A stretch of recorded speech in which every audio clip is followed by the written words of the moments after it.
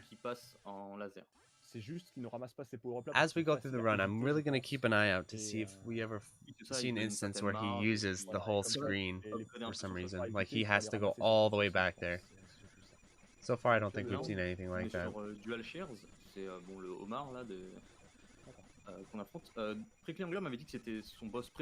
There he goes. Okay, so the boss fights.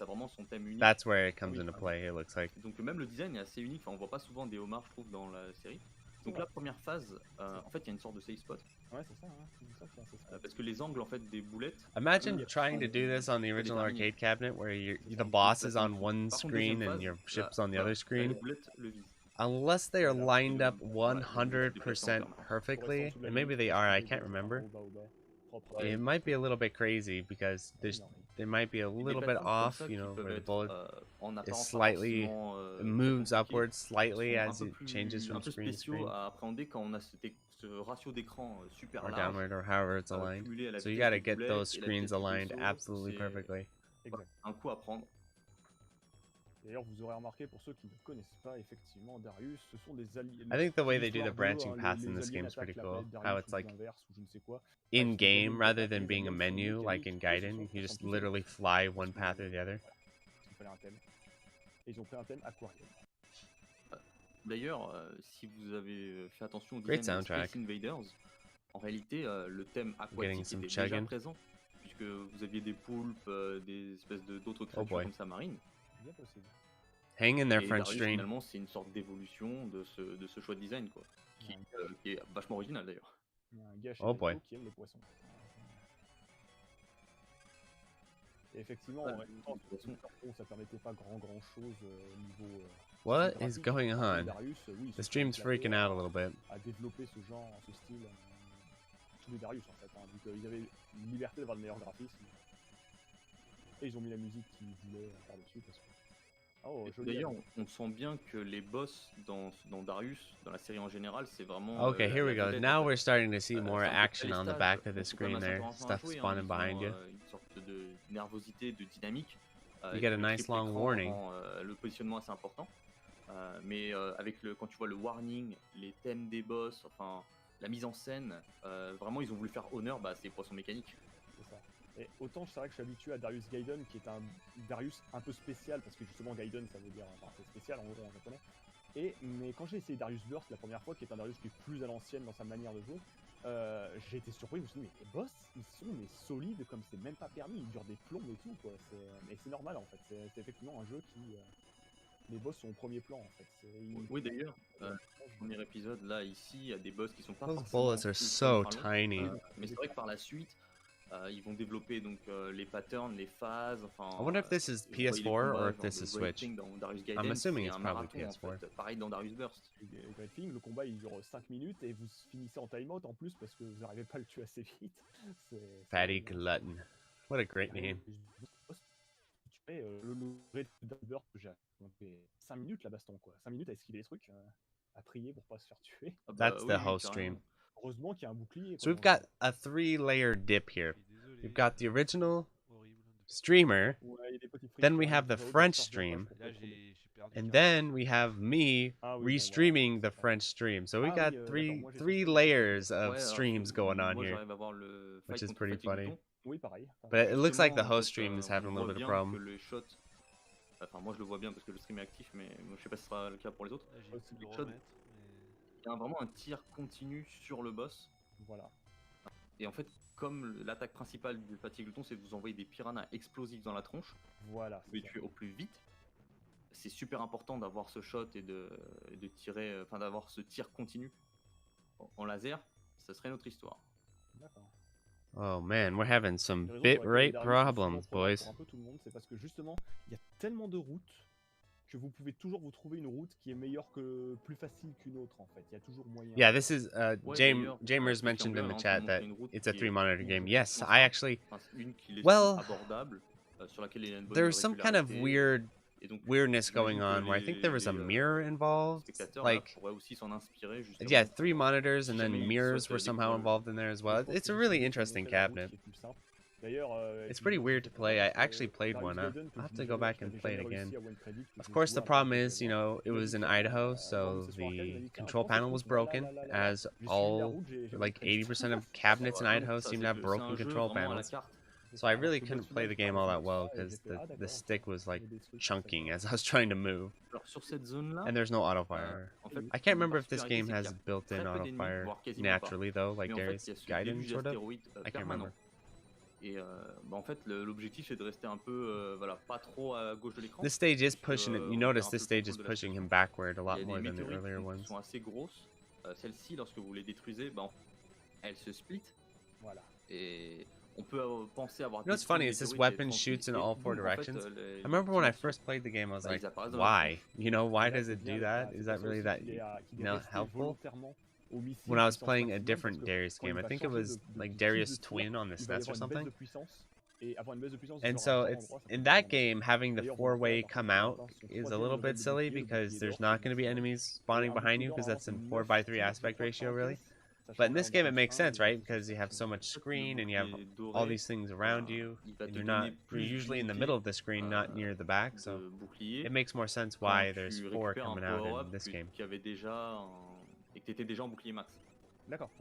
En fait, dans ce jeu-là, tu peux très bien avoir genre une vingtaine, il me semble 25 unités de bouclier stockées. Mais c'est seulement si tu arrives à continuer à garder des power-ups de bouclier Keen Bayonet. Sans te faire tuer, ouais. Parce que, alors on voit qu'il a effectivement. These are all top tier names of enemies. En face de lui, moins puissant, mais voilà, maintenant il va falloir. Alors après, l'avantage aussi de rester en laser, c'est que dans ce jeu, la mort n'est pas trop punitive. Contrairement à Darius 2 d'ailleurs. Oh, is he a swordfish? I love swordfish. Those are some of my favorite of the fish kingdom. Là par exemple, on est passé du shot au laser. Donc c'est-à-dire que s'il meurt, eh bien quoi qu'il arrive, I wonder if there's any connection to marine biology with this game, like if someone on staff was a marine biologist or had like this weird obsession with fish or something. Et c'est le cas d'ailleurs pour les missiles, le bouclier, enfin toutes les upgrades. Donc une fois qu'on a upgradé 7 fois, Twitch cannot handle so much screen though. It's destroying it. Darius Gaiden, je crois, c'est que tu perds 4 levels à chaque mort jusqu'à ce que tu n'aies plus rien en fait. Darius Gaiden, tu peux te retrouver avec le tir de base à la fin du jeu en mourant trop de fois de suite. Et là, bon courage pour faire quoi que ce soit. Quoi. Your ship kind of moves a little bit slow in Darius. Again, it's not super slow, but it's slower than the Big Viper, obviously, because you can make the Big Viper real fast. And I think a little bit faster than the R-type ship. Les boss vont pas se barrer. Ils vont balancer des cubes. Voilà, certains spawnent assez vite, d'autres un peu moins vite. Mais finalement, même s'ils apparaissent, voilà, tout n'est pas encore complètement en danger. Man, les cubes au début sont un peu inoffensifs. Long fight. Good thing this wasn't the speed run. Je me rappelle dans Darius Gaiden, effectivement, les cubes, il y a des joueurs qui les milquent carrément, quoi, parce qu'ils font quelques. I wonder if he's doing this to milk enemies. Je sais plus si c'est le cas dans Darius Gaiden, mais ici, tu peux tout à fait les milquer. Voilà, c'est ça. Or if it's just that's how the fight goes. Aussi, tu milques les cubes. Yeah, I think he's milking these cubes. I understood the French commentator there for a second. So I was about to say, this fight's going on a little bit long. It's a little suspicious. Avec des angles à la con. Putain, et le boss est super solide par rapport aux autres. Ouais, alors justement, comme il y a un boost de PV des boss quand tu passes du shot au laser, ça se ressent quand même. Il y a le rank aussi, oui, bien sûr, oui, je vois l'idée. Non seulement tu tapes moins fort, mais en plus ça énerve les boss. Taking the top. Faut faire gaffe. Et sur ce boss là, après, on peut voir aussi la technique. En fait, les patterns du boss sont assez simples, mais il se déplace souvent de haut en bas, et les tirs qu'il envoyait étaient en fait frontaux. Donc il fallait anticiper sa position, tirer et attendre que le boss redescende en fait dans le laser qu'on vient de tirer. Quoi. Je vois, ouais. Et là, il Here we go, zone R. D'ailleurs, c'est un niveau sous-marin. Alors, ce qui est intéressant, si jamais vous avez remarqué, là par exemple, l'orbe doré ou l'orbe bleu. So we are getting, En fait, okay, so the bitrate settled down there. Des caractéristiques différentes de déplacement en fonction du stage. C'est-à-dire que là, c'est un stage sous-marin. En fait, les power-ups vont flotter. Nice Ils spot vont there. remonter un peu, puis redescendre, comme attirés par la gravité. Dans des stages aériens en plein air, ils peuvent très bien s'échapper par le haut de l'écran et s'envoler. Et là, il va conserver, voilà, technique classique chez les Darius. Quand vous n'avez pas d'ennemis à l'écran, vous gardez leur besoin. Yeah, that's the host stream that's having those hiccups and stuff. Unfortunately, nothing I can do about it. Vicieux à ce niveau-là, mais vous prenez par exemple Darius Gaiden, dès qu'il y a une orbe jaune, vous pouvez être sûr qu'il va y avoir une espèce de vague d'ennemis de l'impossible qui va arriver dans les 10 secondes. Le stage, oh, those turrets at the bottom look nasty. Gaiden, yeah, that's scary. Alors, ici, un peu moins, en tout cas sur la route que Triangler est en train de nous montrer. Mais je l'ai vu streamer d'autres routes beaucoup plus corsées. Et effectivement, il y a ce que tu dis, en fait. Il y a des passages avec des tourelles un peu partout. Et ils attendent que tu récupères l'orbe dorée pour les détruire. Si tu prends pas l'orbe dorée, bon courage pour passer, quoi, parce que c'est volontaire. Pretty straightforward stage so far. Sauf que just hold your position. Donc il y a un peu de connaissances à avoir pour espérer passer correctement. Oui, d'ailleurs, il me the difficulty curve of these games is kind of interesting because sometimes some of the stages can be, some of the earlier stages seem to be a little bit easier than some of the later ones, you know. But I don't think it's a lot of games are like that actually. I was playing Metal Slug 2, really close to the ones you see there. And, you know, I think stage 4 or something like that is easier than stage 3, about in that area. That's definitely the case with Metal Slug 1, where stage 3 is definitely harder than stage 4. Les boss sont... Alors pour le premier stage, ce sera toujours le même. Le deuxième stage, pareil, en fait que vous the hammerhead shock. Ça sera toujours le même boss, avec une couleur différente. Le nom, la lettre à la fin sera différente, mais la différence n'est qu'esthétique. More milking. Seul en fait le dernier stage a des boss so this one he seems to be doing more damage. Variante du dernier stage. C'est ça, ouais.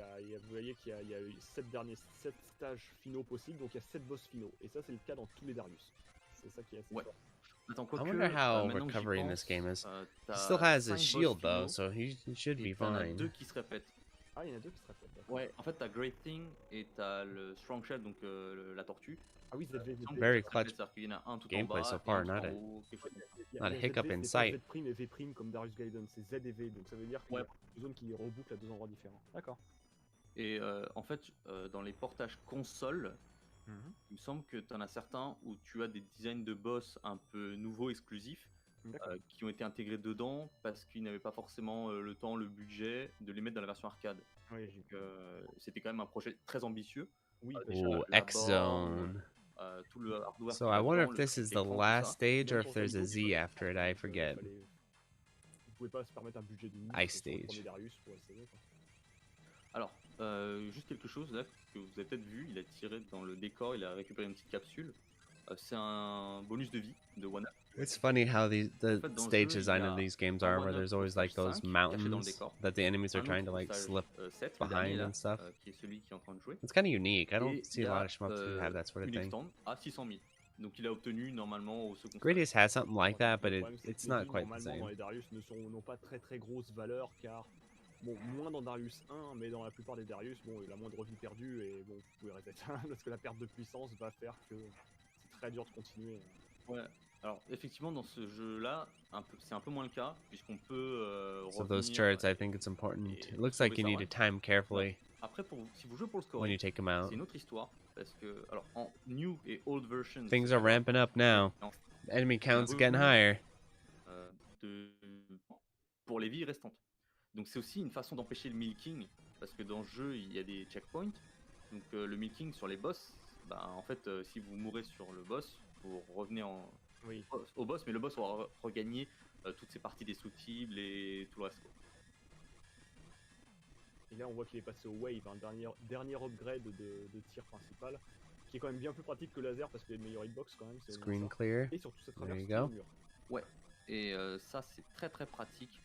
Par contre, il faut savoir bien s'en servir parce que la limite Looks de like his tir auto est fire encore rate's plus kind of basse low. que I don't know if that's précédent. just how Il faut fast the savoir game que goes or if he's kind trois of set it tirs à down a l'écran en little même bit temps. lower. C'est vrai que je suis habitué à Darius Gaiden qui a un écran plus fin et où tu I peux feel like tirer it should autant be que tu able veux, to mais shoot c'est vrai que là, faster, dans le but jeu, maybe t'as not. pas le droit à 1 milliard de tirs à l'écran, donc faut faire gaffe. Ouais. Bah d'ailleurs, justement, au niveau des tirs, Octopus Trickangler est en train de jouer X. en rapid fire à Dun, dun, 5 Hz. dun. Pour vous dire justement la différence par rapport à bah, je sais pas, un Darius Gaiden ou même un Darius That's 2. interesting. All the boss On fights peut have the être même same du sort 30 of Hz et puis background ça passe, screen. Ah ouais, c'est affolant. Hein. C'est à tel point que par exemple dans Darius Gaiden, c'est considéré comme une catégorie différente de jouer He's avec got Autofire. 5 Ça simplifie, extends, quoi. I think. Oui, oui, carrément. Là, on a une grosse pierre. I think he's doing Donc good. là, Octopus, nous très original, vous me direz. C'est un des derniers boss. Alors, un des plus simples, Little justement, scary. Trickangler voulait montrer une Ooh, route he's qui taking était hits, assez but his shield's abordable et un hanging in boss there. qui donc qui va pas vous exterminer en 2 temps 3 mouvements. Vous pouvez voir que les patterns sont assez simples. Il y a les encres qui vous pourchassent, il y a le spread shot et le tir bleu. Donc là, en fait, le principal challenge, ça sera vraiment pour le scoring. Parce que Trickangler va Looks chercher like à détruire he's toutes les got. tentacules. You can milk a Donc little là, bit il here reste too, like he was plus, doing bah, before. ça y est, je Yep. crois qu'il a réussi à les détruire. Il y a plus de tentacules là. That seems to be Donc the là, après, il primary va scoring peut-être trick milquer that les I've been cubes, able to identify je so suis pas far is sûr. milking the boss fights. Mais les cubes valent des points et si jamais il arrive I wonder à how long faire un the peu de milk timeout is et on these qu'ensuite il bosses perd une too. vie parce que les cubes sont trop agressifs ou qu'il fait une Some erreur, earlier arcade games eh bien have en fait il sera insanely ramené au long début du timeouts or boss no fight et timeouts les at all. tentacules sont de nouveau là. I don't know Je about l'avais parlé ou shmups je l'avais conseillé necessarily, but si beat 'em vous voulez ups montrer for le sure. milking, qu'il montre juste un peu, voilà, et je pense que c'est ce qu'il fait là, il fait une démonstration de comment on milk ce boss. Enfin, comme C'est l'impression que j'ai aussi, parce que justement tu as les cubes qui viennent sur le haut, il arrive à les détruire avec ses missiles. Donc Doesn't là, look ces like missiles too que tu as upgradés challenging en of a x4 milk, d'ailleurs. just Voilà, là ils sont en x4, ils sont multi. staying in place. Son Rinse and wave repeat. bah, tire en bas et le boss va jamais aller suffisamment bas pour être endommagé par ce wave. Donc ça peut quand même détruire des cubes, des encres, d'autres ennemis. We might be here sans for a que while, le boss trop folks. vite. Donc là il peut s'amuser à milquer autant qu'il veut, du moins jusqu'à ce que les cubes le tuent à mon avis. L'avantage c'est que vous avez un repère visuel, quand votre bouclier commence à s'affaiblir, il est plus petit. Et puis il finit par partir, de toute façon le bouclier. Ouais. C'est le Starting to get a little bit dizzy. Quand le bouclier est plus petit, en fait, ça veut dire qu'il y a simplement plus qu'une seule unité de bouclier. Voilà, c'est ça. Alors, c'est le cas dans Darius Gaiden, mais est-ce que c'est le cas dans le jeu? Faut savoir que le bouclier a une hitbox un peu plus grosse He's que le just vaisseau. still at it. Il He's a still tendance à milking them s'afficher, alors que cubes. votre vaisseau passerait sans bouclier. Ça peut- Ouais, alors ici, effectivement, t'as tout à fait raison. Hein. Il y a Could bien have cette throw on some différence de tunes or hitbox. something. Et en plus de ça, oui, quand le bouclier devient plus petit, c'est vraiment qu'il n'y a plus qu'une seule unité. Donc ça, c'est Oh, des principes qui here's sont some Darius burst également... music.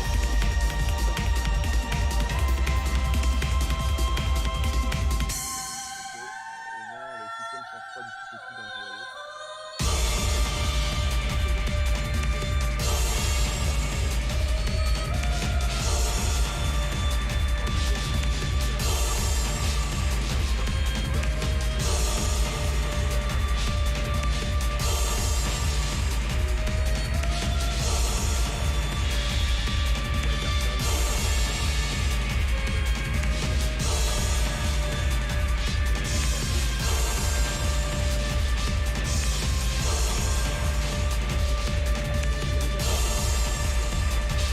Ooh, took a death there. Oh my gosh, is he gonna milk? Is he gonna milk this by suiciding 4 times? C'est ça dont je parlais, c'est ça le problème. Oh boy. Ok, quand vous mourrez, vous avez We moins might be here a while if that's what he's gonna do. sans bouclier face au boss final. Ce qui est un Okay, peu, I'm gonna let the Darius tunes Alors, play effectivement, en because fait, that's a funny coincidence. La première...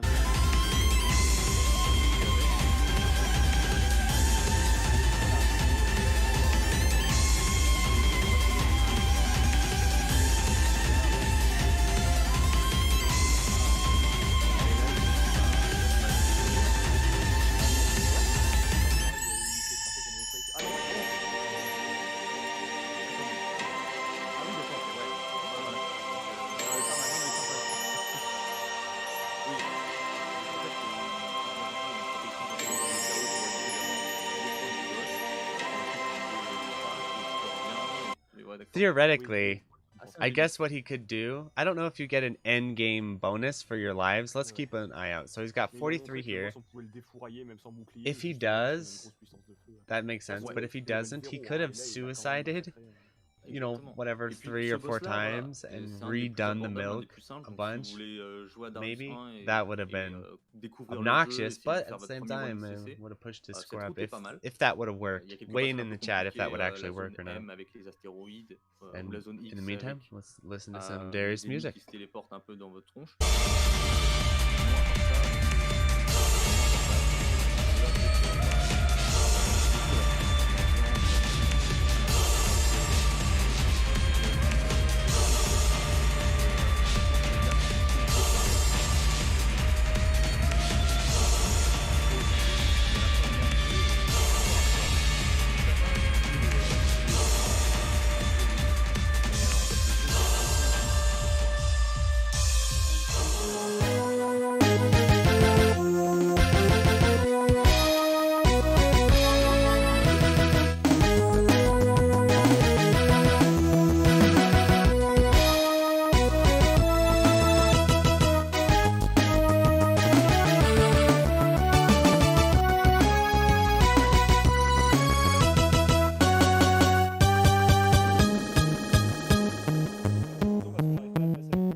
This music is pretty obnoxious. Next. I'm listening to SHMUP radio, by the way. It won't allow me to change the track, unfortunately, because it's the radio.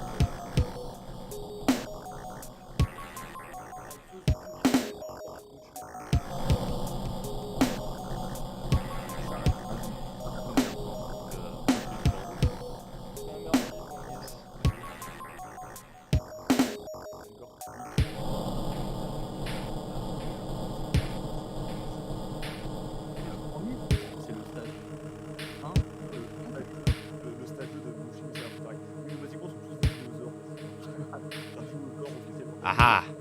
So it was the PS4. Mystery has been solved.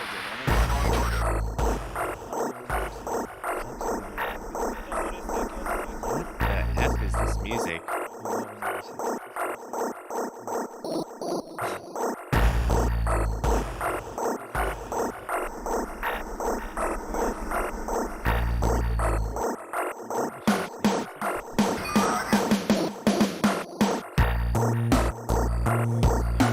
Funky and obnoxious at the same time.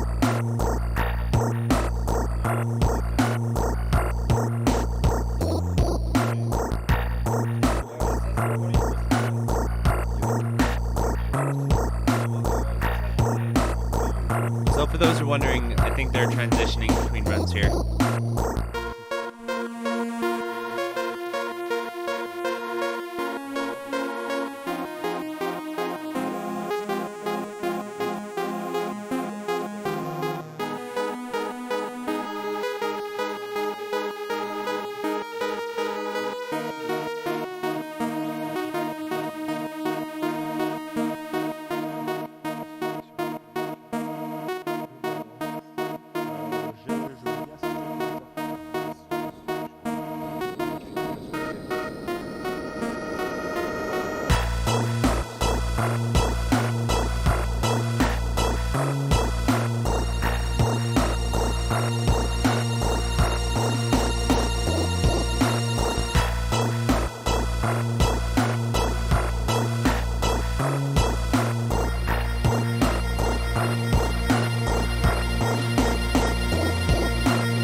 Alrighty, up next, TOUHOU 15, Legacy of Lunatic Kingdom, I believe. And we'll get some commentators on this. We'll see who's available. I know Silver Star is. Maybe me and Silver Star. We may have some other people who can do it. We'll just have to find out. C'est un peu comme ça que fonctionne le système de ressort du jeu. Si tu as assez de niveaux, enfin, et tu es assez vite dans le jeu, donc en fait, ton grade, c'est le pourcentage d'ennemis que tu as.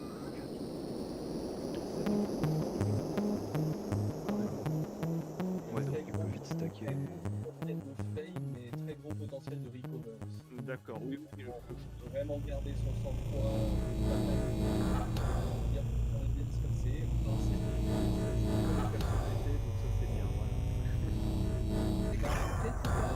Sanae est pété à sa manière.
Alright, I guess I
Okay, so it means that I can start to explain stuff. We haven't started the gameplay yet, but go ahead. Yeah, I also took some notes from this guy.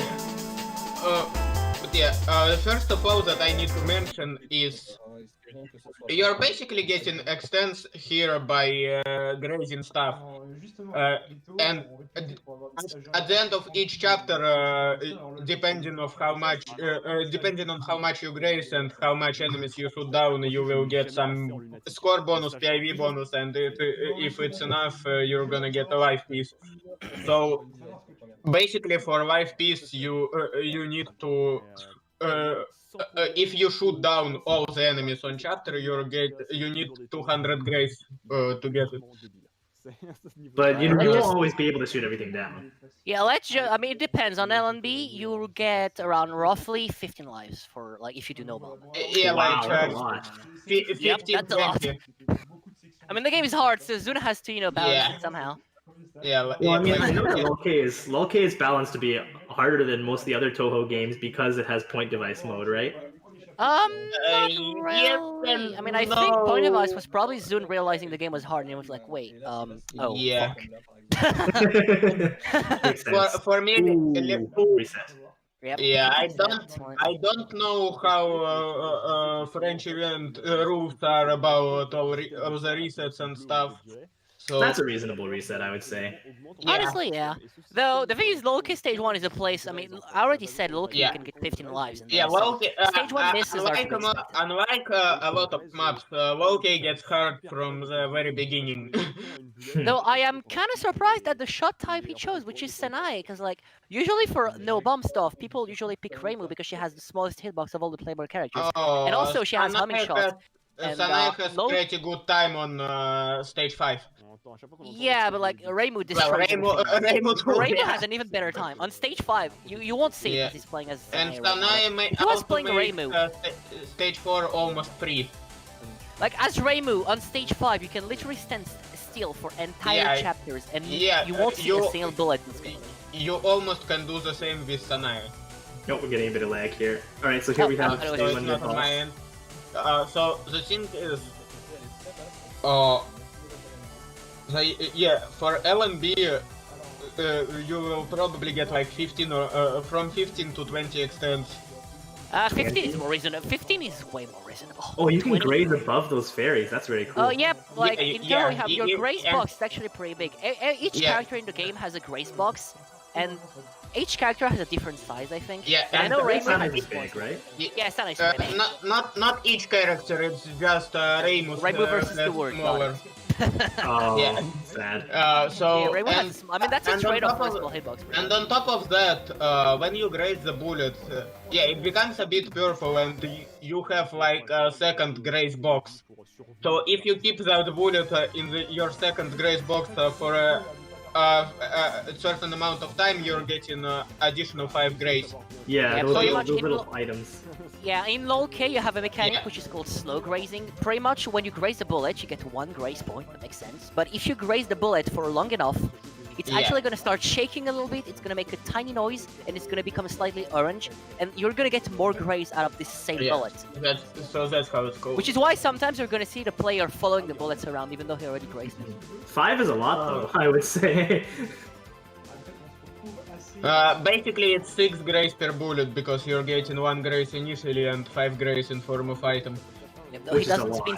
This run is invalid, he doesn't spin Serum. You can spin the opener and get a ton of grace by doing so. It's actually not that hard. Well, he's not scoring, so... Yeah, but even for survival, when I tackled TOUHOU 15 no bomb, I did it. It was I found it unironically easier. I also have some stuff to say, like, at the next expect a miss on that pattern. Expect a miss on that pattern. It's the hardest pattern in stage 1.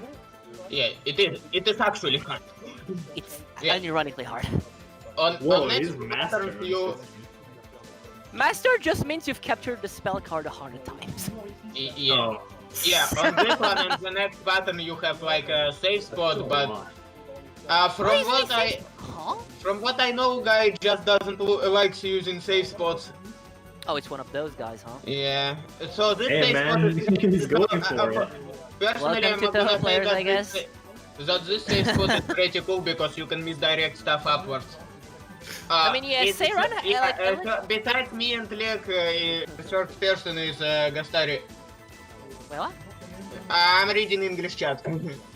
Oh yeah, I'm reading the French chat, dude. I mean, unless you give me access to the English one, like send me the English one. Oh yeah. So, It's like I'm reading the French one, and I understand it because I'm French, but like, hear me, yeah. it's pointless. This is Restream. Oh, all right. Wait. Alright, so now we're into stage 2. Yeah, this chapter, Grace, can be pretty funny to do with, like, you're backing off with bullets. That is a common strat in games that have like long grazes, though. Anyways, yeah. getting more life pieces. This is the first chapter in the game that if you don't play Sanae or Reimu, you'll understand why LoLK is not meant to be played with anything other than Reimu. Yeah, because they both have pretty good range because Reimu has homing and focus. Reimu has the homing shot, obviously, which just destroys everything. Sunrise is like semi-homing. It's homing to everything above her, right? This chapter is pretty manageable, but you have, after the mid-boss, you're gonna have a second chapter that is way longer and way denser, and that's when the pain starts. It's not really way denser, it just has additional way longer. Being those way longer, and you have those fairies that should triangle as well. Yeah. As Reimu, it's not existent, but as anyone else, you know, you just cry. Yeah, and someone in chat mentioned, I believe it was in French chat, you said someone mentioned that game is easy because you have bombs. Well, there is some funky stuff about Sanae's bomb. Yeah, her bomb is actually, Okay, so let's get into detail on how this game can be broken if you use bombs. So we already know that by getting a certain amount of grace and killing a certain amount of enemies on screen, you get a bonus at the end. If the bonus equals a certain number, you get a life piece. You have to know that it is very hard to get a life piece on every chapter because sometimes you just can't kill every enemy or graze enough. Yeah. However, Sanae's bomb is very cool. Because, because it gives you iframes before it cancels bullets. You can graze, so you can graze. You can do what we call bomb graze, which the bomb doesn't cancel bullets. So you just use your bombs, move around the screen, kill everything, go on top of bullets, and you get an extend. Let's just say Sanae's broken it off. Someone has made a video where they once see the game of Lunatic while either bombing or suiciding on every single chapter in the game. Every single one of them. From start to finish. That's Sanae for you. Bomb grazing is possible in a lot of other Touhou games, right? Yeah, but other Touhou games aren't giving you lives for grazing. True. Yeah, LoLK is a specific case. LoLK is a special. Yeah, so, and on top of that, you can pretty much trade bomb to life piece. You have 3 bombs per life, and you need 3 life pieces to get a life. Oh, I see. Yeah. I guess it's similar in DDC as well. You can do a similar thing, right? DDC, it's like yeah, a you POC can. It depends on the amount of items you POC at once. Yeah, and by POC, I mean in Touhou, when you go up the screen, you collect all the items on the screen at once, and that's what we call a POC. It stands for and in DDC, Marisa B's bomb pretty much converts bullets into items. Yeah, Marisa B's bombs turns every bullet into point item, which allows you to get massive into power item. Oh, this is a sexy graze. If it would have turned into point items, it would have been the highest score in short And the funny thing is, it's so broken on the extra stage. It is possible to go from no lives to max lives in one single attack using Marisa. Yeah. Oh god, what is he doing? It was way too slow. I wonder if you can micro this spell at the bottom. I don't think you can, of course. But early... It looks like you can do it with Reimu. It's kind of a shame he didn't misdirect the thing properly. He was too slow, and therefore the Mentos, we call those big balls Mentos. I usually misdirected that pattern to the side. Here you see him timing down the pattern to get the extra credit. Yeah. He already had it though, so why in the world did he do it? In scoring, is it like advisable to just go for extra graze on the non-spells? Like, yes. depends in on the game, depends. Because in LoLK it's so graze heavy, you need to know when to dump your resources. You see the pattern that you said, oh, that's a juicy graze. Yeah. Well, you go from max lives to no lives on that one. That's how much. Yeah, I'm pretty sure score runs of Loki are dumping a lot of resources to this boss. Yeah, you dump almost all of them actually. You finish. If I recall, if you run 1 life, that's when you're on stage 3. I get pretty much like DDC. Like Berry Dungo, that's the name of the attack. Is absolutely insane. But you said but obviously since you get 15 lives. I'm pretty sure you can get 30,000 grace from this boss alone. Yeah, since you get 15 lives. But since you get 15 lives, early misses should not be super. Oh yeah. I mean, yeah, it doesn't matter. Like it doesn't matter where you die. Exactly. Really. Well, if you don't die in the first few, if you don't die in the first few stages, you can get capped. I mean, look at that. He's still like it's 1 miss and he's almost max life. That's still okay. This chapter is a bit tricky, like the laser chapter. Yeah. So you have a janky route that works. spot. You have a very janky work, but I think Sanai takes care of it very nicely. But as other shots, you need to do some great. Yeah, you always have to do a leap of faith there. That unfortunately failed because it was too slow. And I was actually watching a lot of this guy preparing for an event, and I'm gonna say that probably stage 3 and boss is the place where he will die the most. Yep. Also, the entire mid boss is static, by the way, so he shouldn't die in there. Yeah. Which is, understandable because it's low-K stage 3. I mean, low-K stage 4 is pretty good. Honestly, Dormi's, like, only really annoying for, like, her first knock. Yeah. And, like, what? And the penultimate, I guess? Which, very and I hate the it also doesn't have it's a route, junkiness but I absolutely hate it. And it also has no junkiness of late-game bosses taking forever to kill. Good. Yeah, you need to know that low-K... We usually like to say bosses are very tanky in low-K for a reason. They are actually very, very tanky. Like, compared to other Touhou games, bosses in low-K are just... They never die. They take forever. Yeah, that's for late-game bosses. I mean, I assume it is intentional, probably, yeah. They probably... it's probably bearable time to kill bosses if you're playing as Marisa, but... Marisa has pretty bad time at stage 5. Yeah. That's true. This section is kind of like whatever. In fact, you can even do this section without shooting. That's usually what people do when they want to play there is kind of safe spot. Because they don't even shoot at you if you don't shoot them back, so there is literally no purpose in actually killing. Oh, what? Oh, wow. That's interesting. The lasers here are aimed around you. You don't even have to move at all. So I don't know why he's moving there a little bit. Maybe to graze the lasers. It's the graze, He is grazing lasers, and this chapter is pretty much what do I call Sanaya moment. I mean, as Rainbow, you can just stand still and kill all of them as well. Oh, so you can do same with Rainbow, huh? Yeah. And now time for Dormi. You're gonna see him die on Dormi a lot, especially the first spell. Because unlike the mid boss, that thing is 100% random and is the hardest one.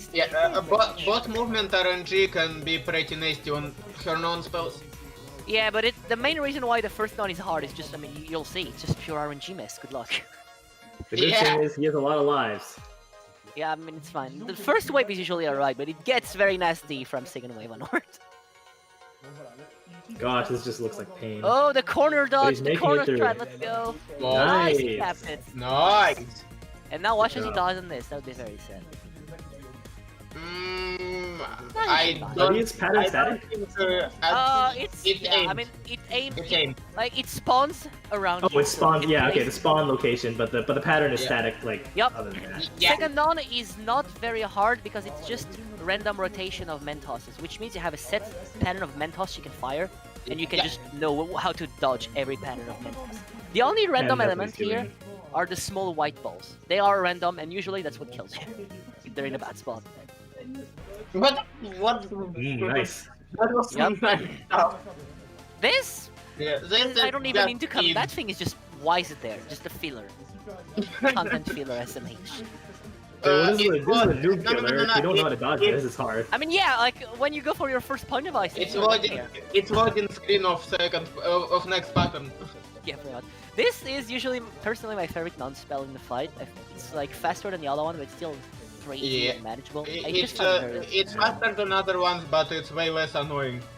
And now we're gonna arrive at the final pattern, which is the penultimate pattern, excuse me, which is great. We call this laser wheel because it's a laser wheel. I can believe I Fugatsu now. And it gives a ton of grace, and you can route it. The thing is, I personally hate that thing. Like, Yeah. It's very easy to mess up, as shown here. Yeah, you pretty much can route it because the spawn of it is aimed, as you can see. Yeah. They And still finally, think the I like last that pattern. Thankfully, the last pattern is very easy. It's 100% static. You only need to learn how to dodge one cycle because it just repeats. Yeah, but you need to dodge more cycles if you're low power. Or Yeah, if of you're course, Rainbow. but like, you only need to learn one cycle is what I meant. Because you can just rinse and repeat every time. Yeah, exactly. Every time I mean, it look, happens. he's doing the same thing every time. Yeah, because if you have full power as Sanae, you will kill it after 1.5 cycle. All things considered, though, one death on Doremi, really good. Yeah. Yeah, he only died, and he only died to like something silly on top of everything. He kept the hardest thing in the fight, pretty much. Yeah. Okay, this Which is section, nice. it's very funny, because Locust Stage 4 is usually a noob's nightmare. Because those lasers are aimed, but if nobody tells you, good luck figuring that out on your own, and you're gonna retry a lot there. This game actually is how I learned how to distinguish aimed patterns. However, you need to know that the final, like, that's very nasty, because every wave is aimed at you, except the final wave, which aims a bit weirdly. Yeah. Oh, but you need, yeah. Really nasty. That's This game is just nasty. very hard to sight read, I see. I usually do this chapter unfocused. Me too, especially as Reimu. Reimu, like, you can't see it unfortunately, but when I say Reimu homing shot breaks the game, she did not. Unfortunately. Well, yeah, That was homing rough, is- yeah. Homing is pretty strong in low K. Yeah. And this final chapter, normally, you want to stop shooting at some point and maybe dash up. No, okay, fine, Senai doesn't have to do that. Okay. Sagume, fun fact, if you use a bomb, you can actually skip the entire boss fight at the end of the stage. Yeah.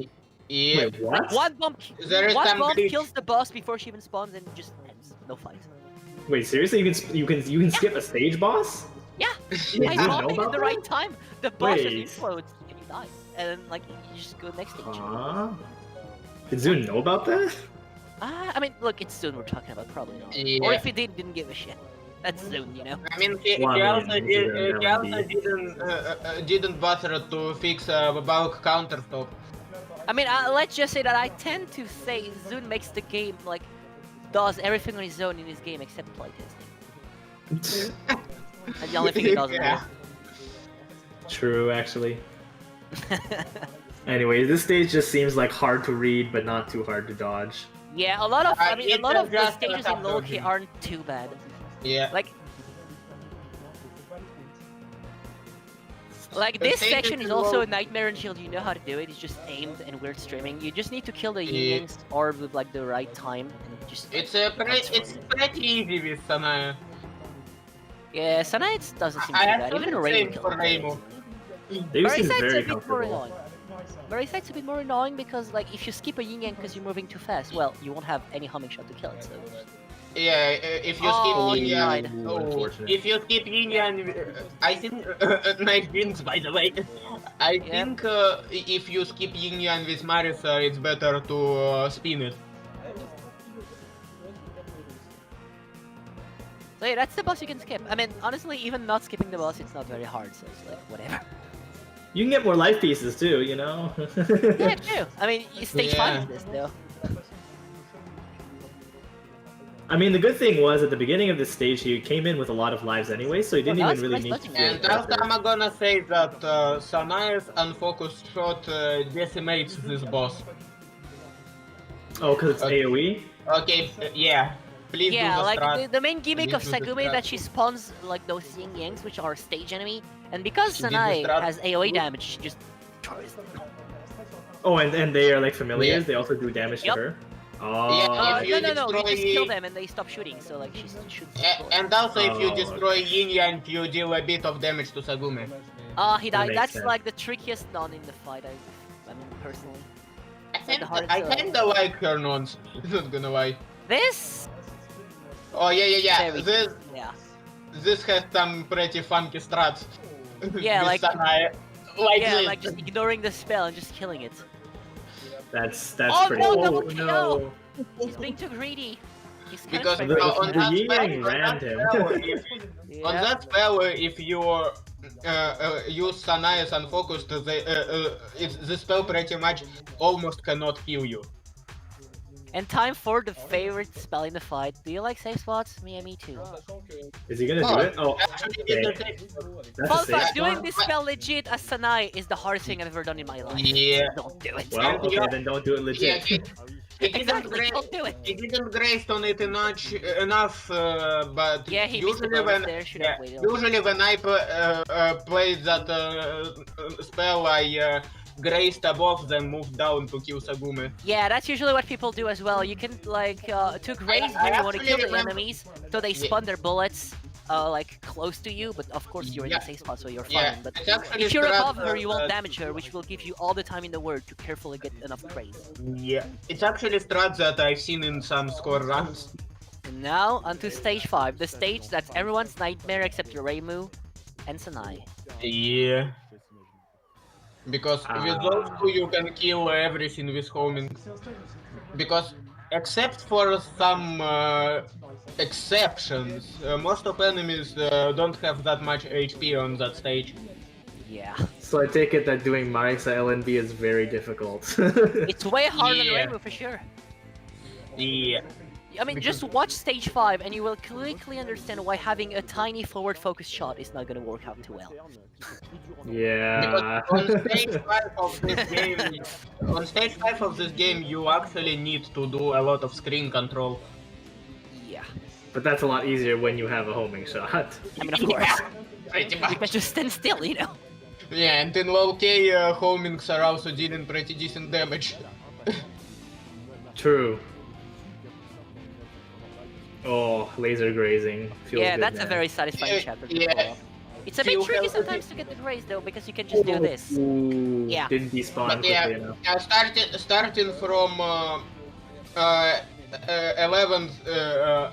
starting from 11 AK SA laser grazing work pretty much like in Hellsinker, except that you're not getting it multiplied by grazing multiple This lasers at the is same just time. aimed and streaming. When you're new, that's gonna be your nightmare, by the way. Yeah. It's This like chapter Rabbit. has Marisa especially. You're gonna quickly understand why this chapter as Marisa is not gonna be fun at all. Yeah, fun fact, with racing you can spin this chapter. I mean, as Reimu you can too, but as Reimu you can literally, and I'm not even kidding, you can stand in the middle of the stream and just Yeah. and shoot. You hold shoot. You do whatever the fuck you want in the meantime, and you survive. This game sure seems like a different kind of Raiden. But This chapter is usually no, he got hit. Yeah, this chapter is one of the harder stage 5 chapters because this I'm series not gonna takes a say lot that of. it's They have the hardest stage 5 chapter. like they have a lot of health, and also you have tiny laser gaps you need to dodge in between. So people developed a bunch of awkward strats to try to make up for it. Yeah, this is Generally another speaking, it's still a hard moment. chapter. Oh. I don't see why he is going on this. I don't know. I think in the middle is safer still. Depending on how lucky you get with Tanai, you can literally do it with, while standing still. I If know you Reimu do can it- stand still in this chapter as well. Yeah, if you And do no, it that's on honestly, in my side. opinion, the coolest chapter in Oh this yeah, game. I like this Drag. guy's strat for this chapter. Yeah, that chapter, it looks so cool. I really like how it looks. they look like the Ketsui bullets. Anyways, It looks like Ketsui patterns too, except that it's not Ketsui patterns. he's gonna need to start grazing a little more because he needs life pieces, right? The boss is fine. He's gonna get life pieces and crown pieces. Yeah, Assuming he doesn't try the crown piece, which I hope he He won't. also have some recovery routes for getting life pieces on stage 6. Ooh! I wouldn't have done that. That was some nice dodges. I mean, he's Well, you gotta- that was nice standing still. You gotta showcase some skills, bro. Yep, and he did not. Oh, so close to getting the life piece too. I'm not Alright, so really here we bored have with Crown Piece. 91. The crown piece is especially tanky. America Oh, yeah. time. This She's is where known to bosses be especially are tanky. starting to take forever to kill. Okay, that on this non is understandable. Yeah, the like crown piece's first 2 non-spells are notorious for being annoying.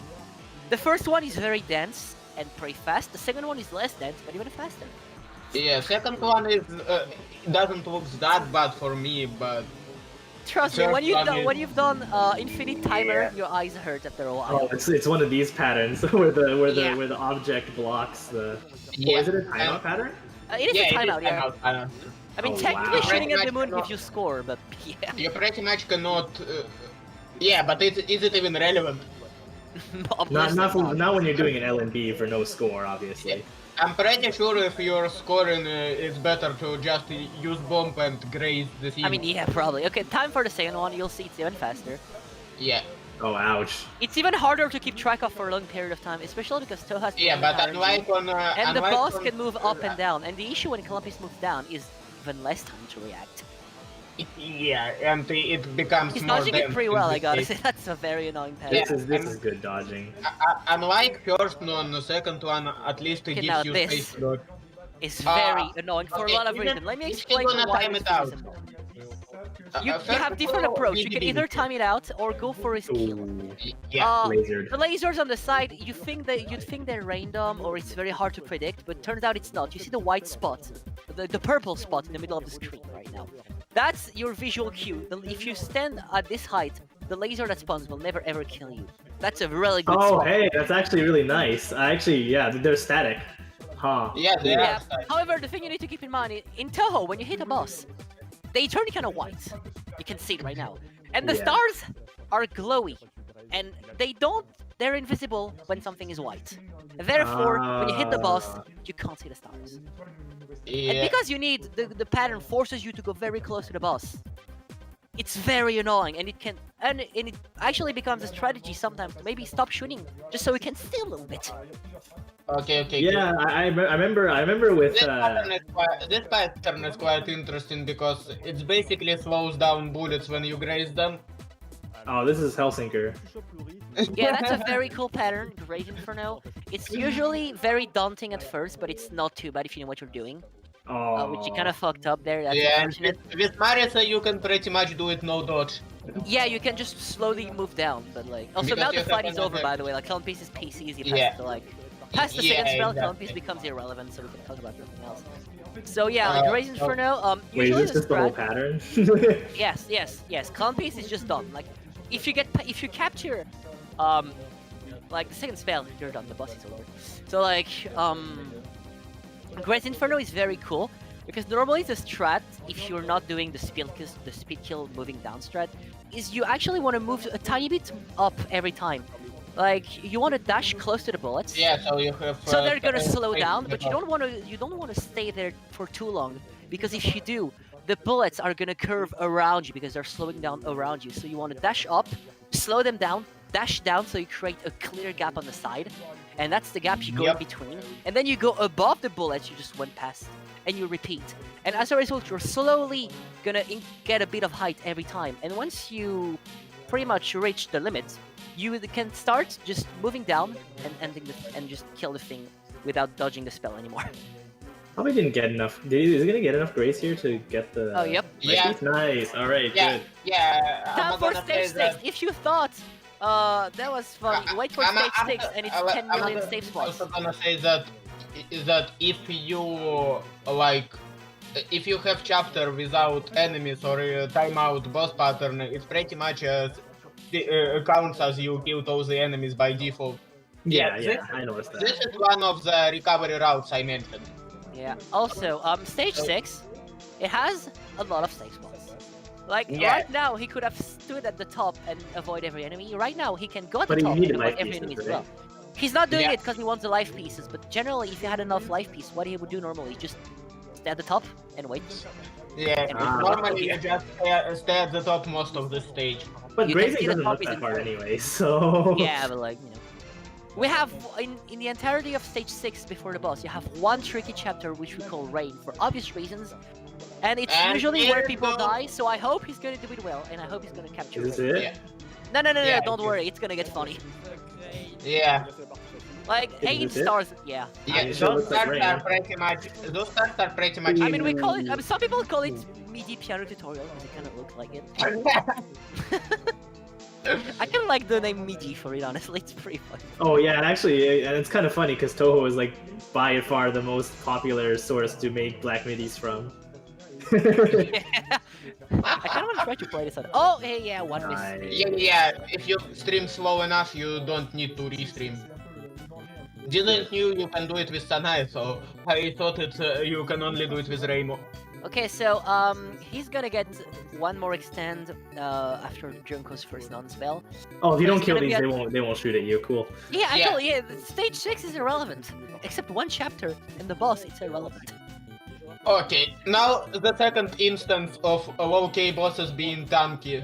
Yeah, Junko is especially tanky. Especially if you're not Marisa. Yeah. I think Sanai has the worst Junko, actually. Actually no. With Racing you can deal even more damage to her than with Marisa because with... Yeah, which is why I said Sanai has the worst Junko. Yeah, because Junko has the bigger hitbox than other bosses. Yeah, that's a lot of grace. Yeah, from that's this weird. He slow grazed the ring at the beginning. Basically, it makes you, if you're playing with Racing, being able to land all of your focused hits onto the boss. Yeah, the boss is... Yeah. So yeah, Sanai has the worst Junko because she deals the less damage to the boss. But it's not as bad as the other bosses you mentioned, yeah, right? but I mean, no, Reimu deals a bit less damage because apparently Needles deals same amount of damage as Snakes. Ah, okay. The second non, I personally hate it. There's a strat to it. I just absolutely despise it. So you just need to know where the gap will be. Yeah, which is very I usually do this non closer to the boss. Yeah, there is a strat where you hug the boss. You get more grades, I guess. No, it's just some people find it easier to do. Oh, okay. Yeah, like me. Now I have the coolest pattern in the fight, Lilies. It's a very, very cool pattern. You misdirect the big lasers, and then you prepare yourself, for the big wave, and you just repeat. Curly lasers. Oh man, this looks like. However, you need to know one thing: the lasers in that spell, the hitbox despawns before the sprite, so you can actually use that. It doesn't seem like he knows it, but.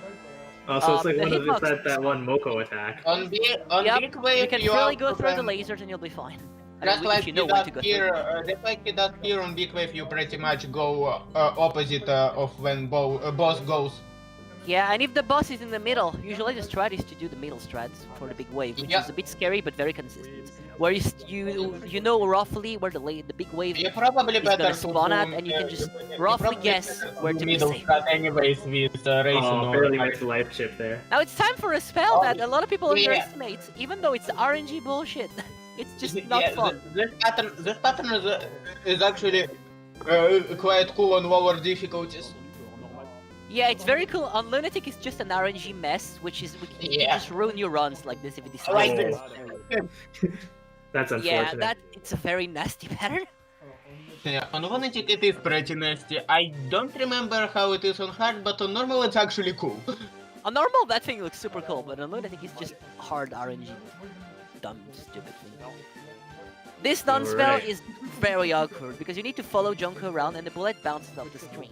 It wouldn't be too bad. The thing is, if Junko moves too far off, because if Junko moves too far off, you're gonna be, as a result, on the side of the wave, and as a result, the bullets may bounce into you. Up and kill you. Yeah, that's why you just need to make sure you stay still when it bounces, right?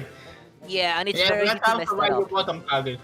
And now, if he dies on that spell, I'm quitting commentary and I'm doing something else, because there is in no way he should die on that thing. Especially at his level. There's no way. That's the whole thing, by the way. Possible to cap TSS. Yeah, that's the whole thing, by the way. Just left, right. It's just zigzags. Yeah. It's a meme in the TOUHOU community to say that spell is impossible. Like, yeah. Please RNG. And now it's time for Pristine Spaghetti. That spell is very fun. It's not called spaghetti, obviously, but yeah. That spell is very fun because it has a logic in the lasers. But the lasers can just... Yeah, this can happen, and you have almost no way. In terms of notes, this guy mentioned that he might consider just rolling D20 on this spell. Oh no, that's a double... Oh no. Also, by the way, you may think that it's gonna be over soon because Junko has the health bar marker on her health bar, which usually indicates a non-spell, but no, Zun forgot to program the non-spell. Wait, what? So it just takes longer to kill, that's it. Wait a second. Scam. And now here come the final... Oh wait, no, we have the irrelevant timeout first. I forgot about that. But at least it looks cool. It's a pretty cool timeout. I like it. It's not very hard. Should die on it. Well, as with most patterns in this game, it looks quite threatening until you like know how to dodge knowing it. that guy, he actually might cap PDH in a run. I don't know. I mean, I hope he does because like we're gonna have the now he's gonna face PDH or Pristin than Maku Hell. This spell is notorious in TOUHOU for being the hardest pattern in the series, pretty much. You may think that's not hard because the spell. Didn't you say Junko was irrelevant? Come on, bro. No, I said the timeout was irrelevant. Oh yeah. Yeah, and but yeah, like PDH, you may think, oh, that's easy, but no, because it's a phase spell. Every time you see a health bar marker, a new pattern is gonna add on top of the last one. Well, aren't both final spells phase spells? Since DDC pretty much, yeah. No, TD I think actually. No, Hellfest. Yeah, TD. What? No, UFO. No, SA. No, no, even not. Okay, anyway, that's when the thing starts getting hard. Oh no. No, I'm pretty sure IN also did it on Final A. There is actually a pattern harder than this one in TOUHOU 16, but the thing is PDH is still the hardest consistently and fair hard pattern in the game, because the other hard patterns are just unfair. He's gonna cap it. Come on, bro! Come on, bro! Cap it! No! He was close. He was really close. Yeah, GG. Yeah, that was pretty good. Best possible. Nice, GG. And GG. That's a little kill, MB. Yeah, Congratulations. and I'm actually gonna mention that PDH is pretty much patterns that taught me how to dodge intersecting stuff. I know that PDH is the thing I generally boot up sometimes just for fun, and I just have fun capturing it over and over again. Well, it's good practice. Yeah, it's pretty good practice. But yeah, Anyways, the thing that's even harder than PDH is harder because it's just an RNG mess, so it's not really fair. The PDH is still the hardest fair pattern in the city. Anyway, congrats to this. That was pretty good. Good job, my dude. Proud of you. Yeah, GG, dude. This is quite impressive to me because I'm not good at TOUHOU. I'll tell you that. But perhaps it's time to start doing some LND runs. Do it. Actually, I can't do it. Or you can. Dude, it's fine. Dude, join the TOUHOU community and I'll teach you. Yeah. I'm serious, by the way. Just join. Yeah, don't worry about it. I might. I'll consider it. Nice. Also, you can't read the credits, but like in the credits, at the end, you could see Zune, and underneath his name, you could see a Japanese text, which translates to, thank Zune, blah blah blah. I code the game and everything. But like under his name, you have 99% of alcohol in the blood or something. Yeah. He loves beer. So it's in original too. It is in the original, yes. It says like a special thanks to Zune, like parentheses, 99% of alcohol. I see. Because they actually kept that in translations. Yeah, very fun. I know in Mountain of Faith you had something like please drink responsibly after you clear the game. In TOUHOU 11, if you select Lunatic, the description says this difficulty is a joke. Feel free to play while drinking. Yeah, pretty much.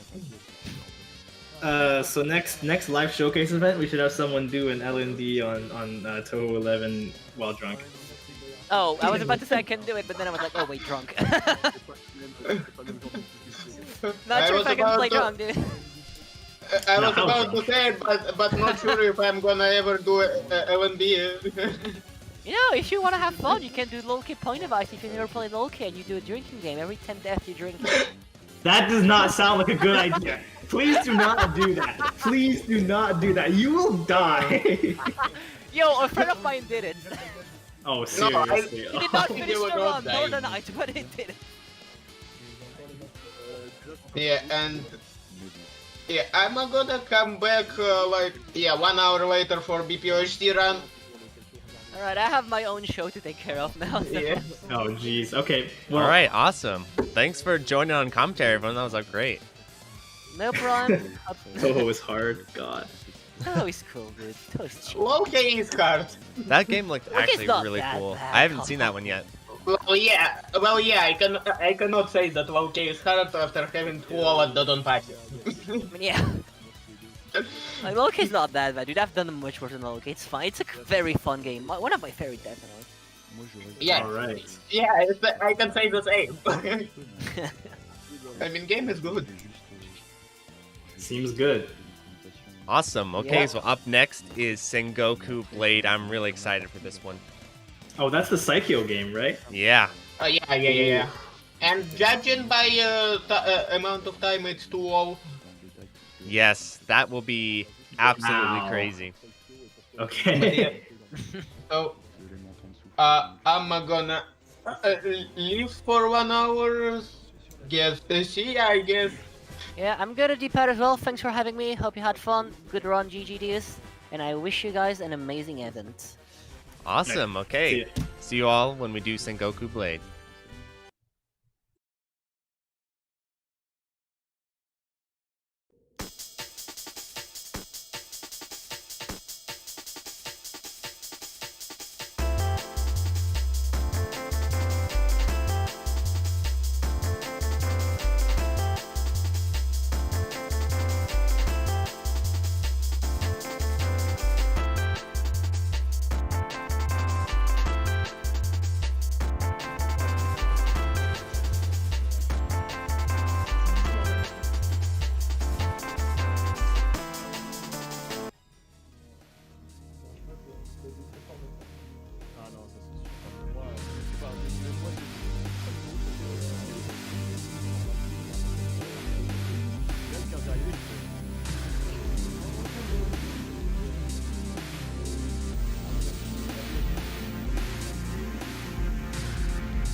Hello, everyone. 1 second. I got KZ here on the mic. I'm just hooking him up with the link, and then we'll get talking.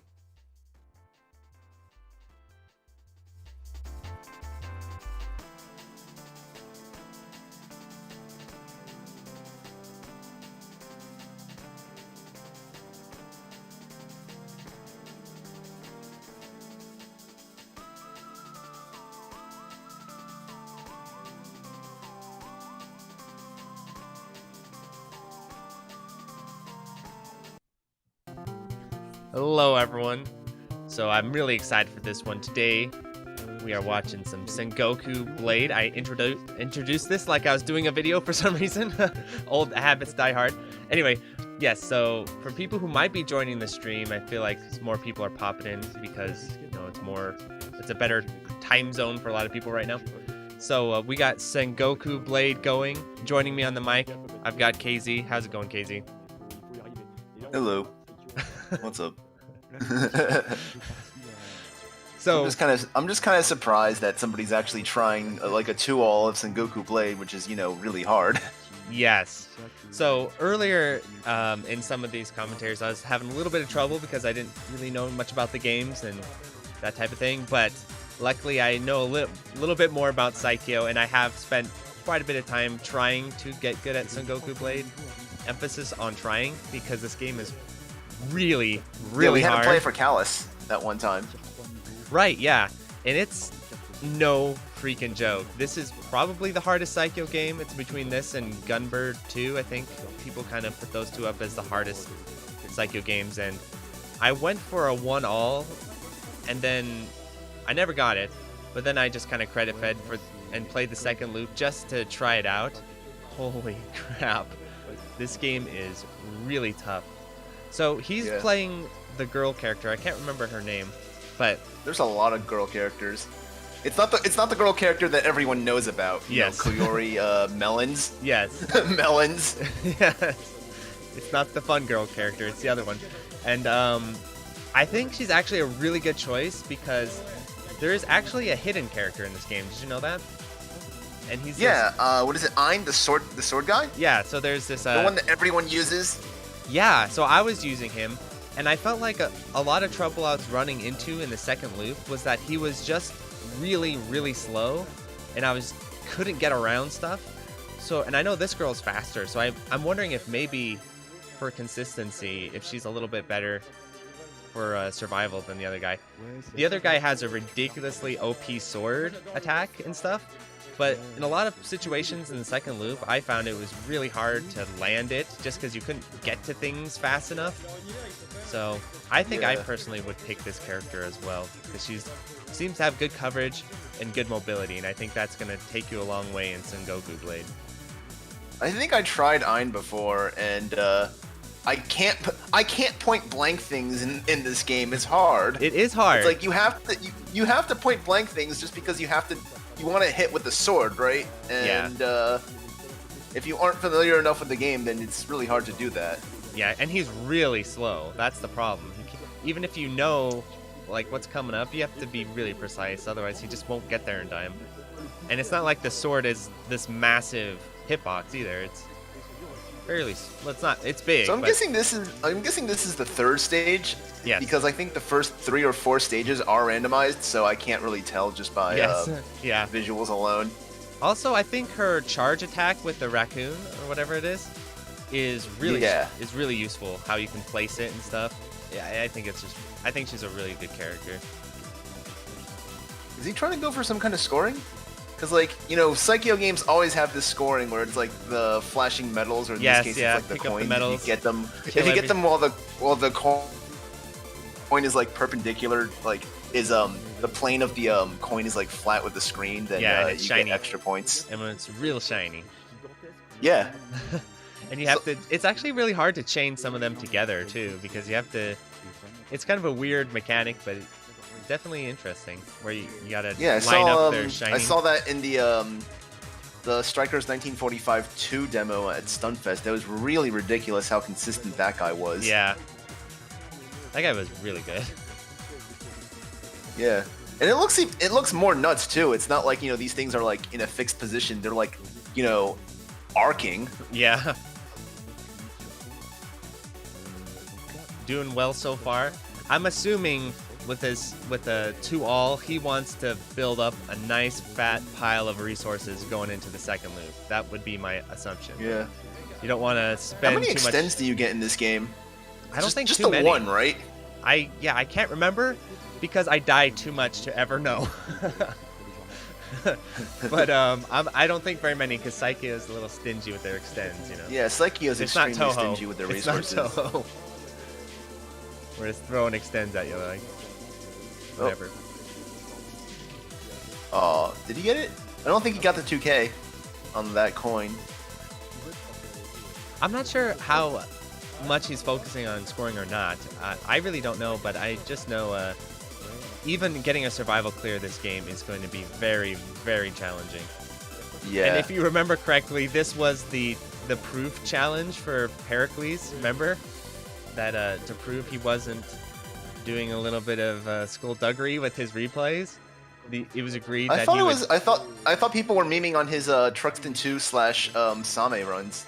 Yeah, and so the agreement on the farm, even though I said, you know, I think it's pretty clear, but the agreement was that in order to prove his runs were legit, he'd have to do like a hand cam run of him beating Sengoku Blade 2-all. And then he deleted his channel. So, oof. But that just shows, like, I just wanted to point that out because this is like a benchmark in difficulty. You know, this is a very challenging game. So. Yeah, this even looks hard right now. Like, you know, there aren't too many bullets. Yeah, the first loop is tough. First loop is hard. It's not just the second loop. It's just the second loop. Yeah, there aren't too many bullets right now, but they'll fuck you up. Like remember like Same, there's like 3 bullets on the screen, and that's like, you know, even that's scarier than like a bullet hell. Yeah. Well, the funny thing is that I was going to do I did a podcast for the Patreon about Psycho games and one of the games I talked about was Sengoku Blade. And I thought, hey, why don't I record some B-roll footage of the second loop just to include if I do a video of it. And it was so challenging that I literally couldn't get any usable footage from it because I had to save state like every 30 seconds or something. So it would have taken me hours to piece together the save states and try and cobble together some sort of B-roll. So. Oh wow, I didn't know you could just like tap dodge those things. Yeah, the interesting thing about Psycho games, people who don't have a whole lot of experience with them, is that tap dodging is really powerful and macro dodging is usually the way to go. I remember when I first started playing Psycho games, I kind of tried to play them like Cave, and I kept trying to micro dodge in between patterns, and that was not working out. That's how very you well. That's how you get the Schlotchy Dragon Blaze gif. Yeah, exactly. You know the one where he like micros in between that like, you know, really fast stream of bullets? Yeah, exactly. So is this asking if he's gonna loop or not? I'm assuming. Was that stage 5? I don't think it does. Like Psycho games, I don't know what what I see usually I don't remember what that was. Like there. once you clear the game, once you clear loop 1, you're just in. Oh. Yeah, I don't know what that was about, that selection thing. I guess. Ooh, that was nice to get under him like that. Is this? I don't think this is loop. I don't think this is loop 2 yet. No. I think he's still in loop 1. So get those shinies. When they're all bunched together like that, it just, you know, it's like impossible. He seems to be going for it though. This part's tricky. Nicely done. I feel like this character is really solid just because of her screen coverage and her movement speed. I think that goes a long way. Also, by the way, everyone tuning into the stream, this is not Sengoku Blade's music, but you're listening to SHMUP Radio because since we're restreaming the French stream, you can't really hear the game audio anyway, so I was like, yeah, might as well throw in some SHMUP tunes. These bow guys are the worst. They get real nasty in the second loop. I really enjoy the style of this game a lot. It looks really cool. Oh my god. Yeah. Yeah, the bow guys. Here we go into the mid-boss. Or a boss. The game has so many bosses that it's hard to classify what it is exactly. Here we go. Phase 1, I guess you could say. Something creepy about that that sprite. How Nicely up there played. is Sengoku Blade on the list? Of hardest? Because I remember there. something like, you know, Gunbird 2 or like Strikers 1945 2 being like the hardest Psycho game on the list. I also heard that, you know, Sengoku Blade is also really hard too. I think Sengoku Blade's up there, either the hardest or the second hardest after Gunbird 2. I think they're very close in difficulty. And that's what Plasmo said, and Plasmo knows his Psycho, so I trust his opinion on that. Yeah. Oh, this part's cool. It reminds me of Mortal Kombat. Which part? This one? Oh. Yeah, the dude where he's like back there. It's like the Shao Kahn throne room in Mortal Kombat for those people who enjoy Mortal Kombat. But anyway, I was saying the style of this game's sprites and art is really cool. I like it. It's like this evil samurai type vibe going. Dark feudal Japan. Dark Souls. Or whatever. Dark Souls. Ooh, nice setup. Oh, just macroing around it. See? Yeah, if I didn't Do know not about try to micro. if you didn't know about those shurikens, you would have been got by that really easily. The thing about the Psycho games is they're super all about setting yourself up right before the pattern starts so that you can manipulate it. Like you can't really get away with reflex dodging very much at all, especially when you hit the Psycho. Yeah. But yeah, imagine playing this with 6 frames pattern. of input lag on a Switch. I think there's some valid criticism to be had about the input lag of the Switch version when you're trying to clear Sengoku Blade in the second loop or the first loop even. What if he's actually playing on the Switch version? That'd be impressive.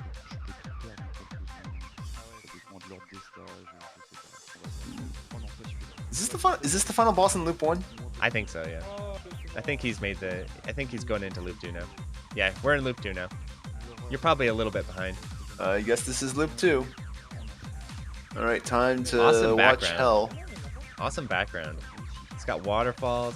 I think Psycho's graphics get a little bit underrated, to be honest. Because if you think about it, the backgrounds look really good. They look kind of strange at times, but still good.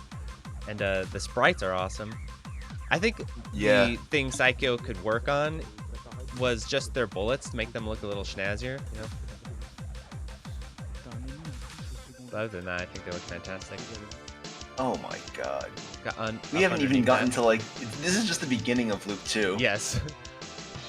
He's underwater. See, look at the statue heads down in there and stuff. That's really cool. That raccoon is really helpful because you can it can help you screen control stuff. That's really useful. Otherwise, you're just running from patterns all the time. Yup. The evil turtle. I don't think you get a lot of bombs in this game, right? I think he's stockpiled a good amount, but yeah, it's not very generous. But if he dies, like he loses a lot of bombs. The thing about Psycho games is when you get hit, you just get face planted. You know, it's not like you get clipped. You just get hit in the face. Oh, turtle. Man, he's just got to burn these bombs. Also, I don't know if him getting hit powered him down, and if that's going to cause some chain deaths to happen. That's making me nervous. That's a lot of bombs that he just lost. Yeah, and he took another hit. He took another death. That's the thing that was making me nervous, where if you take the hit, Jesus Christ, if recovering is possible or not. I mean, or it's possible, but I mean if it's like brutal because of you're getting powered down and everything. Yeah. See, like he got hit there, and then he immediately had a bomb. Fun fact about Psycho, I didn't realize until I was researching it for that episode I did. You can't ever take physical damage. So if you run into stuff or if enemies run into you, it'll depower you, but it won't actually kill you. Ouch. Only bullets can kill you in the game. So Juju did mention in the YouTube stream chat that he was gonna take some planned deaths, but I'm not sure if the death that he took was planned. Yeah, I'm at this point. I don't think so. Unless he's just swagging out. Yeah, but he only has like 2 lives left. So now he's down to 1. Good luck. Now he's down to 1. This is weirdly serene music for the stream. It's like violin music that's going. Ooh, I have no control of what I'm like song way. plays, I'm like way behind because yeah, might want to refresh. I just saw that death. Yeah, you might want to refresh. Ooh, man. He has. This is scary. This is scary. He's got 1 extend. That's a dodge. I don't know how the routing works, but this looks really, really tough to get through with just 1 Whoa. Crazy dodges, crazy dodges. Neo type stuff here. He's the one. He sees into the Matrix. Get him, Raccoon. I really wish the song was a little more exciting than the violin music going. He's got 1 bomb, no extends. This is scary. I don't know if he's going to gain another one or not. I don't know how that works in the game. I'd probably say no, but you never know. There might be some kind of extend out there somewhere. Jamer says that the suicide's in 2-5. Well, so definitely not. No, he's not doing that anymore. I don't think he's doing that anymore. I don't think that's a good strat. Now. Okay, here we go. A little vulnerability at the start. Oh my gosh. He's playing really... Yeah, that's it. That was... The game is insane. He made it real far, though. Oh my Good play. God. Is he gonna let it die? Oh, he ain't doing it. He ain't having it. I think he's just game overing. Yeah. Maybe because he needed certain like routing things, or maybe he's just like, if I'm gonna torture myself, I might as well do it when I have the credit. Great playing though. Made it to 2-4. So he made 2-4. He made the first loop, made it look clean. When you get into that second loop of this game, it's some of those you make dodges one mistake and it's hard to recover. Yeah, and some of those dodges were insane too. It wasn't like it's just crazy because his lives melted away so fast. You know, it's like, oh, you take a death, okay. 3 seconds later, you know, you're getting chain killed. It's just a really hard game. Great playing though. It was fun to watch too. Sort of sounds like DOJ White Label in a sense. Yeah, I think it's like you make one mistake and then it just like snowballs. Yeah. Yeah. Metal Slug can be like that as well. I've been playing a bunch of Metal Slug too. If you die, it's like reset. Basically. You lose all your you lose the gun. You lose the gun. You also lose your bombs. In a lot of stages, you need to route for your bombs. It's really hard to recover in a lot of time, especially the last stage. All right, so next we got. Juju says that he's gonna do a 1-all with another character. Oh, okay. I wonder if he's gonna play the samurai.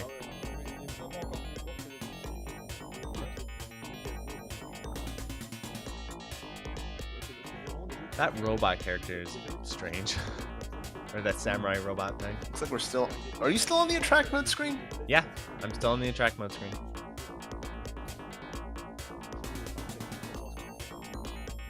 Made it to 2-4 though. Yeah. I think it's safe to say he's not playing on the Switch version because it didn't save his score. So he's most likely, you know. Yeah. You know. You know. You know. Playing the PCB, which he owns legally, free and clear. Of course. Totally. You know, speaking of Psycho PCBs, I've heard they're really not all that expensive, comparatively speaking, compared to like Gate PCBs and stuff. Yeah, cave PCBs are super money. Yeah. Also, from what I heard yesterday, Soft Drink mentioned that the Gradius 1 PCB is like ultra money. Why? That doesn't make sense. That doesn't make sense. Probably just memorabilia. I guess because it's so popular, I guess. But really, Gradius 1, people are paying a lot of money for that. Yeah, Gradius 1.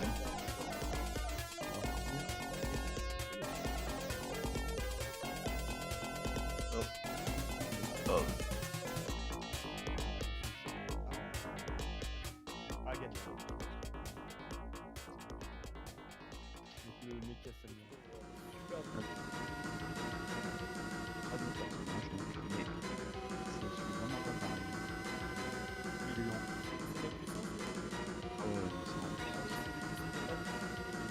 Oh.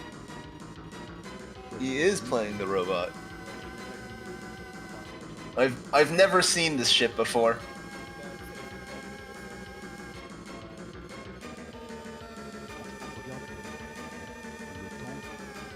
Oh, nice. What's his charge attack?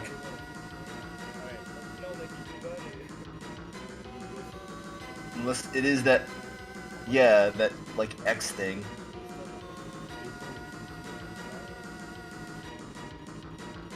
It doesn't look particularly impressive. I think all of them do. It's a nice little thing.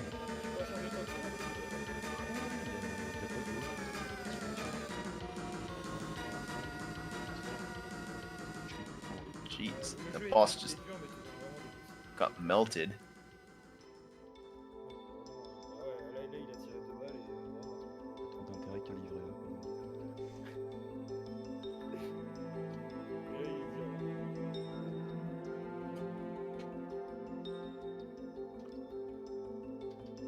Yup. Et du coup, c'est quel frame enfin, c'est quel moment Quand ils sont de face. Quand ils sont de face. 2000 points max, j'imagine que c'est ça. Par exemple, si on tue ce mid-boss rapidement, on a la grosse lanterne en plus qui apparaissait pas quand je jouais avec Junis parce que actuellement. Yeah. Est-ce qu'il y a moyen ne serait-ce que de faire apparaître le perso ou est-ce que c'est juste des super... Wow, like he just got like one shot ish.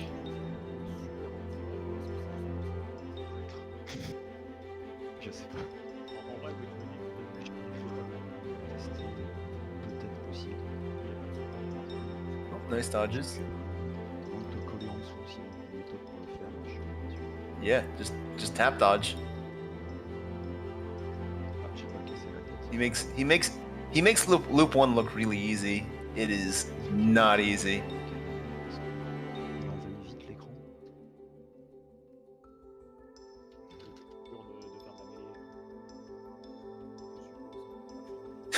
Yeah.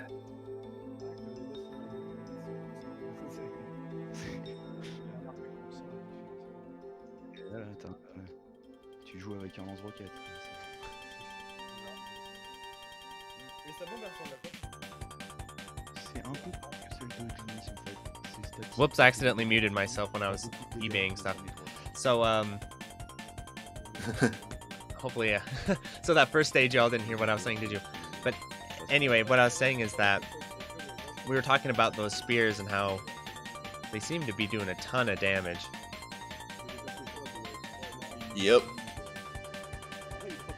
Wow. And I was also saying, I don't know if y'all heard me because I probably muted myself when I was typing in my eBay stuff, but you can get this game. I saw someone sell it, the PCB, for 150 bucks. So yeah, it's Psycho PCBs tend to be much more affordable. Not money in comparison to like, a lot of other PCBs. Oh yeah. Like DDP, like getting it for $1,000 is like a deal, it sounds like at this point. I've been trying to buy a DDP PCB for 2 years now, and they've all been about $1,000, so you buy yourself like 7 Sengoku Blades for that. Yeah. And a candy cap. Yeah. Whoa. What? Something... Okay, the stream got a little funny there for a second. I think this is Yeah. some Touhou Oh. music. Oh. AF. Real PCB slowdown. Yes. I love all the crazy portraits in this game. Et en fait, ça prend plus de temps de dialogue que. Et en fait, là, t'as un placement à connaître. That girl looks like Hockey from Soul Calibur. Tellement la classe, et là, on voit que. Wow. Yep, Here comes the wolf boss. Wolfman. This guy's tough. The guy that shoots the hat? No. No. I'm just gonna call the guy that shoots the hat Kung Lao. Yeah, It's Kung Lao, right, exactly. You wonder if like the Mortal Kombat devs played Sengoku Blade like, yes, we've got like 3 characters.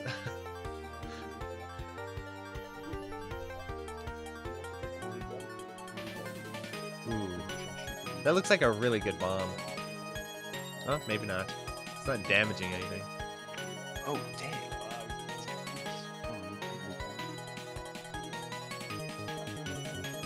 I can't evaluate bombs in this game. Yeah, it's hard to tell, right? How Like good which they are. ones, yeah, are good, which ones are not. At least you get invulnerability and screen coverage, though. Yeah. Ooh, the hand. Ooh, why is he? He bombed like 3 times in the Yeah. opening section of this stage. It's probably 4. because his character is so slow that he can't get into position in time. That would be my assumption. Because that was a real problem when I was playing with the samurai guy. Is it just Yeah. even if you knew where to go, your character just couldn't get there in time. And I don't think Psycho games have that little trick that you can do in Garega where you can move diagonally and go faster. I don't think Psycho. Oh, is you can actually do that in Garega? I did not yeah. know that. Yeah, you move faster diagonally than you do up and down. So yeah, if you want to like catch a medal that's getting away from you, you can diagonally move faster to catch it. I kind of like it, to be honest, but it takes a little bit of getting used to. I think this is the, as Jamers mentioned, it's the route selection for Loop 1. Ah, okay, so you pick which stage you go to. Then. Yeah, you pick which route you want, and then I think in the second loop, you get the other option. Ah, okay. So he probably picked the easier, or the harder one the first time, so he could get the easier one in Loop 2. And this time he's probably picking the easier one since he's not playing Loop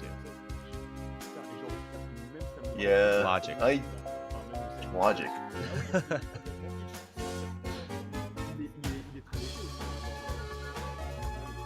Oh, those lantern turrets look pretty evil. Yeah. That is, some of the sprites in this game are creepy, like that cat thing, spider, devil, demon cat. Oh boy.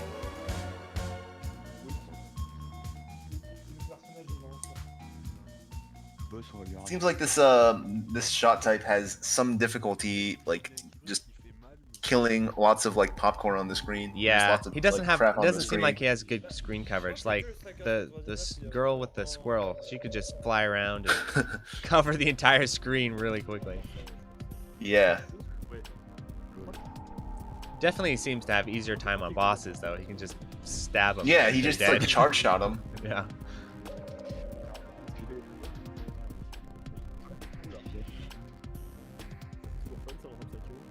Like that. Next stage. Next stage, yep. He wants to get those nice and spread out. Oh, that's cool. That's a cool trick. Again, you can do that because enemies don't damage you, only bullets. Yeah, I just saw that. That was pretty clever.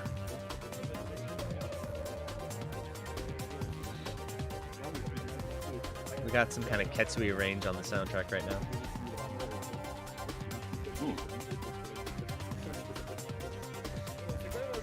Hopefully none of these songs get me copyright struck. I'm trusting you, SHMUP Radio.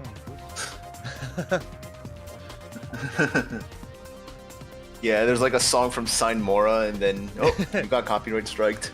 Oh, jeez. Final boss time. Yep.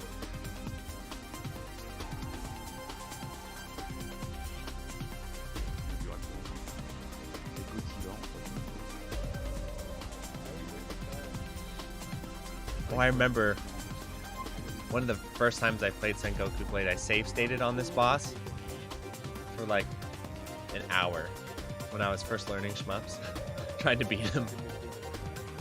Oh god, this... Well, I was also trying to like micro dodge in between a lot of his shots. That's a nice safe spot. Yeah, just get up under, on top of him. Power down. Took the hit. Still got plenty of resources to work with. I'm pretty sure he could probably just bomb spam his way through it if he wanted. Yeah.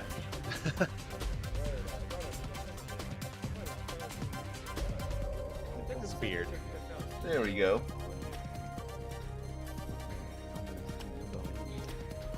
And Godzilla down. Nicely played.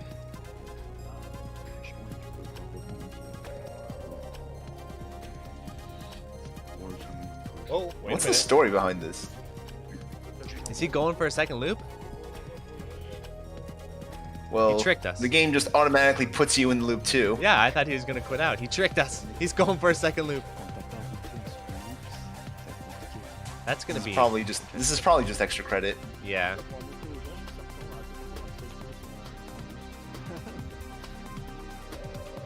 I think this ship is gonna really struggle in the second loop. I'm not gonna lie. You mean like that? Yeah. Yeah, just because he's got no screen coverage and he's super slow. Yeah, can't kill the ship before it overwhelms you. Yeah.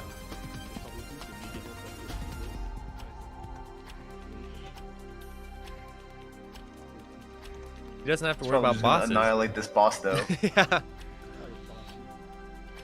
Yeah, like this boss just died. Oh, Kung Lao. Nice bomb. So he made it to 2-4. What do you think? What are the odds that he makes it to 2-4 again? I don't know. He's gonna have to use his bombs really, really liberally. And then after his bombs are gone, he'll probably just have to face tank something. That's what what it's looking like.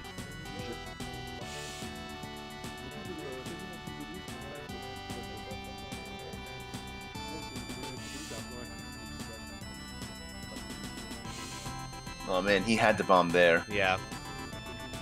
Okay. Going into the double digits. Deuce deuce.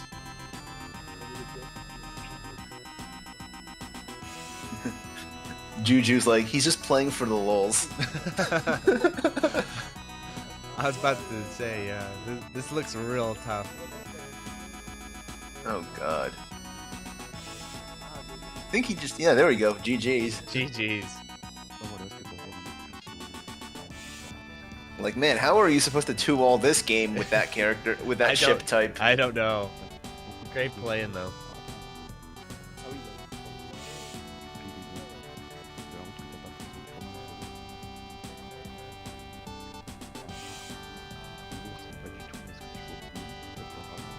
Yeah, if you want to play this game with low input lag, you're going to need to... I don't know if it has other ports outside the Switch. Probably does. On the PS2. But I don't know how good the PS2 port is, to be honest. Or you gotta play it on some... well, SHMUP Arch has, like, no input lag. You can get it down to 1 frame in SHMUP Arch. So that's how I would say play the game. Have less input lag than MAME, even. Yeah. We're not allowed to say this. I hope the attract screen doesn't get me in trouble or something. Oh yeah. Demonetized for the attract screen. Demonetized. Alrighty, everyone. So what's up next? I think it's a Touhou game. Let me look. Which one? Is it Great Fairy Wars? I'm gonna look. 1 second. Oh, I can't pronounce this. Brilliant Pagoda. Haze Castle. Oh, it's Len'en Bipok. Is that a Touhou fan game or something? Game, apparently. Is that a Touhou fan game? I think it's Touhou adjacent if I recall correctly. Somebody's probably gonna flame me because I think that some Touhou replay showcase stopped accepting Len'en runs. Uh-oh. Well, not this one. Well, I'm interested to see because I've never heard of it. I don't know anything about it other than it's a giant meme. But like hopefully / definitely there will be other people around that'll explain the meme better than I can. Oh, Jamers was saying there's a Saturn port.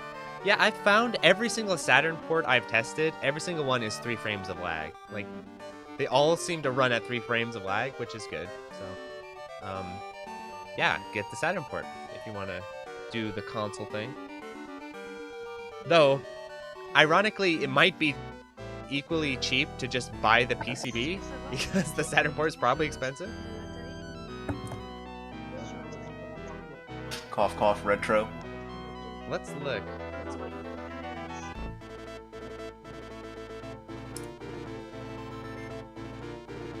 Yeah, SHMUP Radio. SHMUP Radio has some hits and some misses. I think this song's kind of a meh, but there's some other good songs that come on every now and then.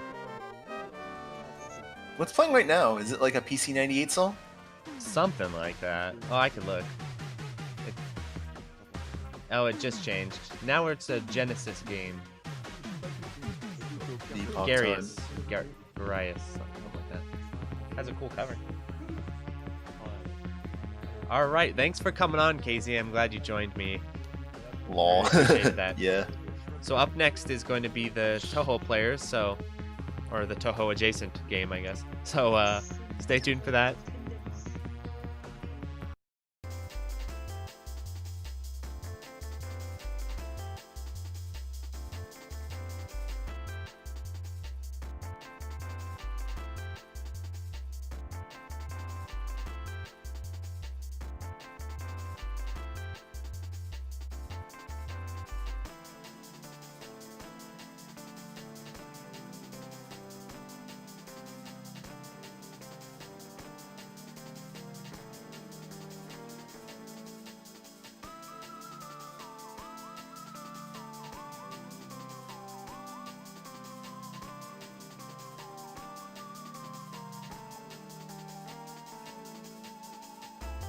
I'll summon them.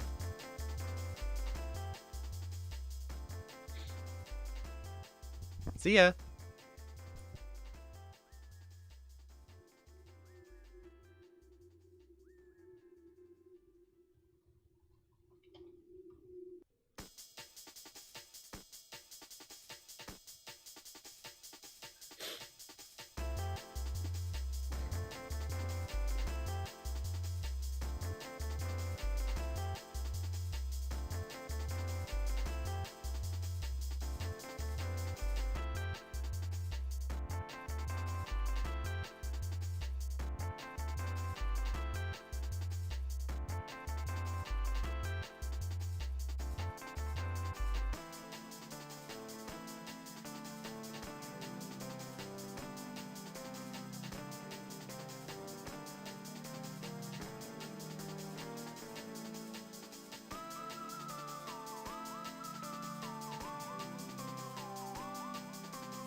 Let's go.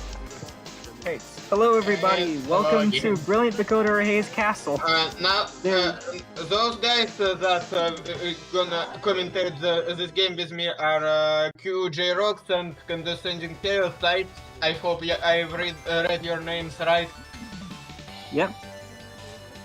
Good. And so, Brilliant Pagoda or Haze Castle is not your typical shmup. It's not your typical bullet hell. There's a lot of things to explain, so if you don't really understand what's going on your screen at the moment, that's okay. I'm going to be doing my best to explain what's going on. Yeah, just like in a lot of doujins, there is a lot of stuff to explain. Yep, and I will be focusing on the story and character aspects of the game as we go along the neutral route of extra. Yeah. Here we go.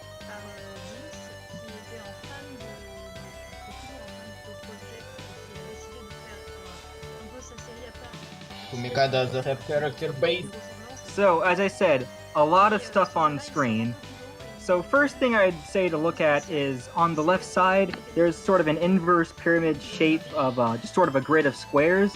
This is the cell map. The way stages work in this game is that it's just a bunch of cells that randomly picks from either, one of a set enemy patterns or a random boss attack.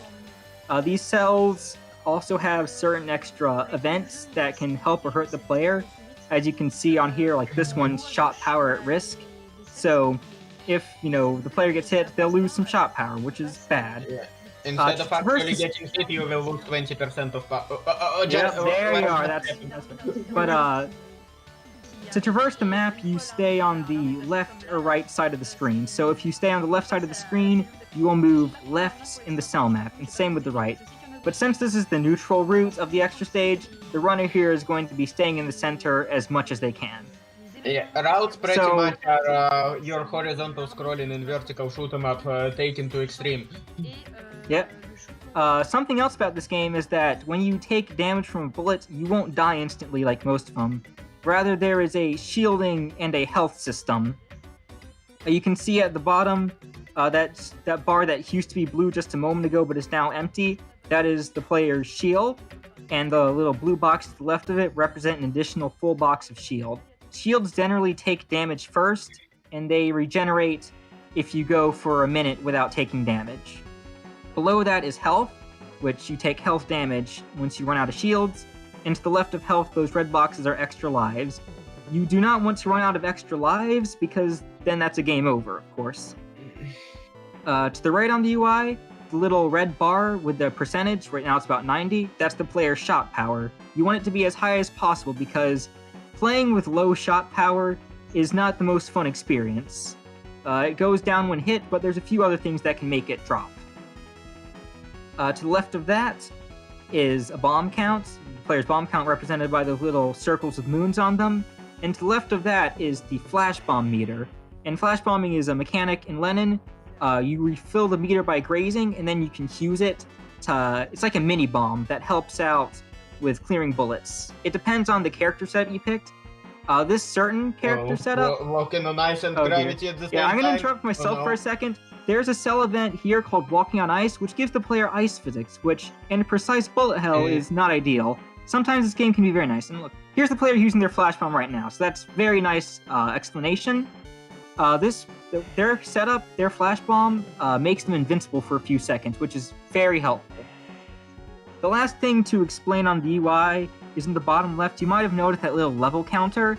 This game also has a system for upgrades and skills, which can both boost stats and give you little extra abilities. Like, for example, you see those little umbrellas that the character is firing? That is a skill that you can purchase once you get enough in-game currency just by playing the game. That's very, very helpful. There's a bunch of those that you'll see. And yeah, some enemies are purple. Right here, that's an upgrade that just curses them, prevents them from shooting, which can be very helpful, of course. And there's a lot of upgrades you won't see, but generally, if you see some strange things, or something you don't really understand, like that little spirit around the main character, that's also an upgrade. One especially important upgrade I'm going to go over real quick, just to top it off, is the flash bomb we talked about earlier. Normally it just makes you invincible, but this player has an upgrade that causes it to reflect bullets, which is very, very strong. You can straight up delete some boss attacks with it. Yeah. In some boss attacks, you can just sit on the boss head and it... We may or may not be seeing it here. I'm not certain. I do not know what the runner intends to do. It's also worth yeah, to this one. That you only can reflect bullets that normally can be cancelled. Yeah, these little fires here cannot normally be broken, so unfortunately they cannot be collected, but the runner took care of them just fine. But that's basically most of the gameplay mechanics. I'll be going over if there's some especially bad cell events, I'll be talking about those. But other than that, that's most of the gameplay you need to understand. But there's more to this game than just the gameplay. There's also, a story behind it and characters. Yep, so the reason why it's called Brilliant Pagoda or Haze Castle is because there are two factions. The Dragonfly Army, which is the Haze Castle side, and the Imperial Army, which is the Pagoda side. The reason why it's called this is because these two factions have decided to go to war, and the protagonists have set off to find out why this is happening and what are their reasons, as well as their own intentions. So the team that is being played here is the new Emperor team, which consists of Fumikado, a person with long green hair, and they're the one who controls the flash bomb and the bombs. Iuzane, who is the one that is being played here, and Tsugumi, who we will not see at all during this run because they are the support character, but just know that if you ever see them, they're riding on a pumpkin. So, very cool. Yep. So, because we are going the neutral route, the story for the main scenario goes that in the neutral route, the team has actually gotten lost because they don't know which faction to check out first for reasoning. So they go to the Shrine Road and meet someone named Suzumi Kuzu. So Suzumi actually has the ability to erase memories. And can interrupt you for a second? You can see how that flash bomb just deleted that attack. Yep. Yeah, So, I'm gonna interject for a second. This game pretty much has extra stage like Touhou games. Except that here, well, in this one, unlike in Touhou, there is actually 2 difficulties for extra. But back to the story, sorry to interrupt. No problem. So Suzumi actually erases the trio's memories after battling with them, which enables them to get away. However, and the extra scenario takes place right after the main story scenario. So the trio wake up on the Shrine Road, which is not actually supposed to be monochromatic. It's supposed to be a dark, dull purple. However, because that their memories have been tampered with, they feel like something is wrong, and their memories are really fuzzy right now. So that's why everything appears monochromatic on this route. They will continue down this route, trying to figure out what happened as they feel a sense of unease. One thing to mention is the reason this team exists is because Fumikado recruited Iuzane to work with them as their chief advisor, and Tsugumi was hired in the previous game just because they need money. That was some very good flash bomb use there to avoid taking damage. And now we have another boss, and mini cell bosses will always drop a bomb after they are defeated. Yeah. Except and they're all from the main game, so...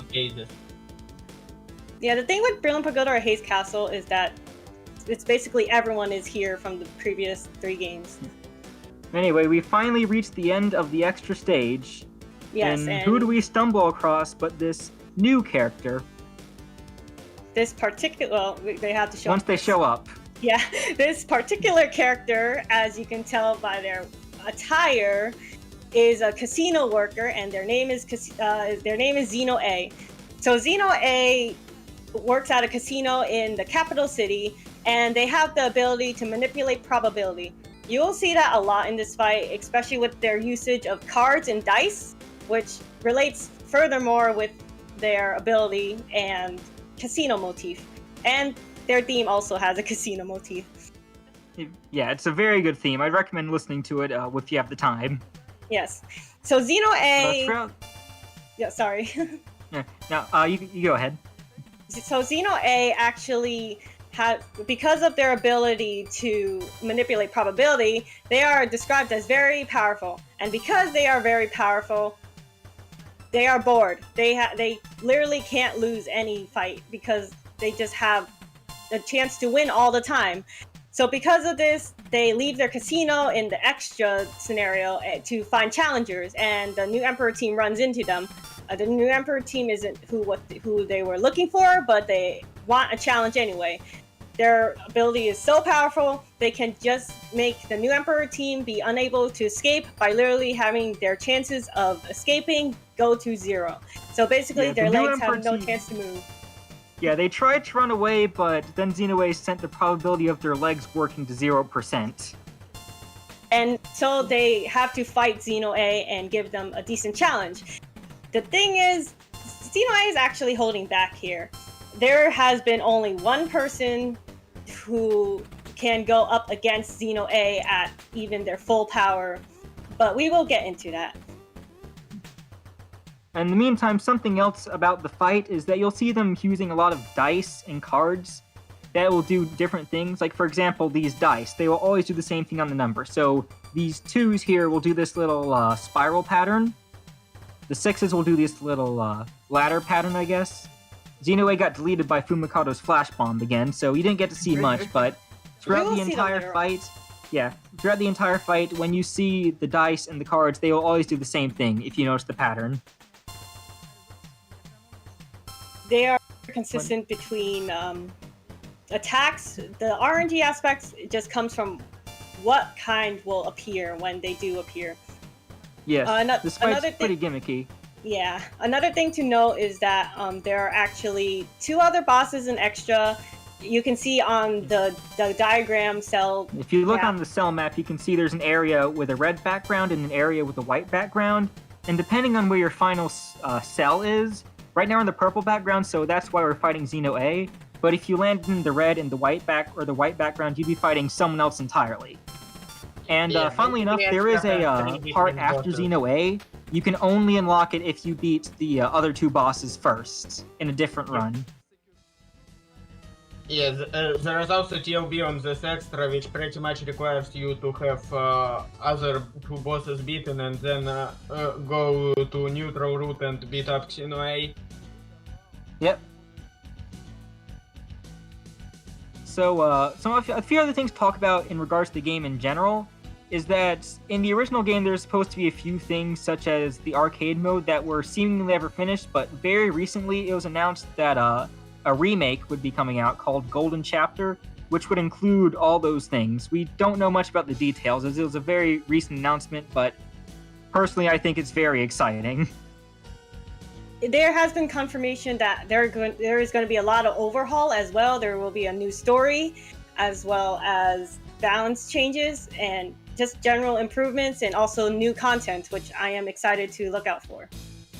Yeah, it's going to be very, very good, I hope. Yeah, this card can be very, very mean depending on what 5 cards Xeno decides to throw out, especially all the glowy bullets can just completely overlap with one another. And the cards themselves still do damage, so you don't want to get hit by them while they're exiting the screen. There's a lot to keep up with, and the runner's doing an absolutely fantastic job with it. So, one other thing I'd like to talk about is we didn't see too many awful stage events, but the stages can get very, very mean with some of the events. I'll start. There is a helpful event called Extend, where if you get to the entire cell without taking a hit or using a bomb, you will get an extra life just for free right then, right there. But there's also a few really mean ones, like Immortal Enemies, which is exactly like it sounds, and Giant Sudden Upset, which makes you lose power when killing enemies, which is also not fun. But you know what else is not fun? Getting lucky. Yes, normally you'd think getting a jackpot would be very, very fun and enjoyable, but unfortunately, Xenoa has a very large supply of shiny yet deadly coins to throw at you. Oh dear goodness, that is the most unlucky you can possibly get. That's exactly what you was asking about when we were that's what we were most afraid of, and that combination they got, those 3 eyes, that puts the most coins on the field possible. Yeah, it can be very, very mean sometimes. It can even do something else to notice about this fight, these dice. These dice are essentially random, though they appear to have somewhat homing properties. They are very, very annoying and difficult to deal with, and the runner's doing a fantastic job avoiding them. And here we have their survival spell card, Dealer Time. So basically... Remember everything this fight used to be? Do you remember all those attacks that Xeno used on you before? Well, here they are again, in one little package. And by one little package, we mean 1 minute long package that just throws everything but the kitchen sink at you. Yep. First we had the dice, and now we have a bunch of cards as well. Just stuff is flying everywhere at this point. But we're only halfway done. This is only 30 seconds in. Things are only going to get worse from here. As you can see, the runner's already getting backed into a corner a bit. Oh my and God, things are about to get really, really bad, as guess what's back? You know, our favorite jackpot friend. All sorts of coins to dodge, as well as everything else. They're getting pretty lucky, if I do say so myself. Yeah, very, very lucky. Look at all that money they're winning. Oh, here he comes. And that's the end of their first survival card, because they have a second one. This is Roulette of Destiny. Yep. The screen is split into a bunch of cells, and one random cell is chosen to be full of bullets. But crazily enough, it's always the cell you're in that's getting filled with bullets. Wonder how that happens. A is manipulating probability. Something you might think, oh, why not just run to a different spell? Those little lines are lasers. You cannot run through them. Normally. Yeah, but you can if you see, since we've already talked about Fumikado's flash bomb deleting everything, but since you're invincible during it, you can just run away into a different cell, and you're probably going to be seeing the runner do this at some point during the later cells where things just start getting smaller and smaller, and it's more and more difficult to dodge the bullets. Yet right here, they're going to activate the flash bomb and run to a different cell, or they could just stay in their place. That works too. The thing is, you could use any character's flash bomb to traverse the lines, but the only problem is that you have to refill your flash bomb each time, and that is not possible to do after one cell. And now here's Xeno's final card, If the World. They essentially mirror the screen, and you have two characters to keep an eye on, because the bullet patterns aren't entirely symmetrical, so you have to be carefully looking at both of them, because yes, if your mirror clone takes damage, you also take damage, as you see there. Unfortunate. The mirror does not display a hitbox, but it is definitely there. But we and that is the Xeno A fight done. And if you look at the player shields, they still have 6 full shields left, so they're looking they're sitting really pretty. You know, it's looking like they're going to clear it. Now moving on. Now, since in a previous run they cleared both the red and white bosses as well, they get to move on to the EX plus A stage. And who do they run into but Tsurubami Senri? Well, the reason why the background has become more monochromatic is because their memories are acting up once again. It's getting fuzzier. Now, this is Tsurubami Senri. They are the former ruler of Mugenri, and they are also the Shinto priest of the Senri Shrine. You know what they also are? They're a ruthless dictator.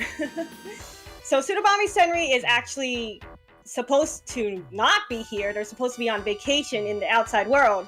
So when the new Emperor trio encounters them, they are very confused because Tsurubami's not supposed to be here. Tsurubami reasons that it's because they decided to come back and check on Mugenri while they are away and see how it's doing without them. But then decides that they have to exterminate the new Emperor team because the new Emperor team is causing unrest in Mugenri. And also, Fumikado made this little tiny mistake of announcing they are going to take down over the Senri right to their face. Fumikado says, I'm going to defeat the Senri right to the Senri. So, not the smartest decision of them. A lot of smart decisions. Another detail that is worth mentioning is that at the beginning of each spell card, the boss is temporarily invincible. Yeah, so you can't just cheese everything forever. But something else, Tsurubami is incredibly, incredibly powerful, to the point where the team is actively fearing for their own lives while fighting. we said earlier that there is only one person who could keep up with Xeno A at their full power, and that was Tsurubami. Tsurubami is not to be underestimated. They can and will beat anyone up. They don't even have wins or losses. Both of them often draw out. And they play around so much that it causes damage around them when they have these fights. So that is an extent of their power, to be sure. But yeah, so Tsurubami has a theme with the monochrome color scheme, as well as making use of ink and paper charms for their attacks, because, you know, they're a Shinto priest, I suppose. They just have a very cool monochromatic color scheme both in their attacks and in their design. And here they just kind of go crazy, just teleporting all over the screen, blasting bullets. We'll get into their... They don't really have to try. But here's probably my favorite card, many people's favorite cards in the game, or in the series rather. This is called the Clock That Doesn't Tell Time. There's this giant laser that spins all the way around the screen, and you have to sort of keep up with it through the bullets it leaves behind. It's very interesting to look at visually. It's very fun to play, and I know it's what got a lot of people into playing Len'en, seeing this card. It's very fun. It's very stressful too, but in a good way. Yeah, this is, in my opinion, the definitive Tsurubami card. This is what I think of when I think Tsurubami. So, Obsidian Blade. In Obsidian Blade, Tsurubami will shoot out these blots of ink that will streak out an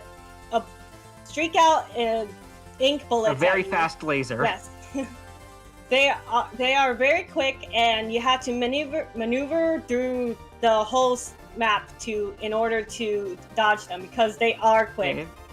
You have to watch out for the laser while also watching out for everything else, but the runner did that, and Tsurubami's already done what for. You know, time flies so fast, but something's wrong.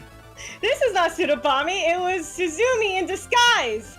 But this is not a classic scenario, because Suzumi actually has multiple souls in their body. This soul is Artie, who has red eyes. So Suzumi has a general motif where they deal with memories. Artie's ability is that they can manipulate facts and change them at their will, whereas when I mentioned the other soul before, they can manipulate and erase memories. So Artie's attacks will have a lot of instances where you will have to keep up with memorizing where the knives will go and these indicators of where the knives will appear at. Yeah, so in this first attack, which is the survival, you have to look at those half-transparent knives that predict where the real knives will be. You have to keep up with multiple waves at the same time. It's all about testing your memory. You will see throughout the whole fight that Artie's attacks are very gimmicky. They will deal a lot with memory and visual indicators, which is fun. As you can see here, this memory, these aren't the bullets I remember that Artie's shooting, you know. They're shooting these regular circles, but then they turn into knives, which turn into bubbles, which turn into lasers. Something's not right here. And you know, that's just Artie's whole shtick. You know, their other soul manipulates memories, they manipulate facts, and now our new Emperor team is in a pretty precarious situation. Yes, once again, life or death situation. It's a pretty common thing in Len'en. Yes, because Artie is trying to actively get rid of the new Emperor team. Apparently, the new Emperor team has been going around and messing up what the other soul of Suzumi has set up. So Artie has gone out of their way to try to get rid of them. And by get rid of them, I mean literally kill them. Something else you might have noticed about Artie is the excessive amount of knives. Both Suzumi's souls are very violent in their own unique ways, and Artie likes to use knives a lot. A lot of knives in their attacks, but very differently. For this non-spell, you have to be very quick to react to where the indicators will be to avoid getting hit. But yeah, Suzumi is not a very stable or safe person. You do not want to hang around them. They are not your friend. I'm not certain how well you can hear the music, but their theme is very, very creepy and unsettling, and it fits them perfectly. Flashback Kill, which is a spell card that shoots bullets out, which then trail along little bullets that stick along a path. They will stay there forever. Yes, they will stay there forever. So you have to keep in mind of your surroundings as well. Runners still haven't lost actual lives, huh? Yep. They're doing the runner great. has been doing a very good job at, staying alive, not getting hit. They have not lost a single life. They still have 3 full shields left. Were any bombs used or... Yeah, there's been no bombs used as well. Anyway, this card, I don't know... Oh, there's a bomb. I don't know if anybody who knows how this card works. It's just, there's a lot of knives. Good luck. I'm not sure if... Yeah, they're going to use the flash bomb, and goodbye, Suzumi. My guess is that the knives... You had to dodge the knives in a split second. That's my guess. And here, these bullets fade in and out. You have to pass through them while they're faded out. It's a lot more lenient than it looks. You can pass them when they're almost completely opaque. So it's at least forgiving. Please setting up for this spell card, Link Memory. Yeah, where there's multiple things you have to be worrying about passing through. So it's a lot of stuff to keep up with. Can you memorize it all? Is your memory up to the task? They're almost It there. seems that this runner's memory definitely is. And now we're to Suzumi's survival card, a thought jabbed into your back, which is not something to mess around with. Yeah, it's very interesting. Suzumi starts by chasing you around. That red circle around them, you do not want to touch the red circle. They will cut you, and it will do damage, so don't get cut. Damage? There's also these Well, yes, it hurts. But you can see these lasers that appear, they'll pop back up after a few seconds. But Suzumi eventually tires of chasing you and decides that a better method of cutting you is to just fly around the entire screen. So they start by flying around in a circle, then they do a zigzag left to right. They're basically then they do a zigzag from bottom to top. And they're basically scouting the whole screen for you. And now here's the final part. Now here's the final part. There's no more laser or anything. But Suzumi's now chasing you, and they're invisible. You have to keep getting away from them while also maneuvering through this bullet field. You got to be careful not to get caught. You have to keep in mind of their speed as well, because you don't want to go too fast, or you don't. And now here's the final attack: Foolhardy Courage. This is a very interesting one because the bullets disappear when you move. You'll see the bullets are fading in and out as the player moves here. So it's all about memory once again. Can you remember where the bullets are? Can you predict where they're going to go? It's very, very specific because as you can see, it's not very easy to just stay still. You have to keep in mind that Artie does shoot at you as well, and they have a variety shoots directly of at you, a bunch of bullets floating around you, but the runner handled it absolutely admirably. And that's the Suzumi fight. Yep, and now that's you might think, oh, finally, Suzumi's defeated, but no, they got away. Yes, unfortunately, Artie has decided to use their ability to change fact and completely disappear in static. And the new Emperor team does not remember any of this. Sugumi has a slight feeling, but does not remember. And that is Builder Haze Castle's extra. I don't know if we can call it no miss run or not. Well, it was a no death run. Yeah. Good. They made it in the end. But another thing to keep in mind is that Artie's ability does have a weakness. They tried to maneuver around this by noting down their memories, but because they told that they were noting down memories to Artie's face, Artie knew of this fact and changed it, so they didn't know anymore. Suzumi's incredibly overpowered, but they're not invincible. Yep. Are we gonna get another round? We could stay. Another one? I was just told is this, we have time for, like, they're apparently gonna play another regular run or something. All right, so we're doing this a bit backwards, I suppose, because usually you do a normal and then an extra stage, but I guess this time we're just doing extra to normal. As you can see here, we actually have the extend event, so the player definitely wants to. Oh my goodness, that's a very nice. Yeah, they got an extend there. Oh, nice. They had an upgrade, which makes it so when their flash bomb fills up, they get invincible for a second or so. And that saved them from that wall of bullets. So they were able to get that very early extend. pretty much extent event makes you get, well, extent if you no missing, no hit, no bomb to this cell. Yeah, the runner almost got hit, but they got they got that upgrade that makes them temporarily invincible, and that saved them. That's pretty much how extent system is working in this game. Well, you also have so as you can probably see, they're hanging around on the left side of the screen a lot. So they're going down the Haze route to the Dragonfly Castle. New Emperor team's gonna figure out what's going on there. If you don't know what pacifism rewards is, basically if you don't shoot, then your health bar refills. But the health bar is already full, so there's really no point to not shooting. I guess the runner just wanted to flex. Either way, I would have to explain the Haze Castle scenario for the New Emperor team. So basically, Fumikado formerly headed the Dragonfly army, but then they discovered the Dragonfly army has gone out without their permission, and they're like, "What's going on? Why did my army move out without my command?" Yeah.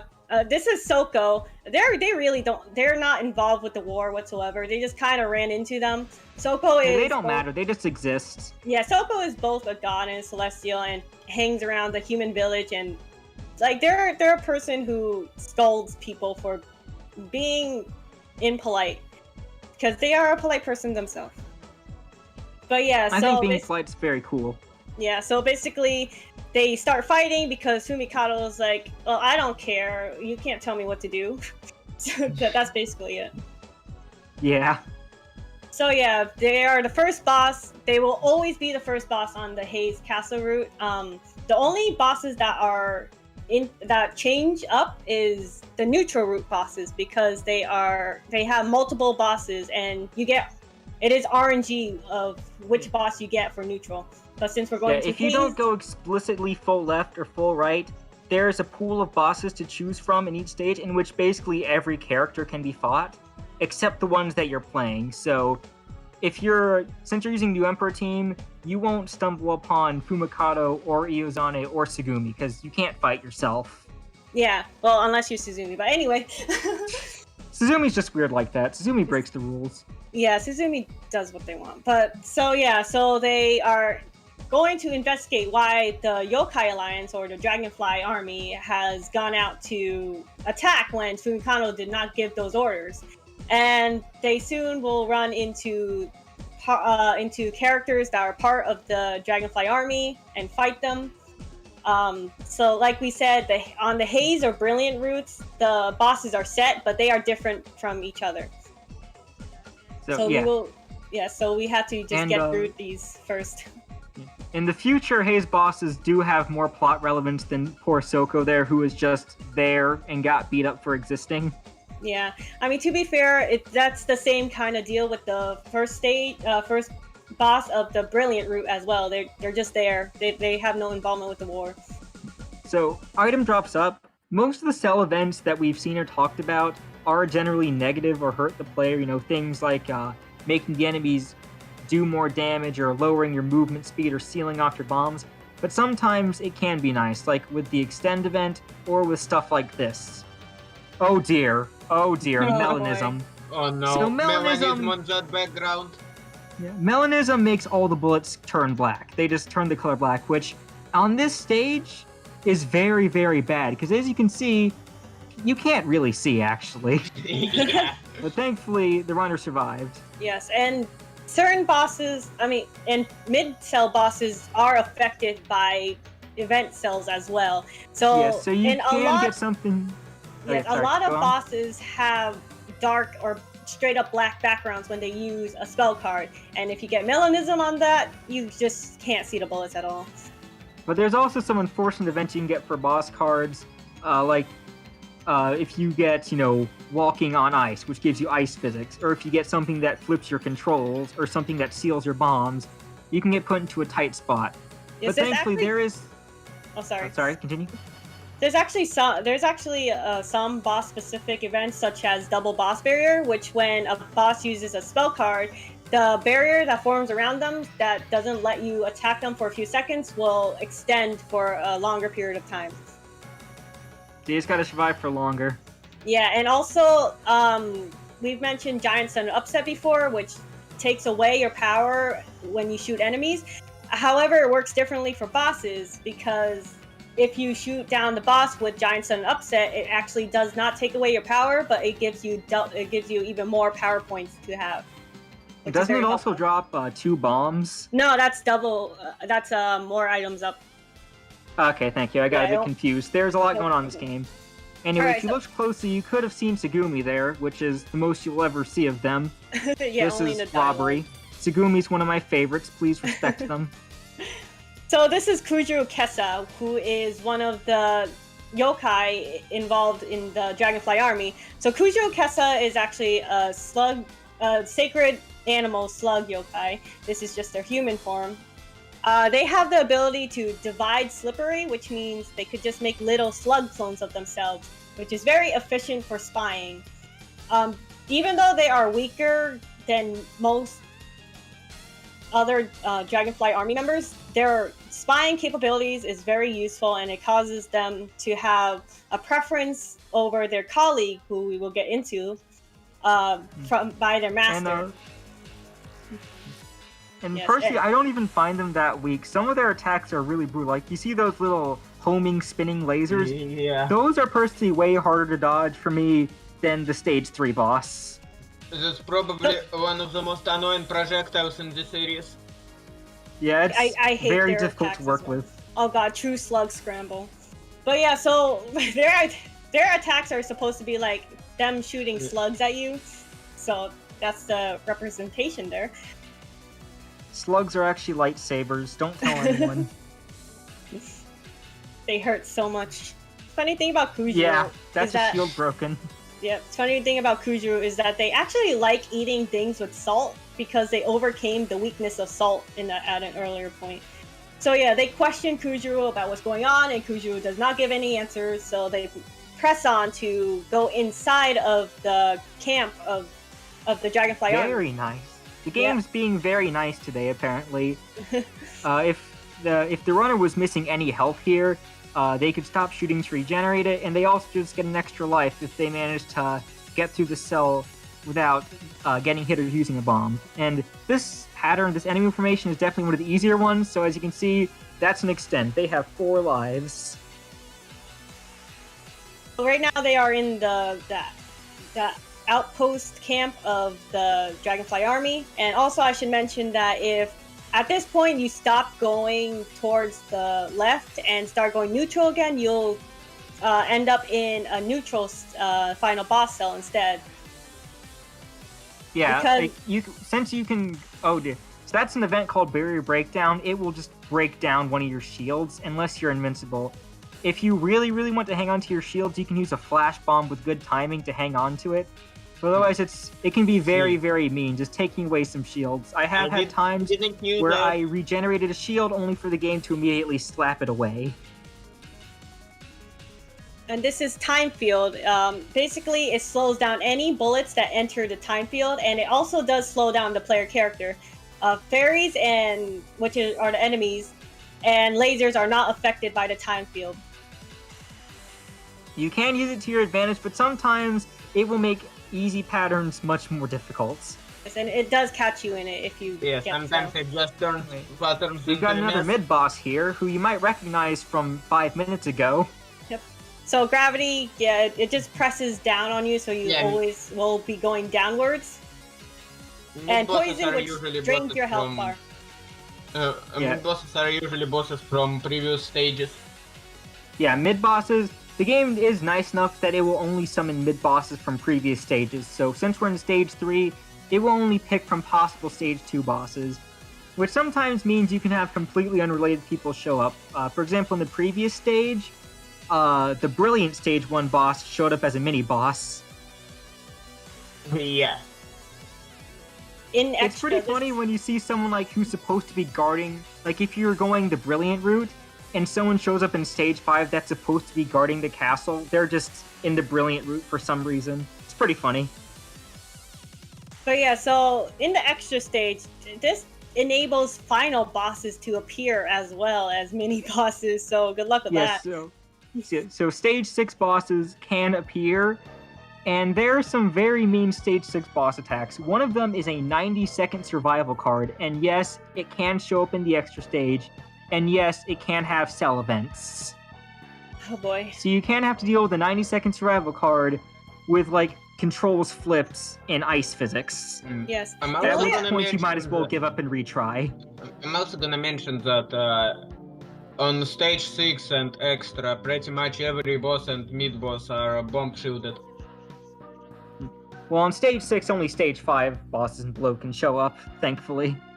Yeah, in extra, the only exception, I believe, is Suzumi. They will not show up. Right, but there's another thing to bosses.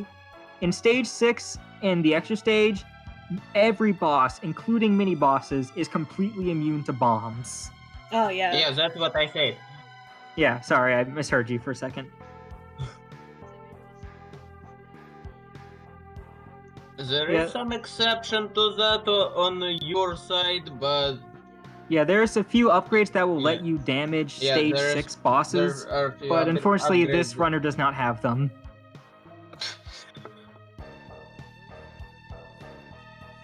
We're almost to the next boss. Yep.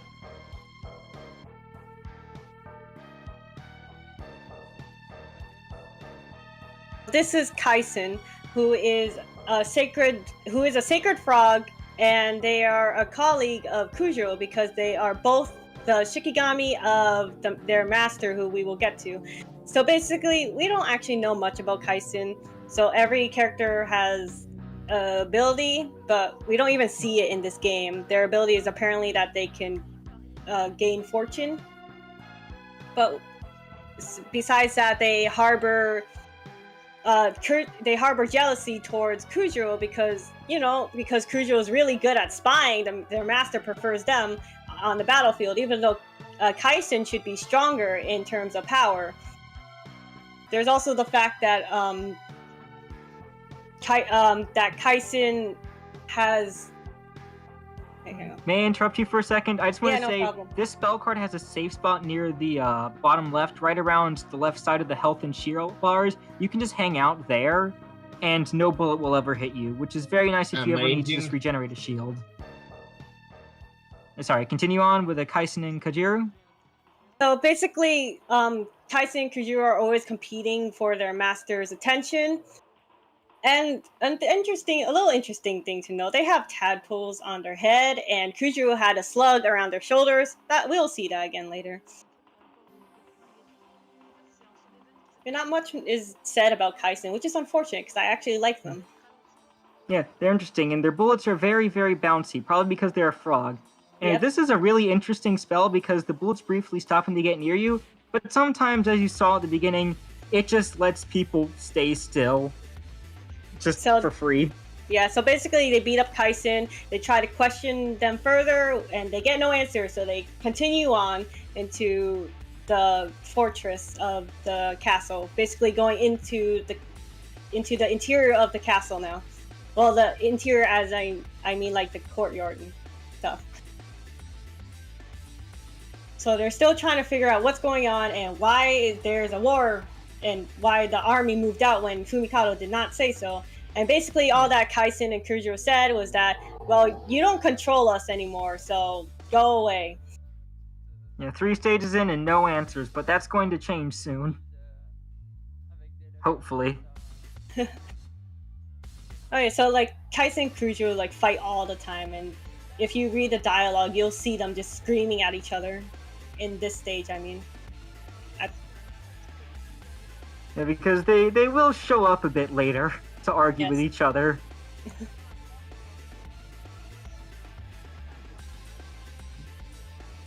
Something to note about the stage is you might have thought the extra stage is long, and that's true, but all the other stages are also very long. I have timed it. Stage 4 and 5. Yeah, I have timed it. Stage 5 takes like 6 minutes for the stage part, which is a bit absurd. I don't think it's a good idea because different cells can you can spend different amount of time to clear them. Runner just sits there and eats the barrier breakdown. They do not care. They Yeah, got the thing this. is- Look how many bears they have. They have 7. Yeah, they have 7. The game ran out of room for squares, and now there's just a number. That's when you know you're really doing good. Also, if you don't know, the numbers on to the right of the health and shield bar, that's how many times you get hit. That's basically it. So right now the player's gotten hit 13 times, and they're still doing pretty good. Yep. This game can be very mean, but when it's not being very mean, it can be quite forgiving. The problem is that there are more bad events than good. Yeah. I'm not certain what Trouble Sudan translates to. Do you know? Because it's not something I recognize. Giant sudden upset, maybe? No. I don't think so. I think we've seen Giant Sudden Upset before. But apparently it didn't appear to do too much, so that's good. Enemy backup is when lasers will just slice across the screen randomly. Yeah, it can be... It's typically not too bad on its own, but it can make some already complicated patterns a bit worse to fight. And it could corner you, but like also you can get free grazes off of them. Alright. So something I should say about Poison, it's come up several times. It does very, very slow damage to your health. Usually for a cell, it will take your health down about 1 notch, and it cannot kill you. So even if you're at the lowest possible health, Poison cannot kill you, which is a nice bit of mercy from the game devs, from Jinx, who is the game developer. No, they really have a full bomb stock, and they're not using any of it. Yep. Oh, yeah, random. There was a random movement event there, which will take control of where you move and just throw you in a direction randomly on the cell map, not in the screen, but the cell map. Oh wow. Right. So you might have saw what happened there. Usually, what happens is that attack is supposed to shoot a bunch of umbrellas at you when you get close, so you can't just cheese it by hugging the boss. But since the runner used Fumikado's flash bombs and were invincible, not only did the regular blows get reflected, but I believe the umbrellas also got reflected, which caused the character they were fighting to basically die instantly. Which is very unfortunate for them, but they should have known better than to go up against Fumikado's flash bomb. I think we should also mention that Tsugumi is, since they're a support character, they have ability applied, and I believe you go very fast when you're not shooting. Yeah. Or shifting. There's a lot of upgrades going on that you won't really actively see, but there's a bunch of also character-specific upgrades, and one of the upgrades that Tsugumi has is that when you're not shooting, you move very, very fast. Oh dear, walking on ice. I think it's like doubles your speed when you're not shooting. Yeah, it makes you very, very fast, and that's active no matter what role Tsugumi's playing, whether they are the person shooting, the person using the flash bomb, or the cheerleader. And in this case, they're the cheerleader, so while you won't see them, their effect is still there. And so you occasionally may see the runner stop shooting to go faster at some points. You could see the difference in the speed. Oh wow, Sese again. Yeah, this skeleton is not giving up. Yeah, Sese is a stage 4 boss. No, they're stage 3 boss. Oh, stage 3, my apologies. Yeah, we're in stage 4. It would be very, very bad if stage 4 bosses could show up as stage 4 mid bosses. Yeah. But they're using a non-spell, so it's fine. So as you can see, there's some very intensive gameplay going on. But we have finally made it to the end of stage 4. And here we have...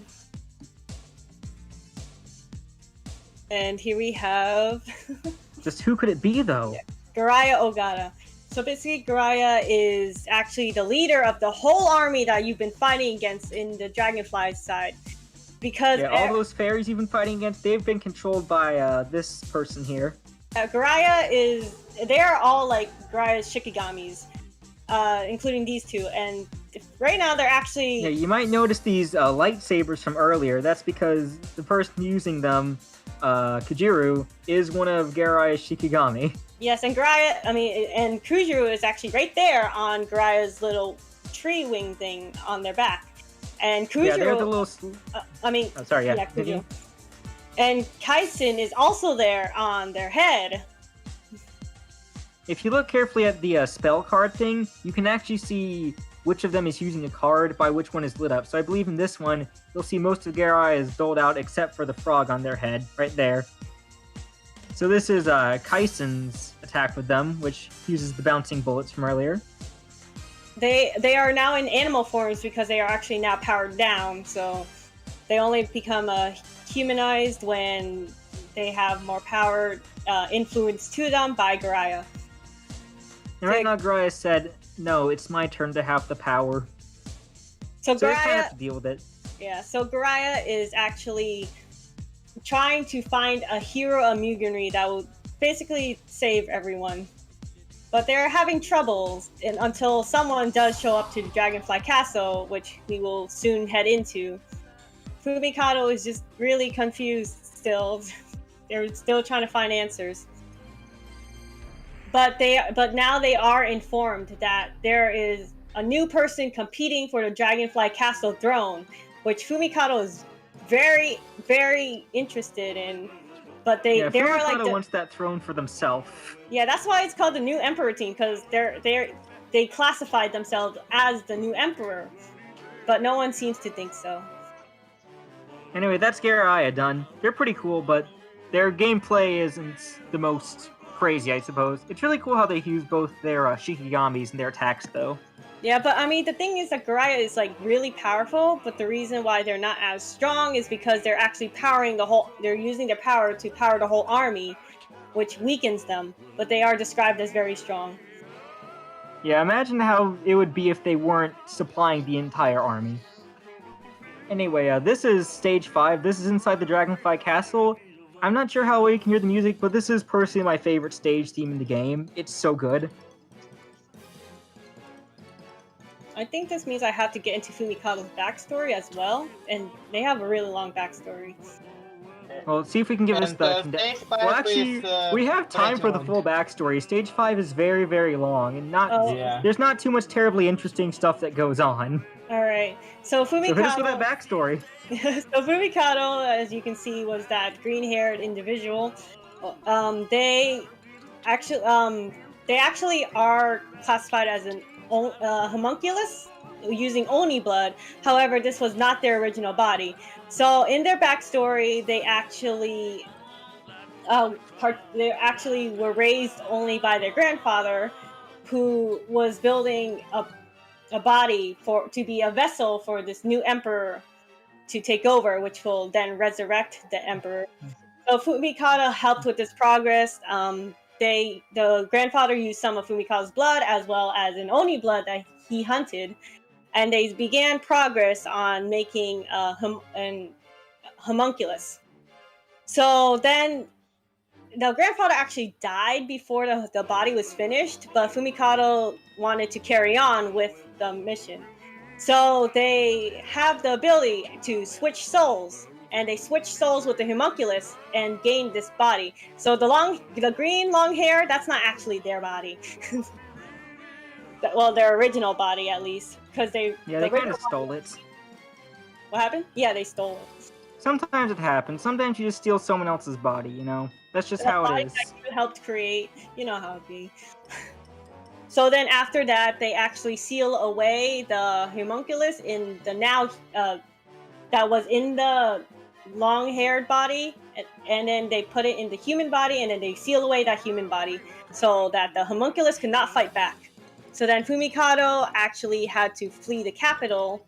Well, first there is a person who helped with the plan. They got adopted by Fumikado's grandfather. We'll actually see them later on, but basically they were adopted, and so they became the servant for the Taras, which is their surname.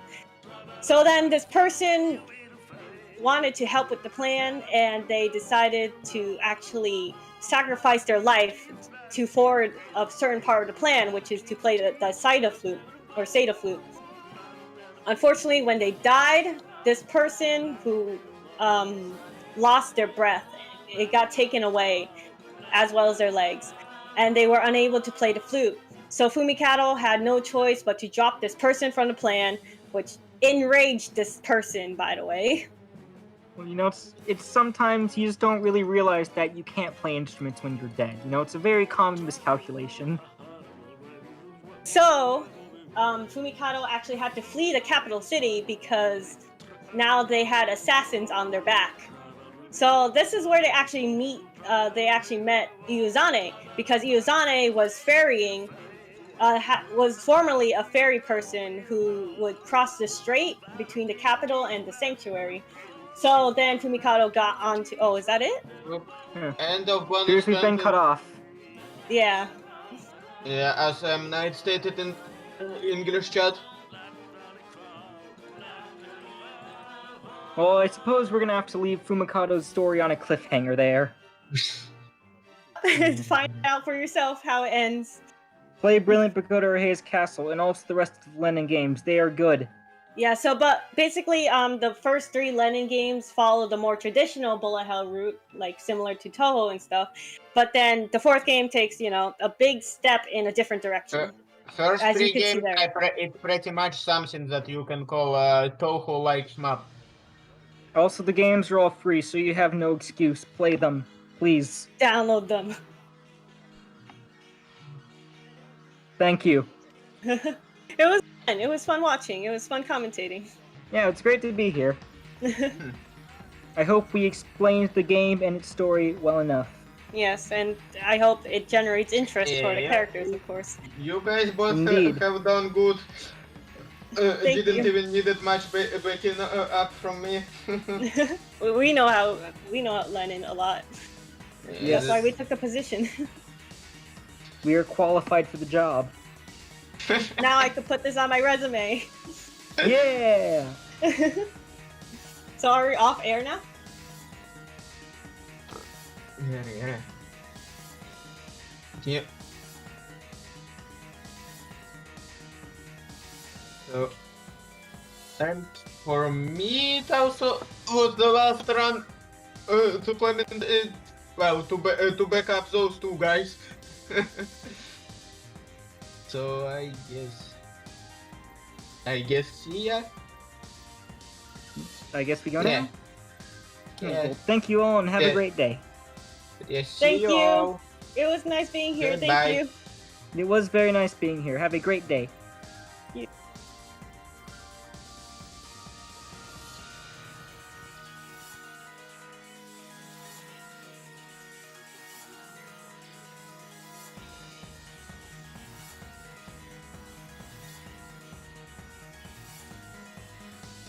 Shoutouts to them for doing that commentary. That was awesome. That was a really interesting game. Kind of want to check it out, maybe. Do a vid on it or something at some point. So up next, we got Pulstar, and it's yours truly doing the commentary. This will be a speed run, so I'm really curious. I got Darius and Pulsar mixed up earlier, so this will be interesting. Anyway, yeah, some strange choices on SHMUP Radio to be playing. I actually took a little bit of a break and was walking around outside, so I didn't really have a whole lot of power over what the radio was gonna play. But I hope you all enjoyed that. I think it was really cool to hear about the story and stuff. I at some point want to learn more about the Touhou story and do like a whole video on it. Anyway, so I'll see you all when we do Pulstar, probably in a minute or 2.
Alrighty, looks like it's time for some Pulstar. It looks like he's playing the Arcade Archives port. Say that 3 times fast. Arcade Archives, Arcade Archives, Arcade Archives. Port. I can tell by the scanline filter. They all have that sort of slightly too heavy scanline filter, I feel like.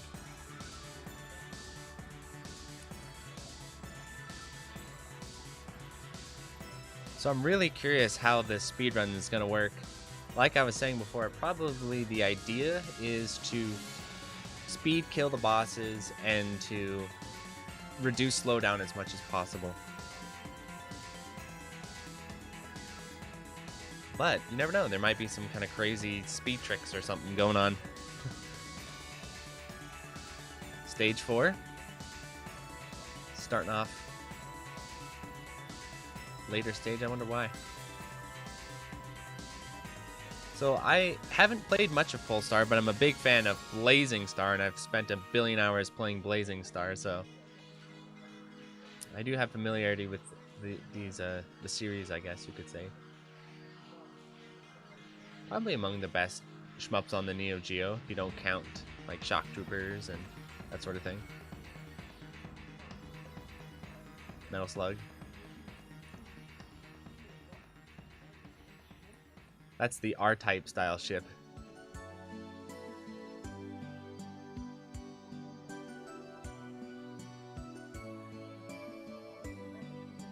So he's trying to avoid the slowdown, I'm assuming, right?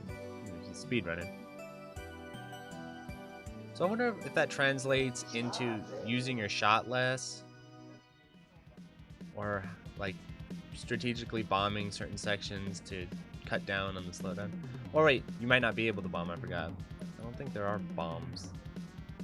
Blazing Star doesn't have any bombs.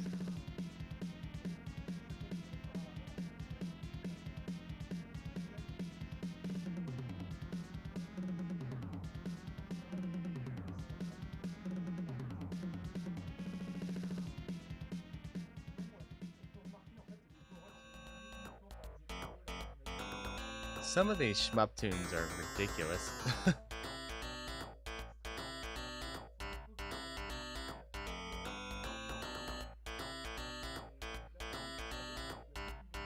Unfortunately, I have no power to change the song.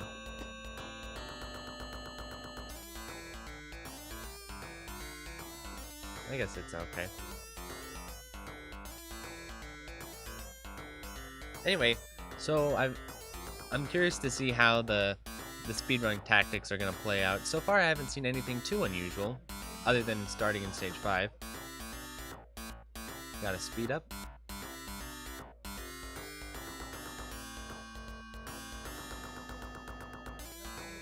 Let me see if anyone has any ideas in chat.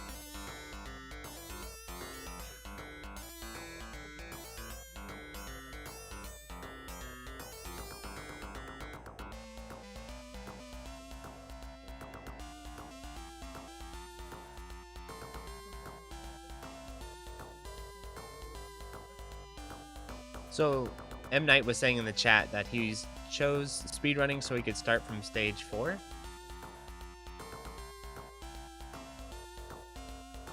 Is the idea being, I'm guessing, that you gain a bunch of power-ups and stuff so that you can just blast through the earlier stages without much slowdown, I'm guessing? Something like that?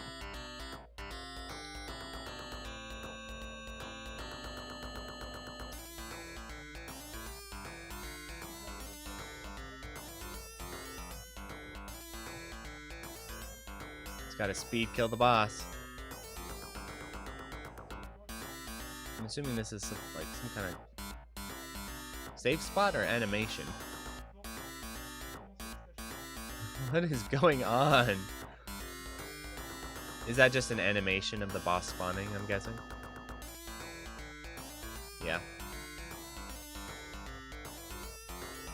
Ooh.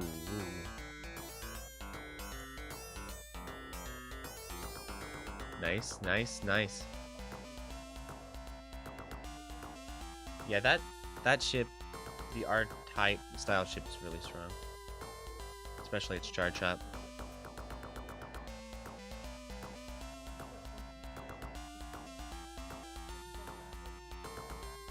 Oh, I get it. It's a speed run because you can just skip to stage 4 immediately. That's funny. I get it now.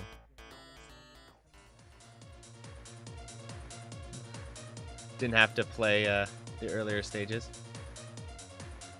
Shoutouts? Yeah, that's a cool idea. I kind of thought about doing something like that with SHMUP Slam actually 3, where I was thinking of maybe just skipping right to the second loop and just playing a second loop only run or something.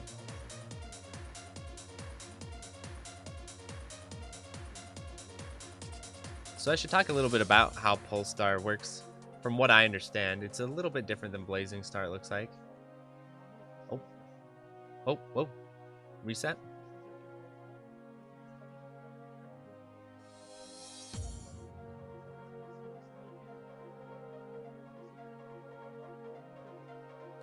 Looks like we got a reset here.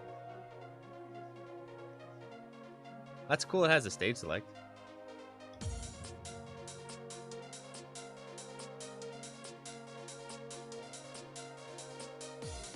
So the way it works is it's kind of similar to R-Type, really, except I don't think you can launch your shield out there like that. You have a charge shot. In Blazing Star, if you rapid shot, you'll actually do a special rapid shot animation, which is good. And then you have your options here, and you can kind of aim them. And I can't remember if there's a way to lock them in place or not in Pulsar. I haven't played Pulsar in a very long time. Someone in the chat can comment, though, if you're able to lock them in, or if they are just always free aiming or not.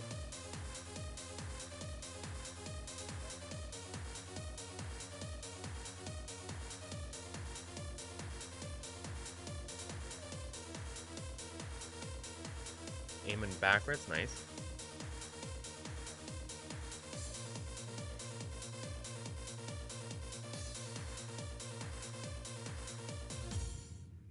Oh yeah, the option also covers you from physical damage. You can see that.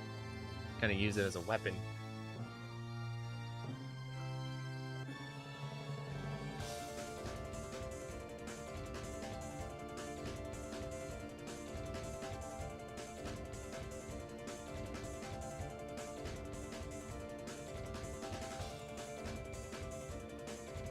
That's a speed upgrade. You gotta love that.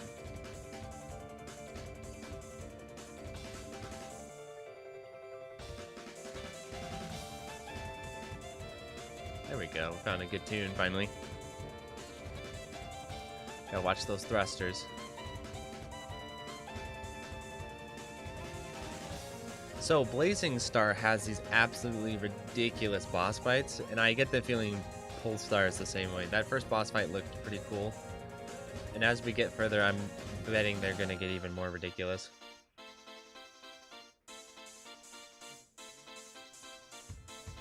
Speed upgrade. I think that's what that is.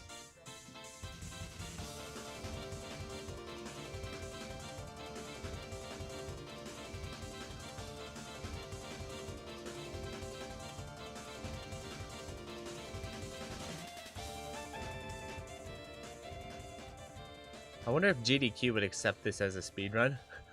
Just skipping to stage 4, like, yeah, no, it's a speedrun. That counts. Maybe we should come up with strats like that. Just getting into GDQ.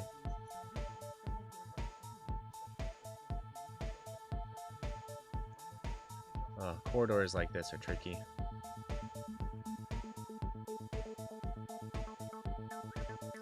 And this is one of those shmups where if you fly into the scenery, you die. It doesn't have that nice feature in more contemporary shmups where they're starting to allow you to fly into the scenery without dying, like Zero Ranger, which I really like that. But this one I know for sure, if you fly into the scenery, you're dead.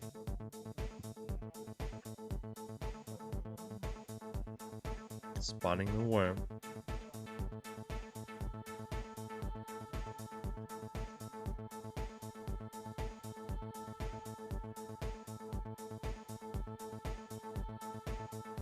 Yeah, he could make a save state here, just in case.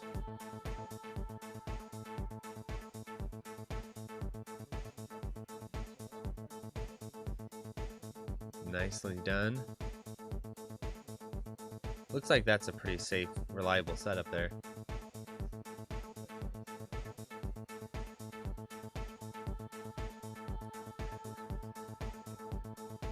Look at that bullet up top, just spinning in a circle.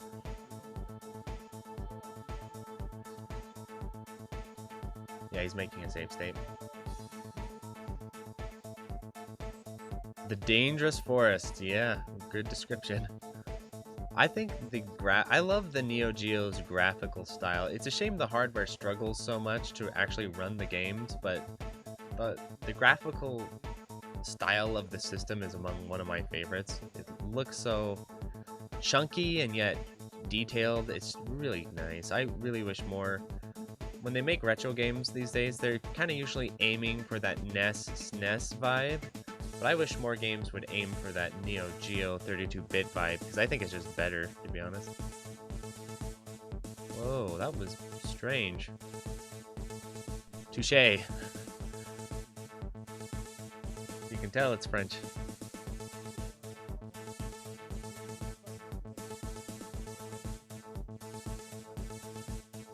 So it's like he has to, this is the thing with the port, what he has to do, which I wish Arcade Archives would just fix, but what he has to do is he has to quit out of the game, then he has to re-enter the game, and then it will hopefully pick him back up where he was. Yeah, there you go. Why don't they just, so they have a save state there, why don't they just add actual save states? I do not know. Doesn't seem like it'd be that hard of a leap to make, and it would greatly improve the quality of the player experience. But anyway, I wonder if he's playing this on the PS4 or on this Switch.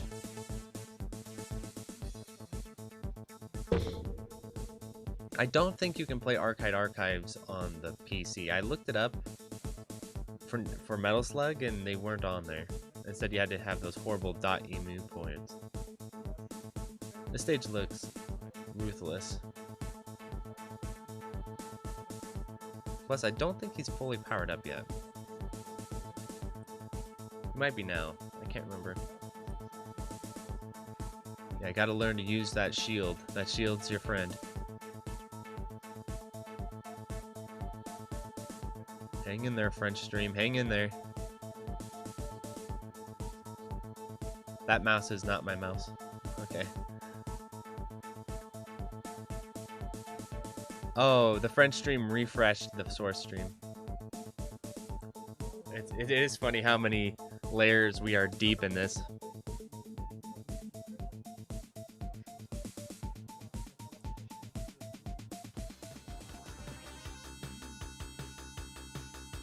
Oh, that's cool. I've never gotten this far in Pulstar. I've just played a little bit of it, I think up to like stage 3. Then I was like, I want to play Blazing Star now. I'll have to do a 1cc of Blazing Star on my channel at some point though. The thing about that game, it's probably similar with Pulsar, is it goes on a real long time. It's like a 45-minute game or something like that.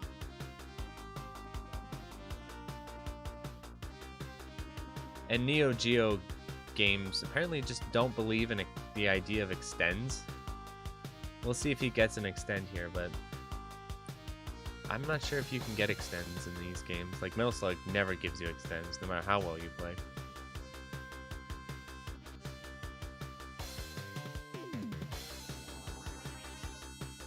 That would be interesting if that was like a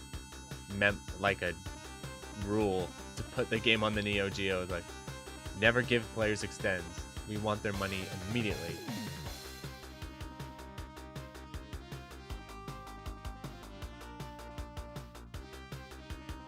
Ooh, making his way through. That shield's really doing work.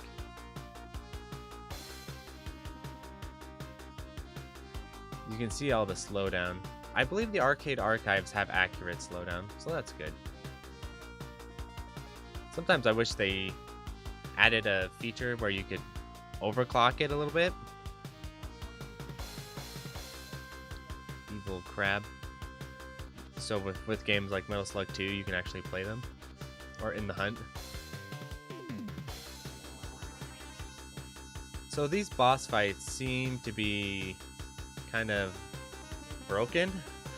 In Blazing Star, they'll go on and on. They have multiple forms and parts and all kinds of stuff.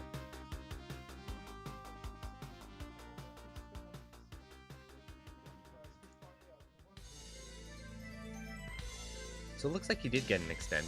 So I guess that's not just a blanket policy.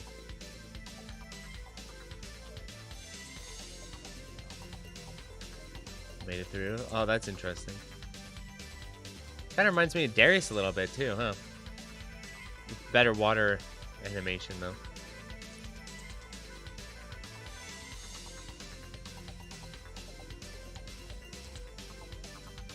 These sticks in the center here will probably be covered.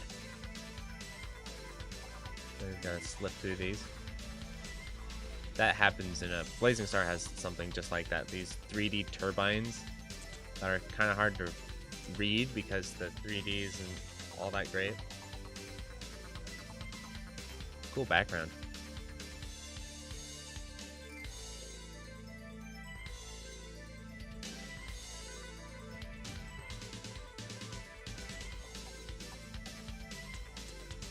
Now he's feeling the power.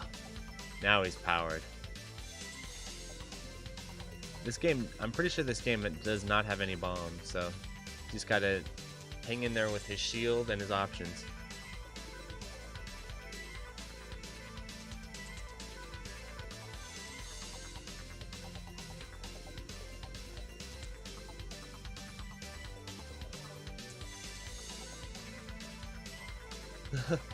That looked much harder than it actually was.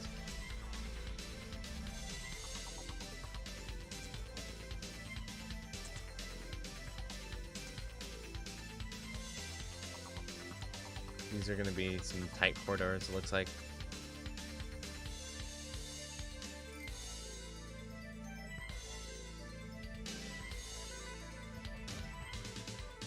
I wonder how much, if you shove your shield on top of them, if it point blank damages them or not.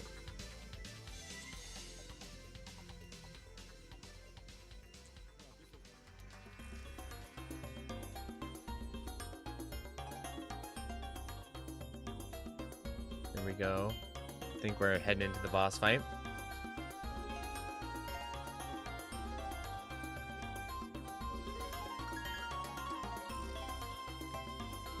He's setting his shield right on top of him.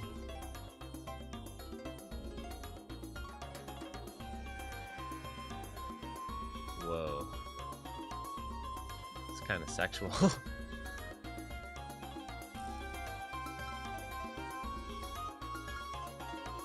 These bosses seem like total pushovers, or maybe he just knows these broken strats to take them out.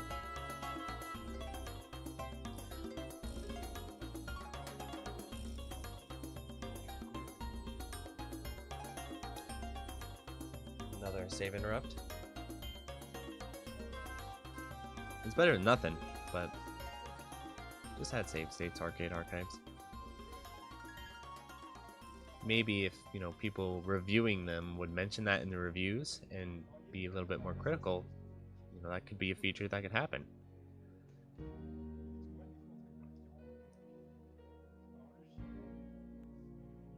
This is a cool stage. Now we're in space, looks like.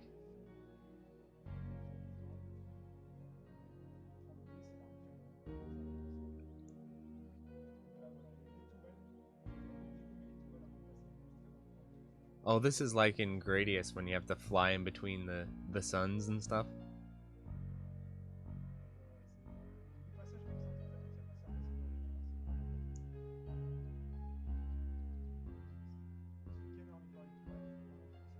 I don't know what's playing on SHMUP Radio, some kind of really quiet piano music.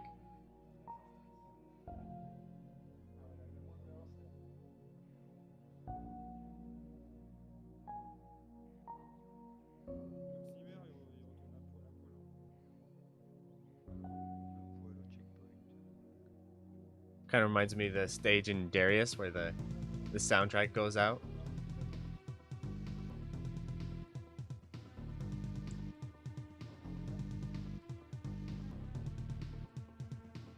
He's been playing well though. After that death, he's recovered and been playing well. Maybe creating the save and reps gives him a little bit more confidence, you know? That way he doesn't have to worry about replaying everything if he dies.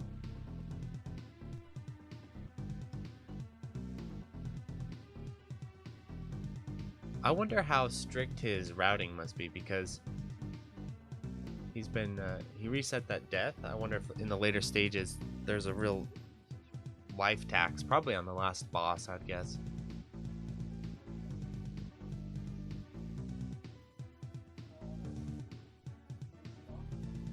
Sometimes having that giant shield in the front of your ship kind of throws your perception of where your hitbox is off.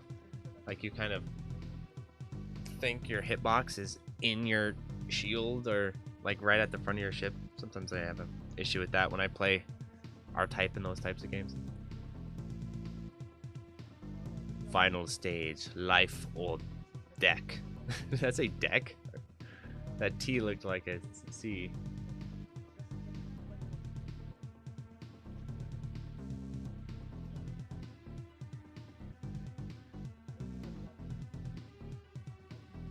Yeah, if you haven't checked this game out, definitely check it out. You can get it on the PS4, I believe, and on the Switch.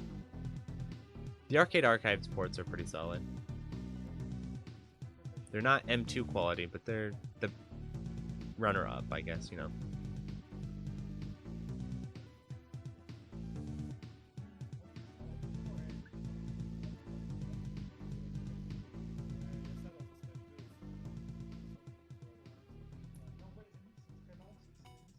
He's inside the... You can just, watching these runs today, Darius and now Pulstar, you can see how influential Life Force was. Just so many shmups seem to carry these motifs from it, right? Like the whole inner cyber demon thing, or whatever it is.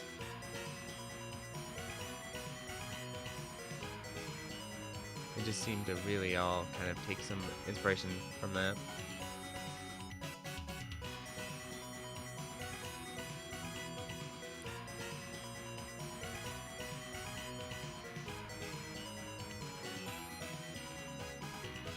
It's always scary when you have sections like that.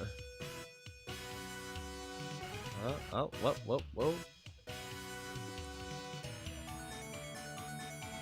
Not sure what happened there. He's sitting on a good amount of extends, though. He's in the last stage. I'm really curious to see what the final boss would be. So far, the boss fights have all been pretty much one-shot kills. It's like Mega Man Hadoken, you know, just Mega Man X Hadoken, just fire it and kill the boss.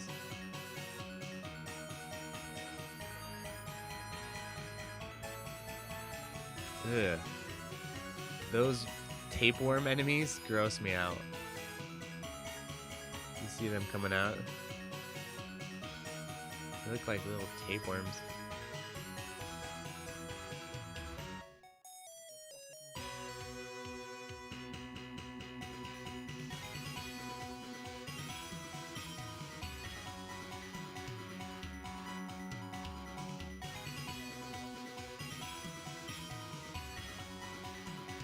Playing very well. He's been really good at keeping his shield right on where it needs to be. You can kind of use your options as a little bit of shields too.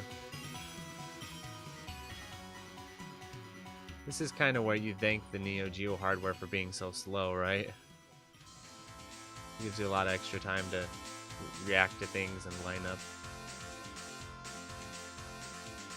And the thing about this is that in Metal Slug, I was just playing Metal Slug 2 and stuff like that. When the Neo Geo slows down in that game, it also eats up your inputs, which is really, really brutal.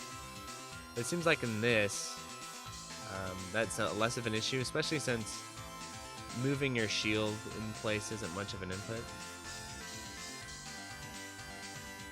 You don't have to like time your shield or anything like that. I wonder why he avoids those T's. He's been avoiding them all run. Must be a bad power-up. Probably a crappy weapon type he doesn't want to switch over to.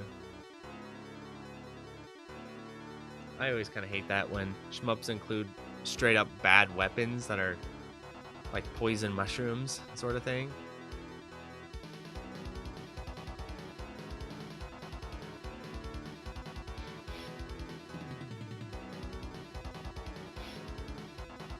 Take out the tapeworms. This is a long stage.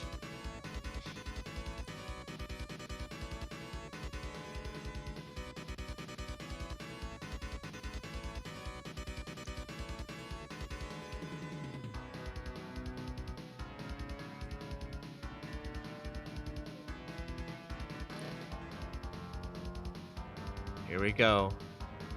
I don't know if this is the final boss. We'll see. Sometimes there are two final bosses. See, this is like the life force thing where you're inside the guts, the innards of the beast.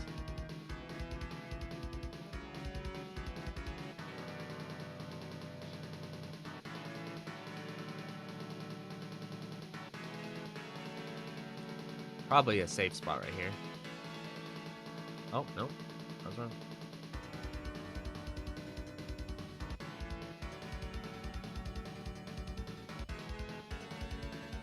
That's just phase 1. We all know that. Those power-ups do not go away. They're still there.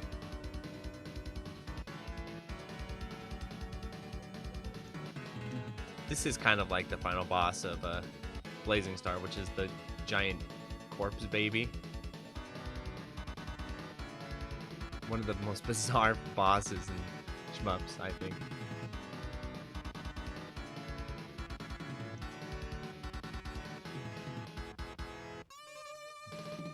That's interesting. Wow, he's just taking these guys out.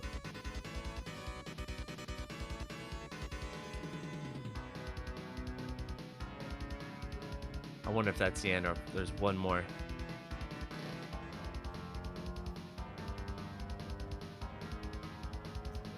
Oh, no, I'm seeing GG's in the chat. GG, my dude. Had that reset, but after that, he had a no death clear. Maybe that's what he was going for. No death clear.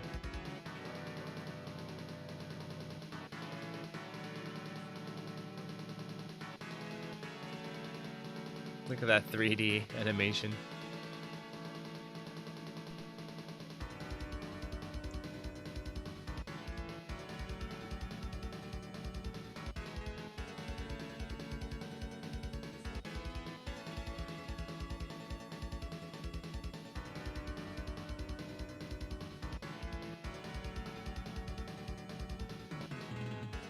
That's interesting. So in the chat, they're saying that it's the same designer. I definitely believe it. I mean, it's so blatantly like R-Type. It's either a similar staffing situation, or they're just like, you know what?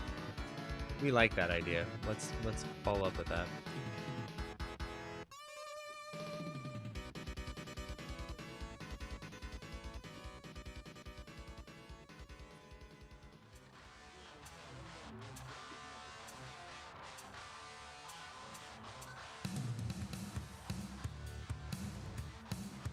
We got some hot jams now. Let's take a look at what's next. Shall we?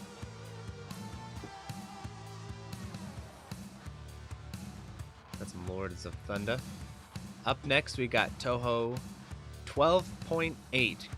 Great Fairy Wars. I know this one's a fan favorite.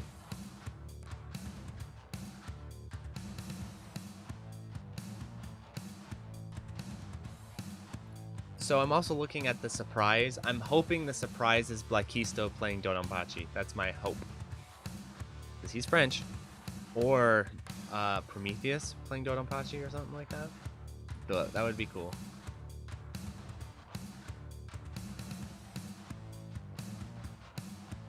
Yeah, the character design for the pilot is really good. She reminds me of... what is her name?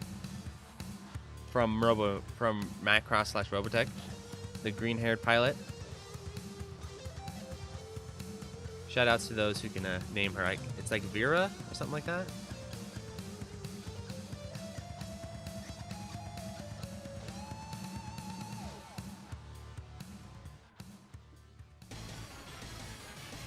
Alrighty, so I'll get the commentary for the Touhou game lined up.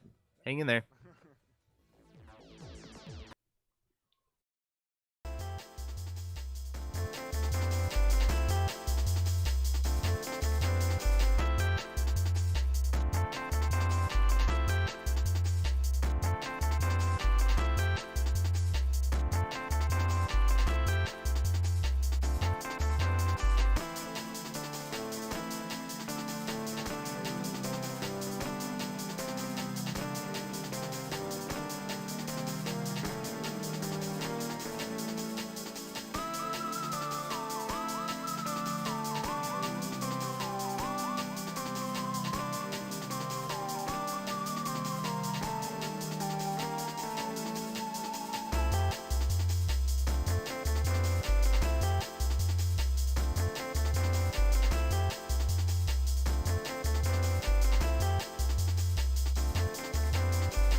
Hello, hello. We're gonna be seeing Great Fairy Wars, A1 Lunatic by TOUHOU soon, and we'll be commentating this run with my pal here. Yep, I'm Legless, and the person you just heard talking is Turskane, or Turk. So before we get started, this is a short game, a relatively short game, because there are only 3 stages, and the quirk with them is that you can play them in any order you want. So there's stage A, B, and C. A1 just means you start with A, and then you go B, and then you go C, whereas A2 means you go A, C, and then B. So there are 6 total routes because of how permutations work, which is really cool, because you only have one character, which is Cherno. So I find that pretty funny. And in every route there's unique spell cards to the route, reused stage sections and non-spells. There's some copy-paste, but all of them are unique. Ooh, reset. Seems like quick reset. His first freeze of the initial stage is actually quite easy to fail, so a very common reset point. So it should be obvious that the main gimmick of this game is freezing bullets. Right. Let's see if he gets a 30% on this. No, he didn't. Ooh. That's one important thing about the mechanics in this game. When you freeze, every time you freeze, you're going to get more motivation and more perfect freeze, which are tracked by the counters on the top right. The number below the yellow text is motivation or lives, and the number below the pink text is perfect freeze or bombs. And when you freeze 30% or more in size, you gain 20% of perfect freeze or 1/5 of a bomb, while if you freeze 1 to 29%, you get 1 to 10% depending on how much percentage you got. It scales pretty linearly. That's very important. Yeah, and motivation is just code for lives, if we didn't make that clear already. Yeah, right. Every 100% of motivation is 1 life. But, you know, if you die at 50%, that's game over, so be careful. You'll also be probably seeing some amount of suicides for score, which we'll get to when we see him doing them, if he's going to go for them. It can be pretty risky in a marathon run, but I think he's going to go for some. Yep, because dying will give you 25% perfect freeze, right? Yeah, that's true. And it also has some damage effects, with normally a fully damaging freeze on a boss dealing a lot of damage.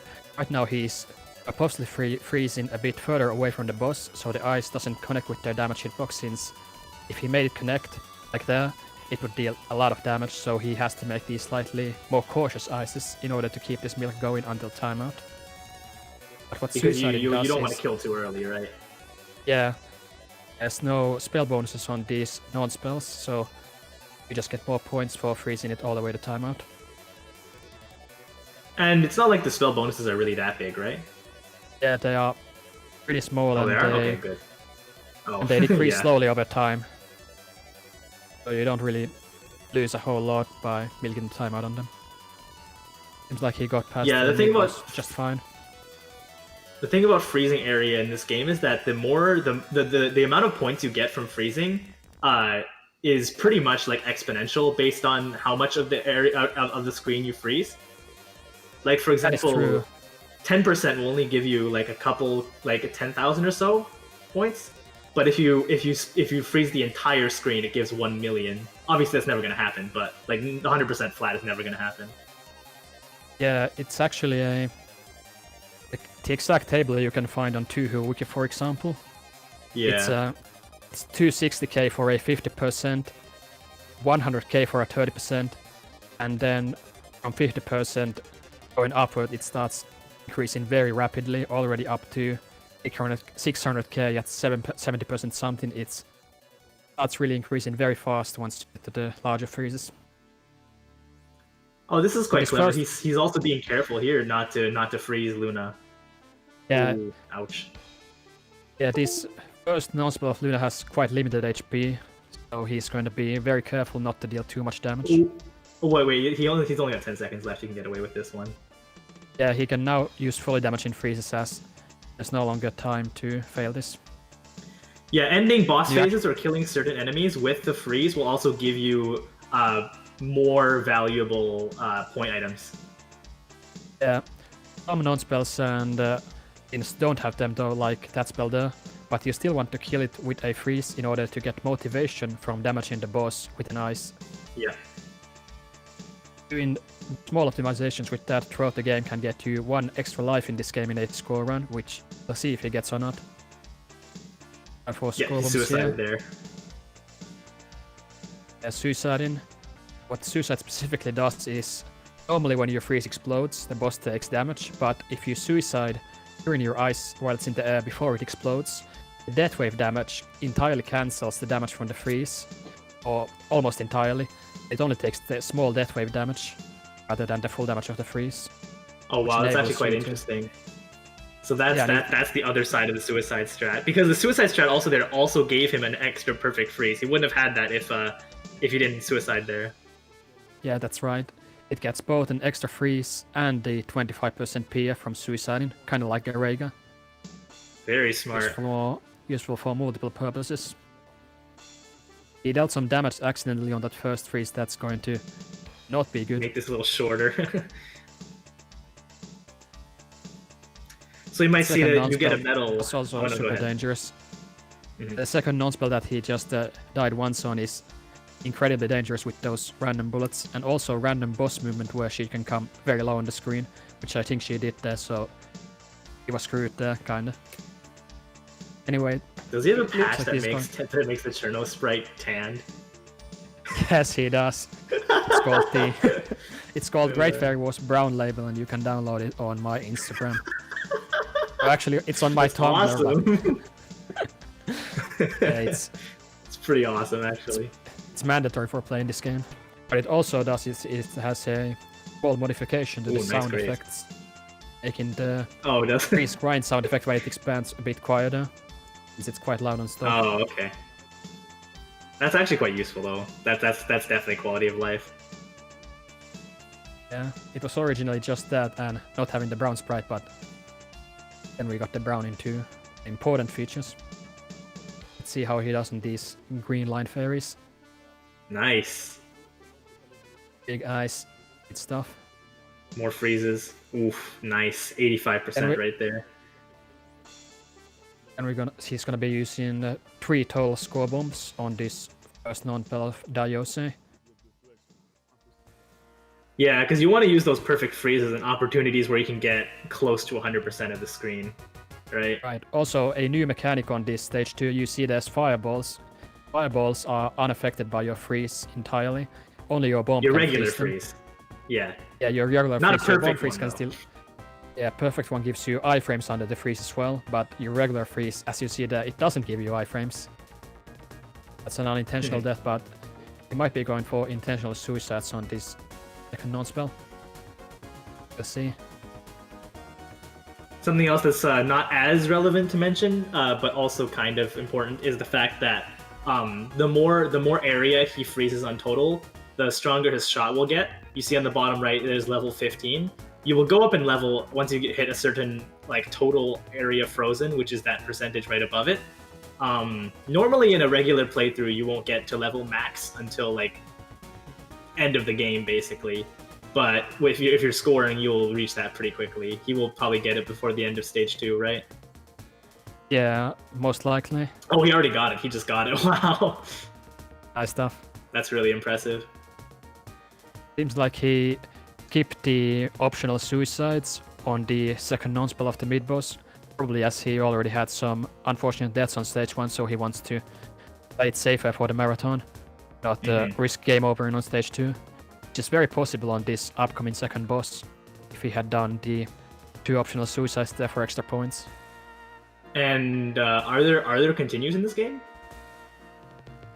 Yeah, you get the normal 5 continues. Oh, okay, good. Yeah, those would help, but I think he definitely wants to 1cc if he can. Great.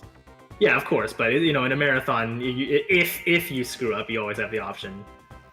Yeah, definitely. Wow, this is some very careful freezing. And he's also grazing the bullets at point-blank range in order to be able to charge his eyes without having to damage the boss with a shot. He just grazed 20 bullets and got an immediate charge. Yeah, it's quite a really ridiculous. Cool strat. I like that.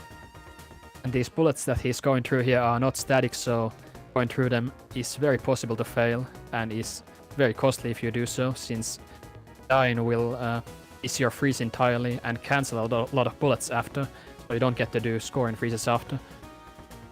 He had a pretty rough time on that race there, but seems like he's going to get through with a recovery route. That got really close there. Seems you have a lot of experience with this yourself. Yeah, it's certainly a run killer. And on this first spell card, he's going to be going for 3 score bombs. He's going to wait for 2 cycles of these large star-shaped bullets, freeze both of them, and then go for the score bomb on the one after that. While streaming these fireballs from side to side.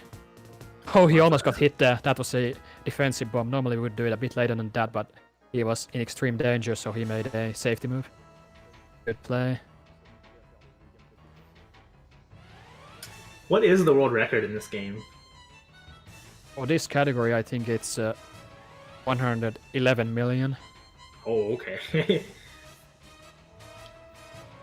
I heard from Dagot earlier today that he almost got a 105 or 106 million run earlier today, but he had an unfortunate death.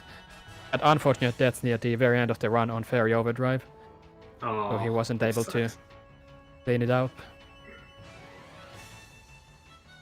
And this is similar wins to the first non-spell, but this time they are faster, thicker, and harder. And have also fireballs. Yes. And some of the openings aren't actually openings, but you only see which openings are large, which are small, a bit after these rings have spawned, so there's less time to read the opening and try to go through, but it seems like he went through them just fine, didn't die at all. Going pretty well on this boss so far. Something else that's kind of interesting about this... Oh, no, go ahead. On this second spell, he's going for what we call an Ice Grace. The grazing that you can do to charge your ice, you can also do it while your previous ice is already in the air. So what he's doing is he's trying to surf the edge of the ice upwards, graze the bullets right before they get frozen. So his previous ice is pre-charged partially, but it's really risky on this spell. Seems like that's actually really cool. That's a technique and a half. Seems like he got away with it and got a really good cap there. Very good stuff. Yeah, what's also interesting about this game is that there is no, like, the history has been replaced with medals, but they're kind of irrelevant. It's just the bronze one is, you know, surviving the card in general. Silver is capping it, and then gold is not even using your ice. But obviously in scoring, you're never going to do that. So... Yeah. On this final spell, what he wants to be doing is grazing the comet trails that get left behind by these fireballs to charge his ice, and then freezing at a specific time, sometime after the boss has passed him. Seems like it's quite a dense pattern. Yeah, and it's also quite luck-based with how the boss decides to move, and bullets also have some very slow random movement, which you can barely see. They move at like 1 pixel per minute in a random direction, which can affect how your ice spreads there. So he got a few unlucky ones there, where the ice just didn't want to cooperate. Good start to the stage 3. He got a 30% there on those random bullets. That's pretty big, right? Yeah. Oh, right, it gives you motivation and perfect freeze. Yeah, more perfect freeze if you get a 30%. Good stuff. That's a lot of revenge bullets. Yeah, those big fairies with the random bullets are pretty scary to go for frozen items on, for going for the ice kills. We see if he gets a 30% on that knife ring freeze. He got it. Knife ring freeze. Nice. And the thing about the revenge bullets is that they're actually kind of similar to the ones we saw in Deathsmiles earlier, where they actually take some time to all spawn. Yeah, they spawn for a certain amount of time after the boss or enemy has been killed, so you need to keep tapping for a while. Which can mean some extra freeze too. Yeah.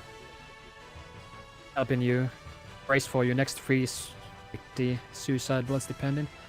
And he's going to be going for a scoring suicide here after this bomb.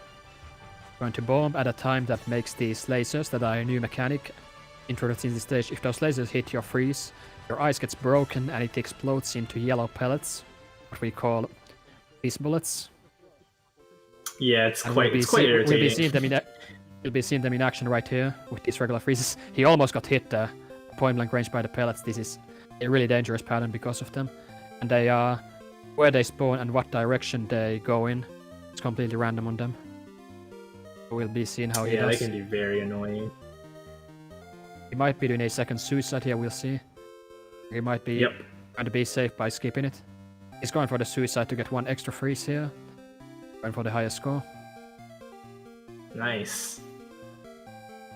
We'll see if he caps this mid-boss spell. He wants to freeze closer to the boss here. Also the boss to cancel more of the bullets, and also make the freeze connect with the boss to get this cap with the frozen item. It's really good stuff. Very good. Then we're gonna see more of these fireball grids. Gonna want to freeze twice and then use a score bomb. And then again freeze twice and use the second score bomb after. Lots of streaming and fireball freezing going on here. It seems that the vast majority of the score comes from this third stage for obvious reasons, right? Yeah, especially the final boss where you get a ton of motivation, and these spells are just very high scoring as well. Yeah, he has quite a few lives right now. Oh, that's an unfortunate death, but not at the worst time. He will be able to use the iframes from that freeze to get a pretty decent freeze to end the iframes. There's much worse places to die than that. Since he managed to freeze before he died by accident, he didn't lose a big freeze from it. What you lose from dying in this game is, as well, quite dependent on how exactly you die and where. That death on the iframes there was one of the better ways you can accidentally get killed. Getting killed after you used a freeze, so it's kind of like a suicide. And to lose you less than getting killed before you freeze and entirely losing the ice. Some patterns with the death bullet cancel are going to cost you more on a death than others. Yeah, it seems to be a common theme in a lot of score games, though. Yeah, definitely. So now we're facing all three of those pesky fairies. And the ones on the sides are going to be firing these yellow piss lasers. And these can also end up killing him at point blank range on this opener, which we'll see if he gets past it. You can kill them, though, and they give point items, right? Yeah, if you finish them off with the freeze, you can get frozen items from the side fairies here for extra points. We'll see if he's able to get it. All three fairies also...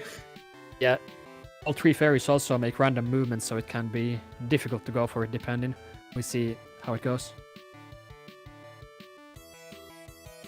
It reminds me of a lot of other games where you can destroy parts to get extra points, killing the other two fairies here. Yeah, it's definitely similar. Of note also is that this is the game where Sun introduced his new circular health bars that go around the bosses, and speculatively he did them so he could have these fights with multiple bosses that each have independent health bars. And this is the game that this started in.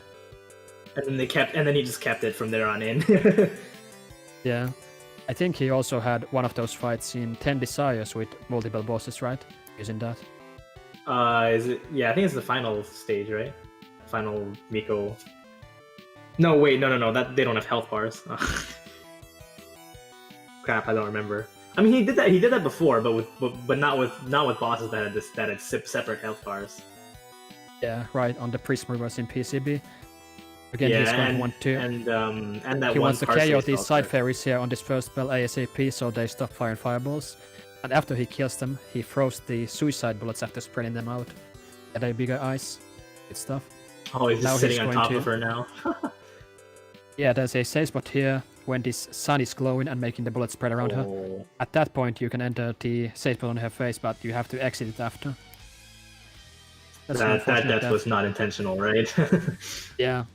And what he's going for with the resources here is he still has room for several accidental deaths or suicides, but his goal is to clear the game with 1000 person motivation, the maximum that the game lets you have in stock, or the maximum game clear bonus, which is up to 43 million if you finish with 43 million. Yeah, and I think it's 1 million for each 25% of motivation you have, so if you're missing one life, it's minus 4 million from your final score. So he really wants to finish with maximum motivation, if at all possible. And we might be seeing him play a bit safer and skip suicides to ensure that. We'll see. Yeah, because that's a really big chunk. Like, people joke around how hoarding all your lives and bombs can give you ridiculous amounts of points in certain arcade shmups, but this is really extreme if you think about it. Like a third of all of your score coming from just the end of game life bonus. Yeah, it's definitely a huge amount. Is there Luckily, a perfect freeze bonus? There's no bonus for perfect freeze, but it's the good thing that the motivation is capped at 1000%, so you can actually, by milking all the bosses for motivation in this game, you can gain around over 2000% motivation over the course of the entire game. So even though you have to finish with 1000% motivation for the maximum score bonus, you can still afford to die or suicide intentionally quite a few times throughout the run. Yeah, that's unintentional good design, right? Yeah, most likely. Because there's room for some suicide strats, but still you want to emphasize having all, maximum lives. What he wants to do on this Ice Dissolver spell is freeze, and then get a big tick race in point blank range on these lasers that the boss aims at her. Then freeze these bullets in kind of an iceberg shape, catch the tip of the iceberg, and then watch it expand downwards in every direction exponentially. Rivers. This is also it's very fascinating. Yeah, it's very satisfying. Also very luck based with these bullets being completely random, so he might get bad luck or might get good luck. Right now he's getting pretty good luck, I think, with how these bullets are and then opportunities. Nice.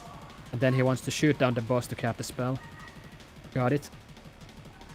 Then we're going to be seeing score bombs and optionally suicides on this spell here. We'll see how many he goes for. That's 2. He could go for up to 3 if he wants to be YOLO, or just 2, we'll see. He probably wants to just have 2 just to be safe, so he can get the 100,000%. Yeah, I would think so.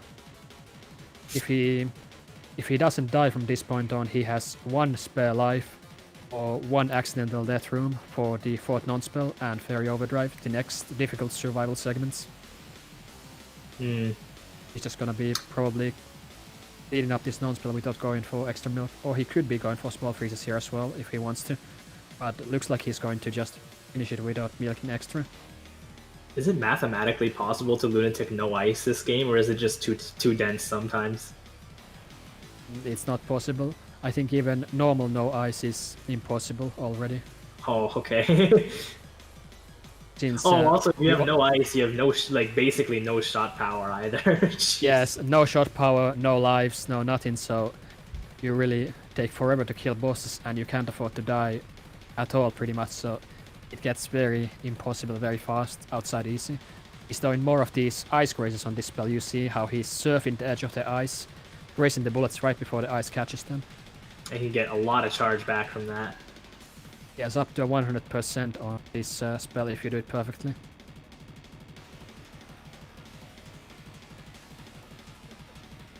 And we're approaching the 4th non-spell, where there's going to be another glowing effect, and what it does is it makes these bullets bend in crazy directions completely randomly, and it can absolutely wreck him, so we'll see how he wants to play this.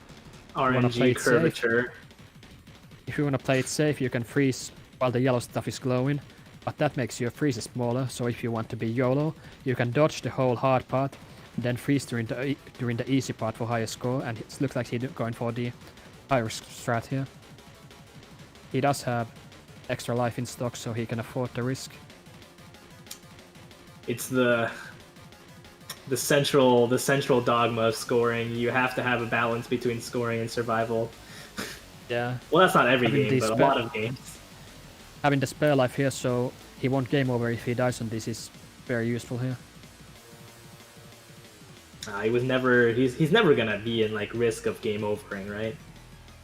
Yeah, not game overing, but the risk is getting less than 1000% motivation for the clear right now, which in terms of score it's a run under. But yeah, that's true. 1 CC is definitely guaranteed at this point. Now we got Fairy Overdrive. Here again, he's gonna want to do these iceberg freezes, have them expand upwards from a small base, depending on how the bullets are spreading. Don't want to be caught in those fireballs. Yeah. These freezes are also cancelling these green bullets before the bosses would turn them into fireballs by flying through them. Make this a lot more doable. Seems like he got frozen items from both of the side fairies by killing them with the ice, which is exactly what you want to see. He's going really well right now on this spell. gaining Not a ton of even, points. not even bombing, huh? Yeah, ideally you want to tap this spell and get the frozen items on both the main fairy and both side fairies, which I think he's going for all Well, the he did points here. that. he's just going to milk as many freezes as possible. Yeah, get these large one, and now he might be going for the freeze on the main fairy in order to cap the spell. Nice. Or he might also finish it by shooting if he wants to be safe, but he got the freeze cap. Excellent stuff. That's the highest scoring way. Really good ending to this run. Stage 3 in general so far. Is this the final spell card? Yeah, we got the final spell card right now. He's Oh, he's just gonna Yes, he's gonna choose it in the Loop middle of. He's just gonna choose it in the middle of the triangle, and then use scrolls later. But there's going to be the second phase of this spell starting right about now, where. And there goes 1000% motivation too. Yeah, he just hit the cap. If he nails this, he's set for a really good score. And what he's Nice. doing here is he's canceling this attack where the boss would be turning bullets into fireballs, but if you time your freeze correctly, you can entirely cancel that attack. And there's He has the 3 bombs as well. So he's gonna use them for score to freeze the entire screen. Getting pretty close to 100 there. Yeah, it can get extremely high on this final spell. The highest scoring freezes in the entire game. And then he's going to want to get the frozen items from the final boss with this final ice. For some swag. Looks like he's gonna 43, be... wow! That's only 700k off of his PV. It's quite good. Yeah, this is a really solid run. He definitely would be happy Very with this. few I like believe. mistakes. Yeah, and a really clean final boss as well. I think he died once from the first spell, but aside from that, survival was flawless on the final boss. He got pretty good scoring That is really as well. impressive.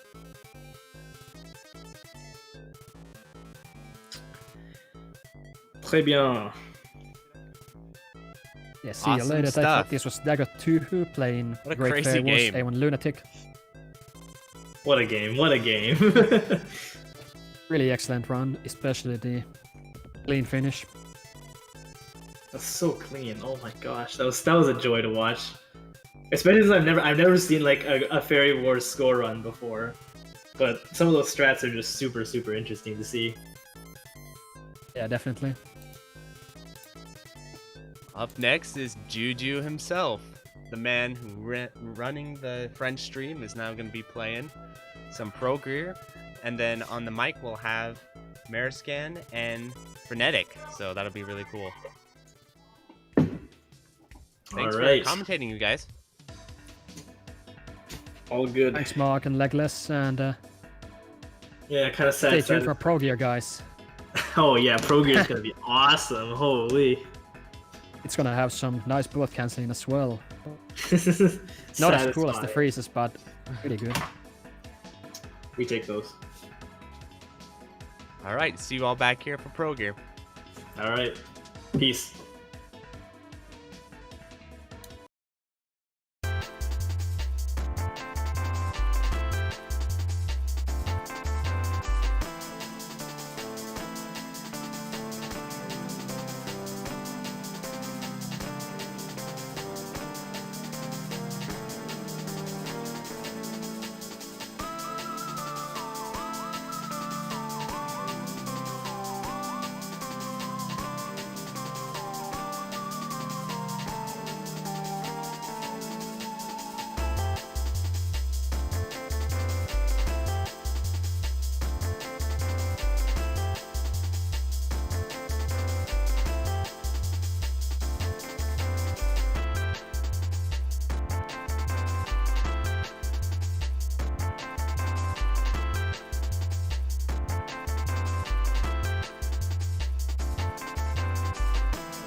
Hey, what's up, everybody? This is the F-Man with Mariscan and Mark MSX. We're going to be commentating Progear. This is being done by Juju.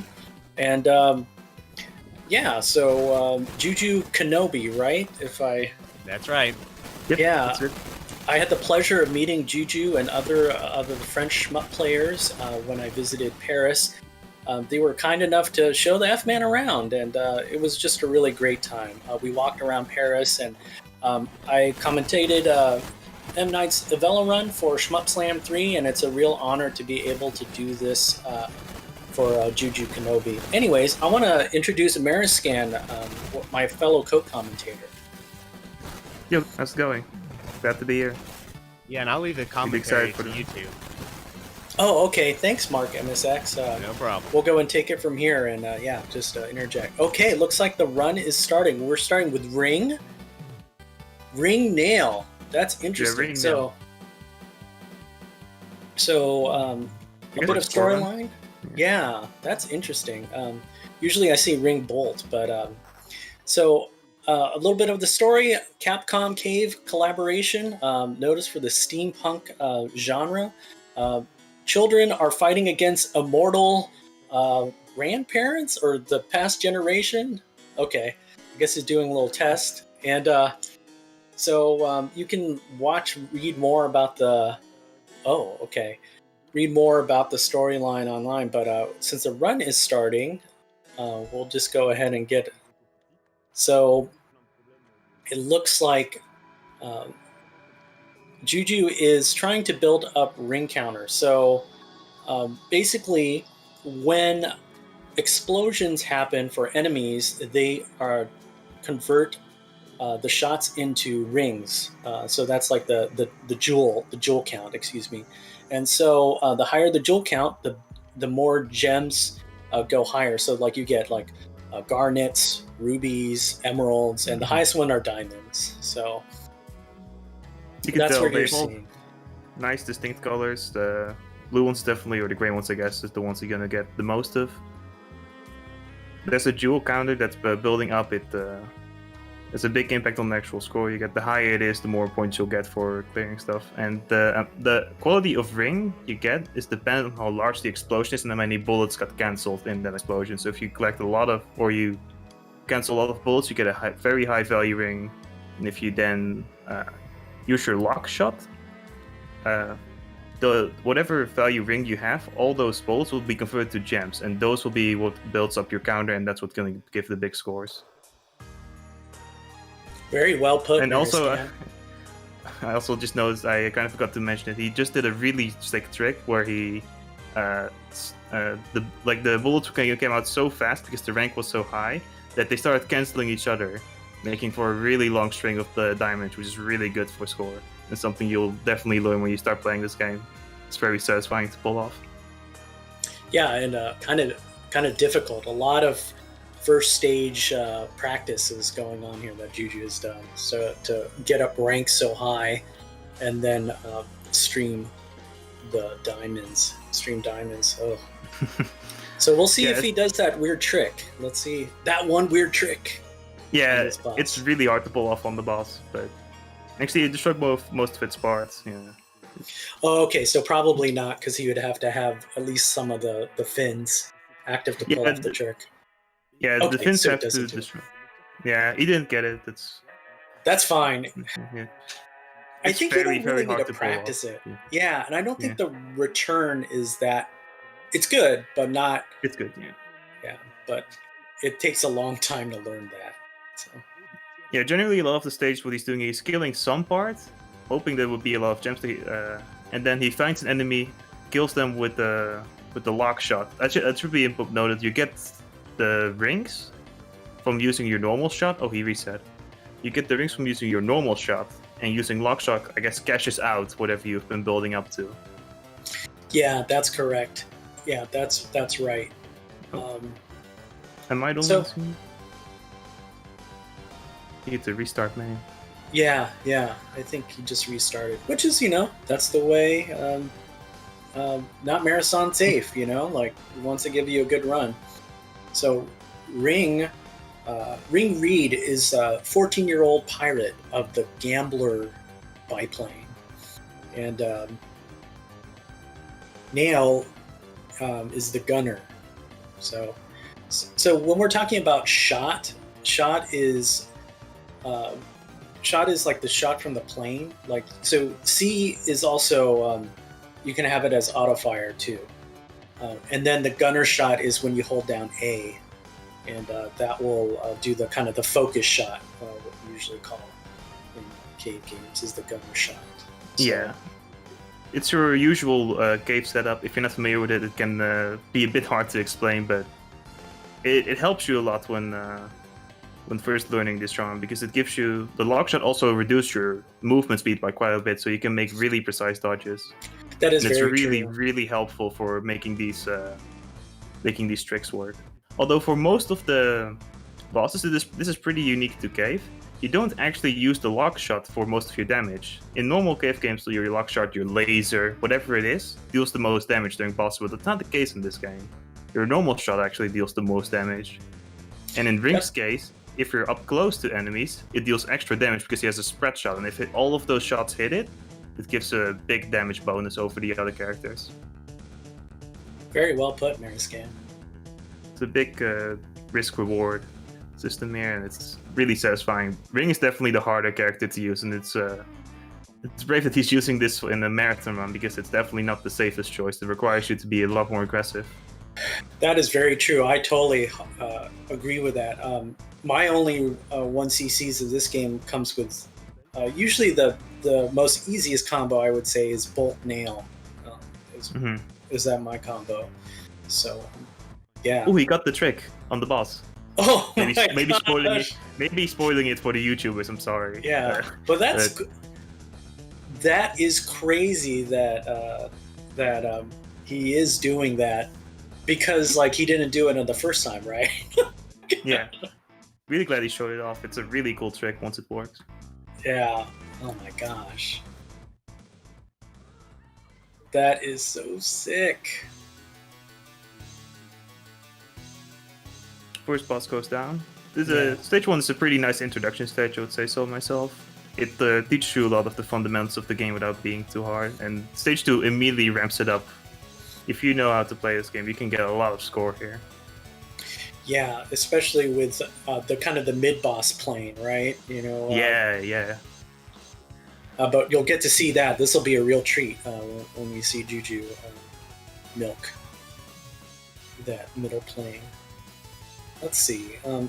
Other lore, it's really interesting that this is like kind of one of Cave's, like the bullet canceling mechanic is very unique. You know, it's maybe people think it's restrictive, but I think it has its own balance with its strictness of, you know, you can't just cancel bullets all the time, you know, and then you just cash in, like in Futari, where you're like, oh, you know, you get to a certain counter and then you can cash in.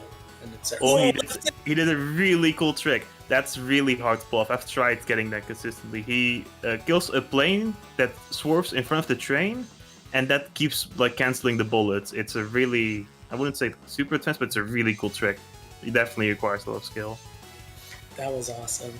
Yeah, but onto the mid plane. This guy is tough. He shoots a lot of missiles, and you want to try to kill the tanks when there's a lot of missiles going on over them. This gives it's a very lucrative point in the game to get the points. And it separates the men from the boys for certain. This is where you start to really learn how the game works. Yeah, that's a shame that Juju had a death in this game. In that run, he you know, that high risk, right? High risk, high reward. So we'll see what happens out. He doesn't do a restart. So no. Actually, it's not too bad to die early in the game. Right here, he has 3 bombs. He's gonna get an extra one, but you can only hold 3 bombs. So now he gets a bomb bonus, and those stack. The bomb bonuses, we can go over the details, but they give a lot of things you want. So dying in the beginning is not the worst, but dying later when you have a big bomb bonus, that's gonna cost you.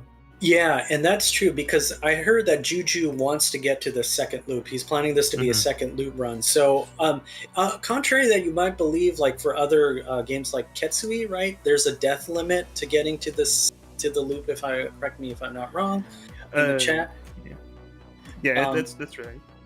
But in Progear, there's not a death limit. It's actually your bombs. So the loop requirements is, correct me if I'm wrong, that you can get to the second loop if you use 2 or fewer bombs. Number of deaths don't matter. So that's definitely one easy way to guarantee the loop. I believe you can also only die once and you'll get the loop, and you can use more bombs. But the easiest way of doing it, and the way that most people get it, is by not using bombs. Yeah, or if you bomb more than 2, it says, I don't know if this is correct, 1 CC the first loop when your combined total of deaths and bombs is 7 or lower. That doesn't sound right. Oh, wait, is that Ketsui? No, that's Progear.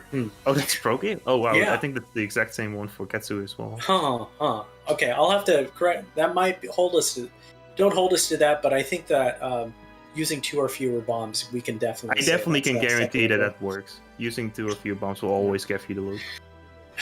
Okay, now we're on third stage, which things get ramped up here, but there's also more bullet canceling opportunities with the more enemies on the screen, too. Yeah, enemies come from all sides of the screen here. Not just from like the left or the right, like you're maybe used to from most bullet hells. They come from all sides, and they come in fast. Like the trains and the tanks, they're just coming in like a lot. There's definitely a lot of ways to do this stage for however you like.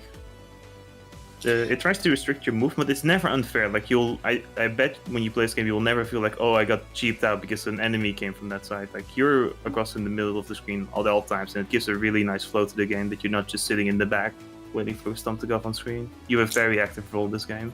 You have a very good point about that, Mariscan. Yeah.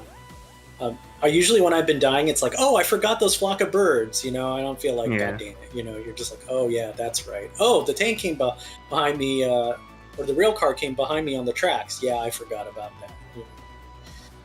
that. Here's a canceling opportunity with the trains, letting bullets build up and destroying the cars of the train one by one to build up count. So, yeah, so you can see alternating between shot and gunner, and just like cashing in, getting more gems or jewels, cashing in, cancel. So also I want to give a little point that the larger your jewel count, the slightly bigger your radius of a bullet canceling chain that you can get on the run. So just want to add that in. Yeah, that's definitely something that cannot be overstated. Having a higher jewel count will make the cancels bigger. Also onto the third stage, and he's almost at 11 million points, which is really good. Wow, it's really good. Oh, on stage 3? Yeah. There's a good chance that, I think if he keeps up this pace, you could get all the way up to like 9 lives by the end of stage 5 and going into the second loop. If he keeps this up. Not putting any pressure on him, but 9 lives is the maximum you can hold in this game. And you get an extent every 4 million points minus 1, so at every 3, 7, 11, 15, etc. Thanks for that.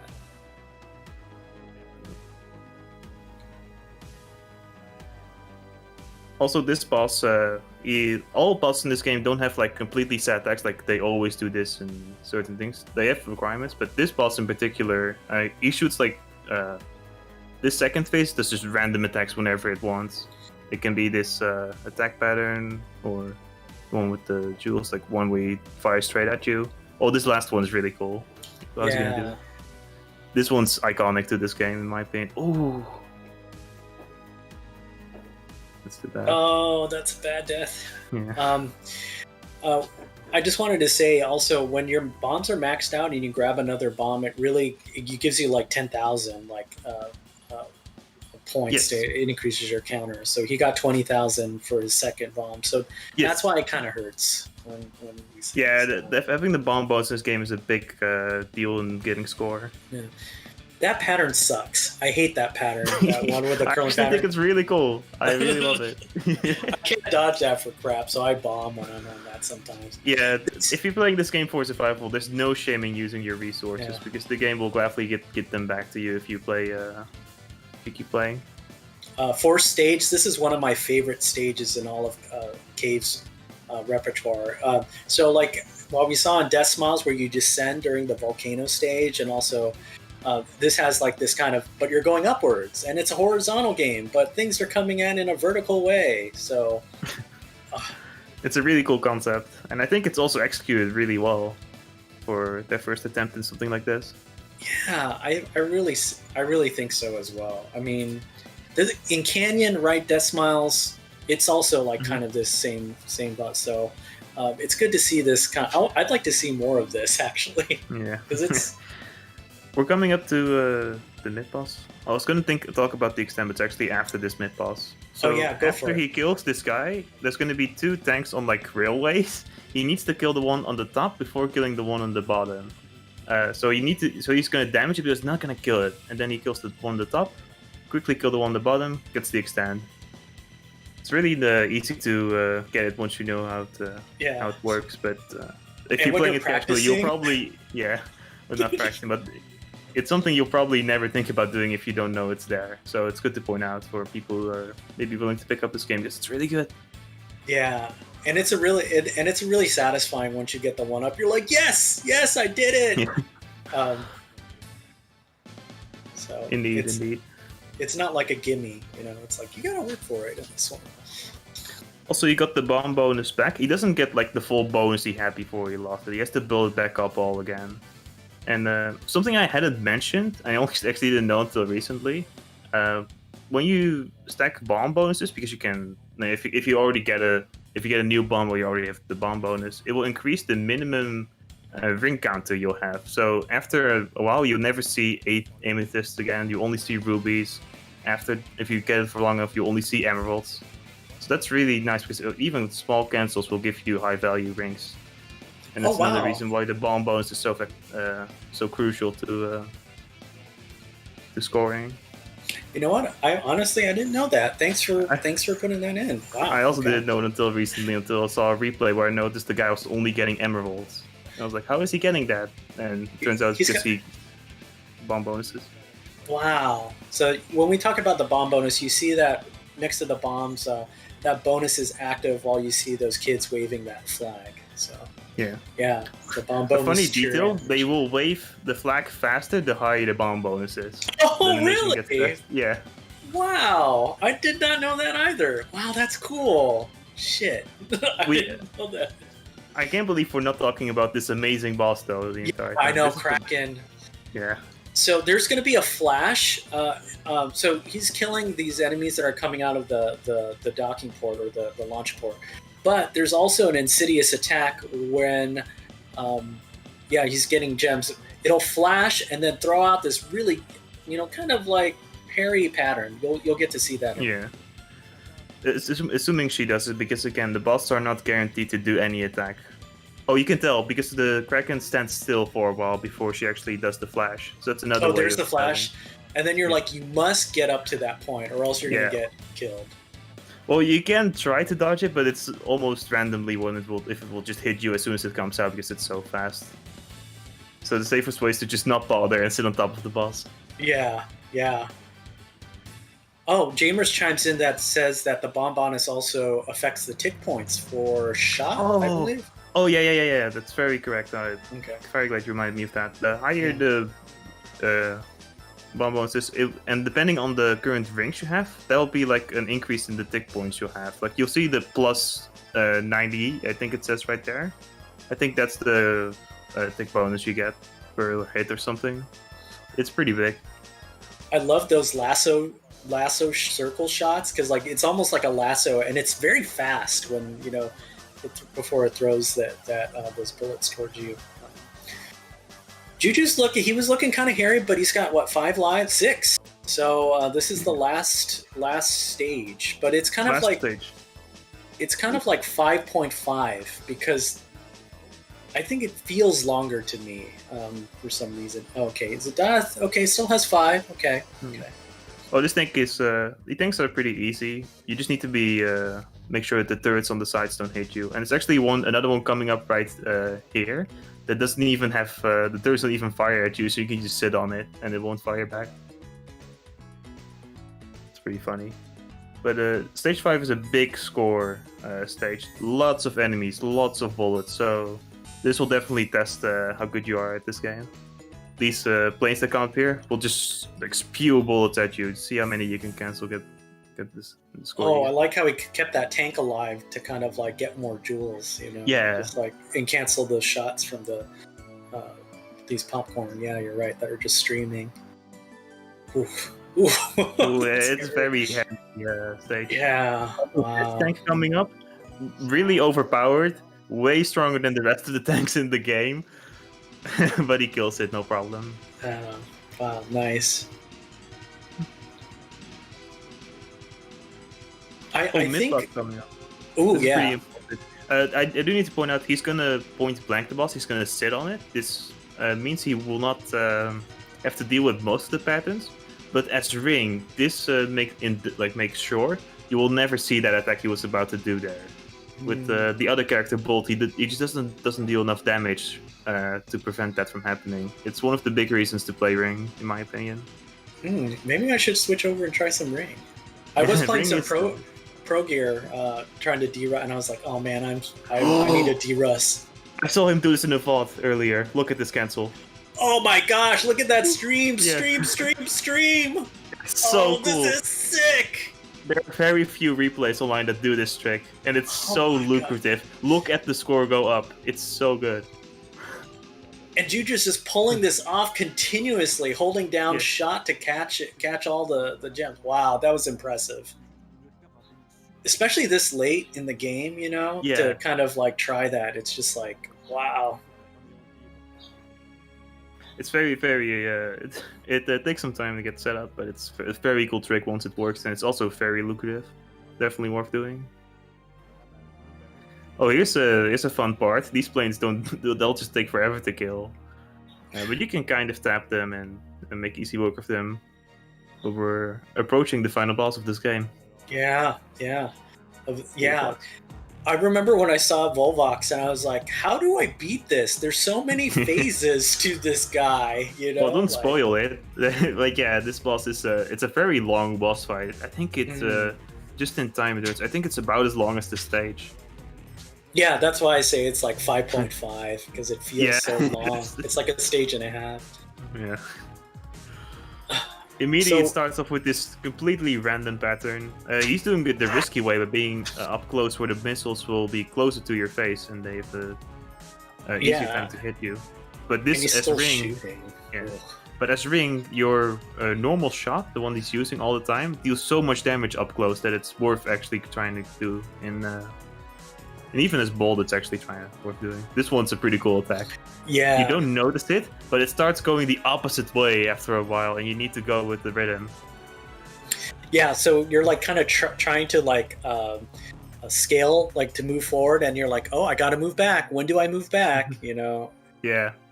I listened to it because the sound slows down of the music, or I think it was the sound effect. Something. There's a sound cue for when you have to go back. Oh, there is. Yeah, the game lags for a few seconds, and then that's your cue to go back. Yeah.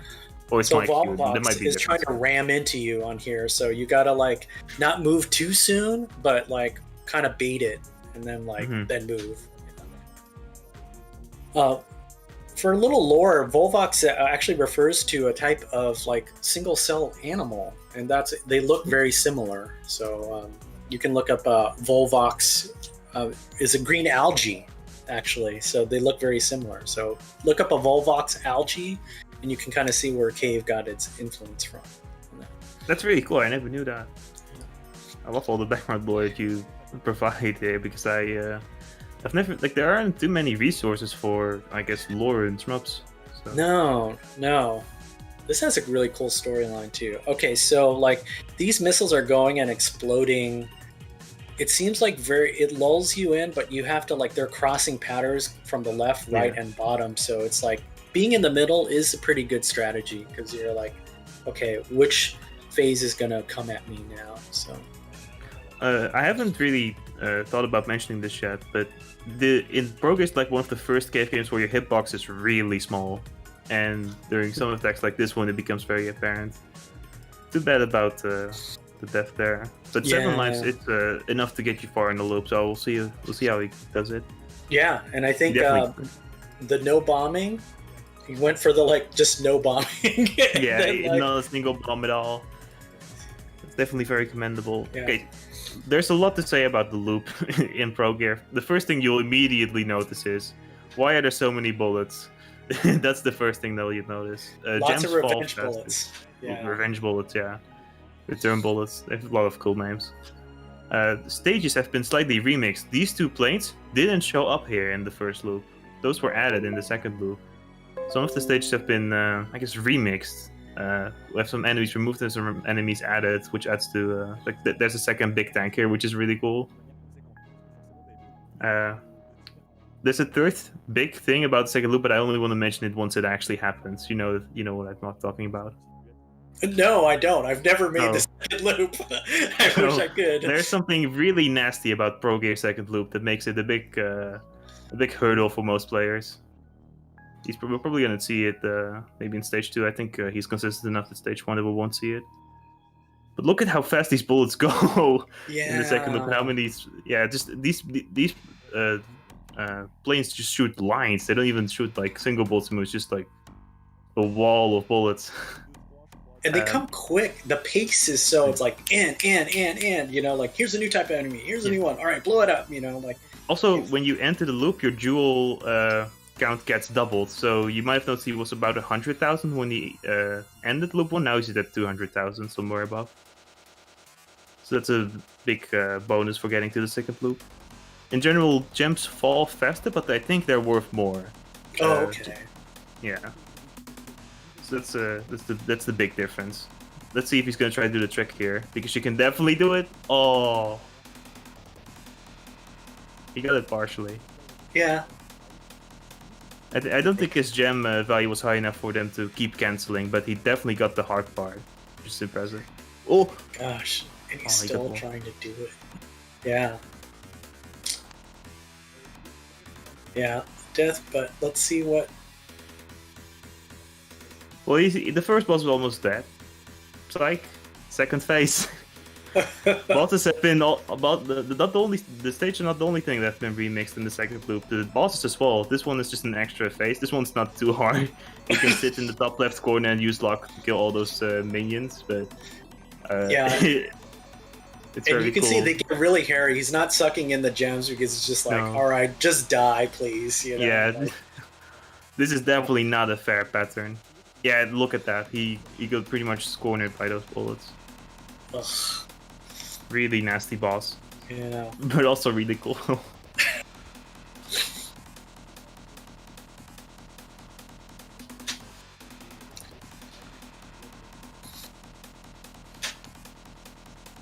Well, second stage, second loop. Okay. Yeah. Let's just see immediately. how it goes. Yeah. Still a lot more boats here. This harbor is just like overtaken by boats in the second loop. There's so much stuff going on. It's hard to keep up with. I'm trying to think if I haven't explained the mechanic yet, but I think I've. Oh yeah, I guess there are the different gunner types. We said like the best combination is for survival is bolt and nail, but who are the other gunners? Yeah, I think I mostly see ring and chain, which is why I thought. So chain is the one that does like the.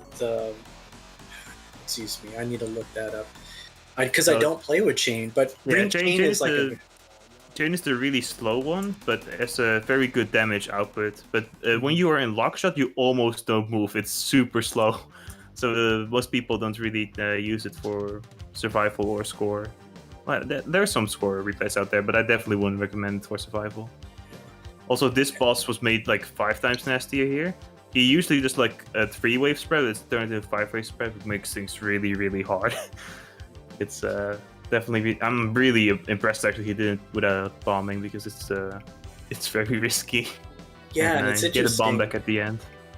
He's still not bombed. I don't think he's bombed yet. He's died. No, I don't think he's bombed at all during this yeah. run. Even though he doesn't have the bomb bonus. Yeah, the third one is Rivet, and Rivet does kind of seeking missiles. I don't see it used very often, but I definitely would pick her though if you don't want to use Nail. Oh, and there we go, checkpoints. That's what I was trying to tease. This game has checkpoints. If you die during the stage, you get sent back all the way to the beginning. The boss is not though. If you die during the boss, you just respawn like normal. But this is definitely why this game is so infamous for being hard. It's not the suicide bullets or just the huge increase in bullets in general. It's actually the checkpoints that make this game really tough. And the checkpoint is in the all the way back at the beginning of the stage. Yes, even in stage 5, which is insane. 2-5 is one of the hardest shmup stages I've ever played. It's so long and it never slows down. I just wanted to see what people would think of it, because I know a lot of people have not played Progear, so it might be their first time seeing that. Yeah, I would definitely say that. Yeah, I think you're right on that.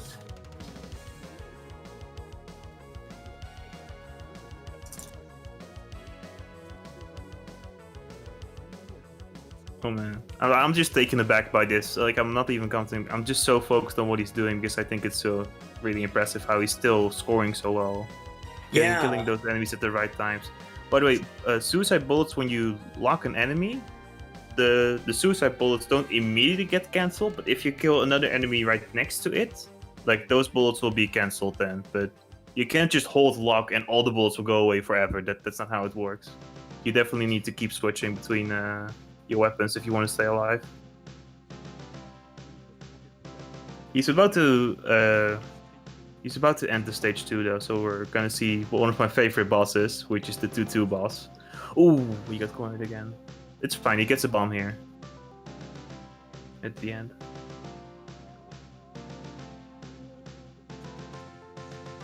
And he's safe. Good. So like I said, most bosses in the second loop have been remixed somewhat, and this guy is absolutely no exception. Not only his patterns, but also his behavior is a bit different. Like, look at this attack. He's misdirecting it in the beginning because it otherwise would be so hard. It's just lanes of stuff.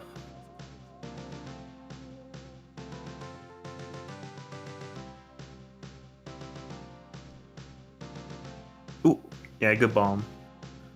He definitely needs to be careful on his resources now. It's I wouldn't say it's very likely he still clears, but it's honestly, Progear 2 is like the least marathon-friendly thing you can do. Yeah. This game is brutal for both score and survival if you're trying to get very far, because deaths or bombing is punished really harshly. Ooh, yeah. Oh, he got the safe spot, but the boss was really nasty and still went to the side of the screen and it cornered him. That's definitely some bad luck right there. Yeah. But he gets it. Okay. Have you read the Arcade Extreme Fudobishi translation? Guide to Superplay? I don't think I have, no. What about it?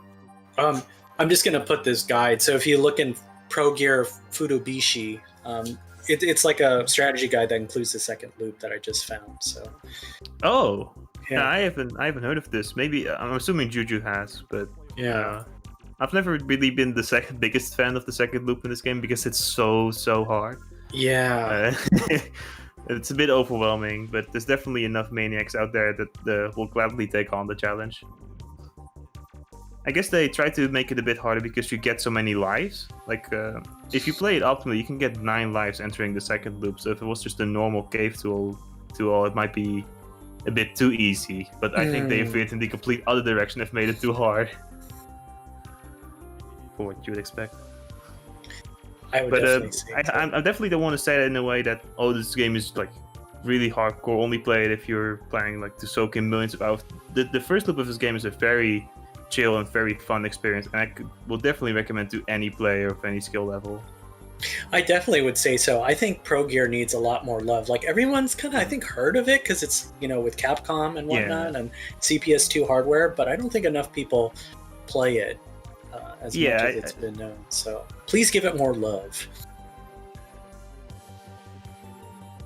Oh, here he kills the train instantly because those parts will shoot suicide bullets until the screen is just full of them. So he doesn't deal with it. Yeah, get those cars off. I'm not dealing with this. Yeah. Also, like, if you, like I said, like they also just spawn more enemies. A big plane cannon that just doesn't appear in the first loop. Here's another one that doesn't show up in the first loop. So you definitely want to get rid of enemies that you don't want to be on screen immediately. And look at these tanks now; they just cover the screen. It's insane. Oh well, he actually got to the. I'm really impressed. He got to he did 2-3 without any bombs.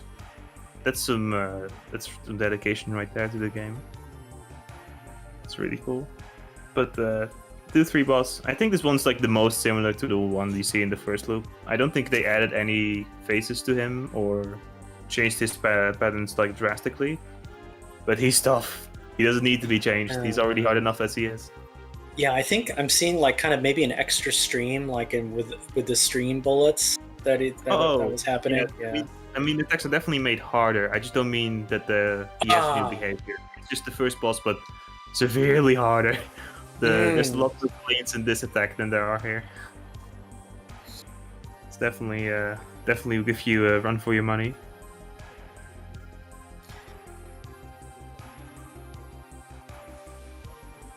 Yeah. Oof. I didn't mention this yet, but in the middle of this boss, before he does his next attack, you can see like a little canister. I think it's supposed to be something like that. The color that's on there will indicate what attack he's gonna do next. So here you have like a yellow box that said a B on it. That means he's gonna do this attack. Green is like a spiral attack. So that's a nice hint. Wow! Also, that's really neat. Look at this attack. What is this? Oh, what is it? Like, this is even hard in the first one for me. Like, I usually bomb here. I was like, oh my god, what's going on? I wonder if a bomb's gonna kill it. Okay, it is. Yeah, that's definitely the safe player. That's a really ridiculous way of dodging that. By going in between the waves. Like, it's hard to explain. You need to look up a replay of it, but it definitely will blow your mind the first time you see it. Ooh, 4-stage second loop. Oh my gosh. Oof. This is I think the big barrier. This is the first like stage that's really long. It does give you a bomb in the middle of it though. That's really generous. You get it after the mid boss, so that's nice. But this is definitely where I think people will decide if they want to play the second loop or not. Because this requires some hefty routing.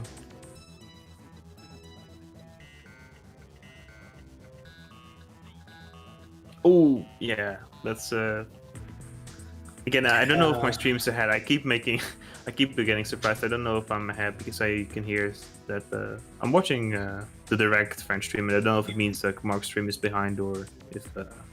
Yeah, it might be. I think it's okay to kind of. Yeah, I'm sorry YouTube I'm sorry YouTube if I'm spoiling it, but yeah,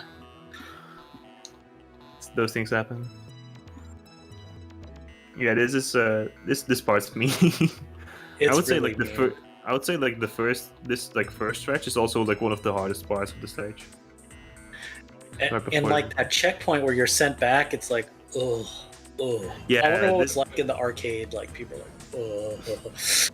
Yeah, I mean, if you're playing this in an arcade setting, like on a PCB, to practice the second loop, you can just get to a checkpoint and. You can just keep practicing it because if you just bump enough credits, it's not going to take you back anywhere else. And if you kill yourself before the boss, you can just keep practicing the stage over and over again. I know that's what the gunner used to do. Oh, okay. Because cool. he's probably the best. I say probably best. He's definitely the best Western player, and he plays on an arcade cabinet. And he said that's one of the things he does. Yeah, I wouldn't know half the information I said today if it weren't for his research. He's taking this game apart. He really loves it. He couldn't mess up. He make it for commentary, but it's like all of the work he's done is very much appreciated. Yeah, Gunner SUG, like that's what he plays. You know, he's like I play Progear. You know. He got the extend again. It's the exact same thing. Kill the top round box strength thing, whatever it's supposed to be. Then kill the bottom one. I guess. Oh, by the way, if you checkpoint, you cannot get that extend again. It's not like you can infinite this part. Oh, okay. Like, gladly, it should be mentioned in case people start thinking that it's something you might be able to do. You're like, no, can't keep on dying. No, can't die. No, I can't keep on dying. This is the only extent he's gonna get. That would be funny if it did make it through the arcade. You know, they're like, oh, we forgot that. Oh wait, there's an infinite here. Yeah. Oh well. Yeah, here's the bomb he was talking about. It's also, for no reason that I know, it's just been replaced to be after this part. In the first loop, it's like right after you get the 1-up. I guess they just wanted to make it a little bit later before you got it. This is the second loop. Switch it up.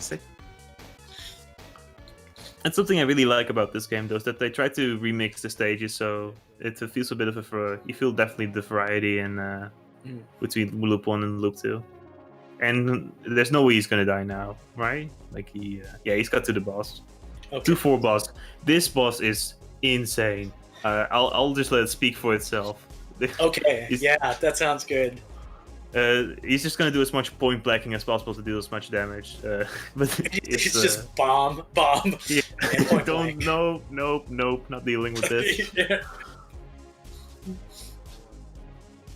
Oh yeah, it's very tough boss. Yeah, tough. Good thing no checkpoint on this. Like being sent back from it, that'd be if you had checkpoints on the game, the TLB would be impossible to beat. Yeah. Oh yeah, this game has a TLB. I spoiled it pretty much, but and I don't know if we're gonna see it. I don't know if he's gonna decide to credit feed after this. I hope he does, because it's definitely worth showing for the marathon if he decides to do so. Oh man, but yeah, all those bullets. Right now he entered his last phase really early compared to the first loop. He's already in his last phase, which is he has completely different attacks. This is one thing you would never see. Also look at he tried to do a checkpoint there, or a safe spot. You can kind of go on the propeller, not get hit, but it's a tight corner, and he got unlucky, and one of the bullets decided to be in the way. I think it's gonna die at any second. Yeah, that's it. Very, very tough boss. He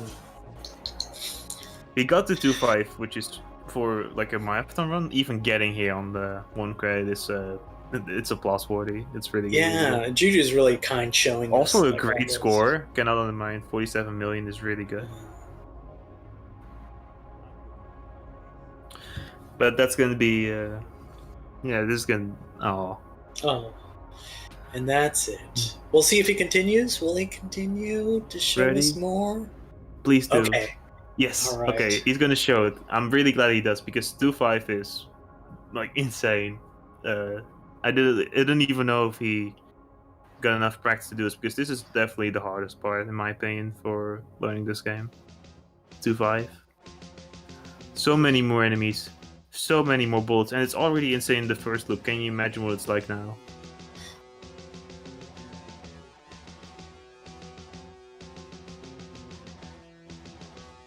There's one if you're riding this game, you probably have bomb spots you want to take care of, because you can bomb 4 times at 2-5 because you get a bomb in the middle of it.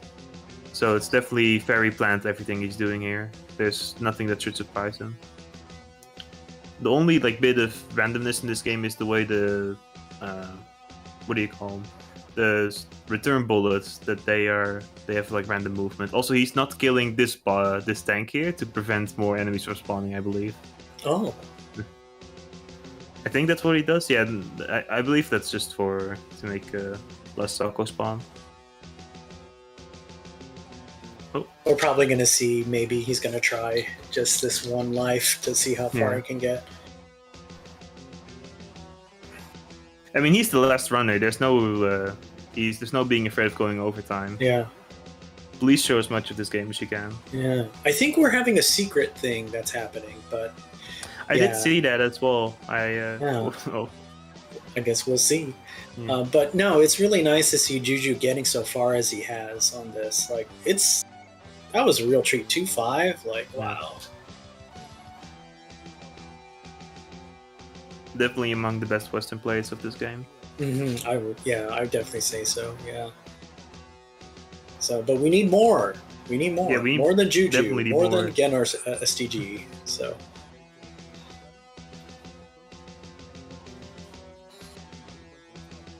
Oh my god, this stage is so nasty. Yeah, I think. Oh, is he gonna quit it? Oh, shit. Maybe he still wants to have time for the secret thing.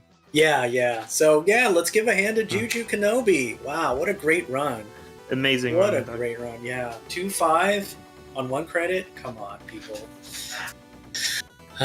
So what a pleasure. Hey, it was great commentating with you, Mariscan. Great job, you guys. Thanks a lot. Thanks for coming on. Yeah, it's a great run. And thanks, run. Mark, for hosting the restream.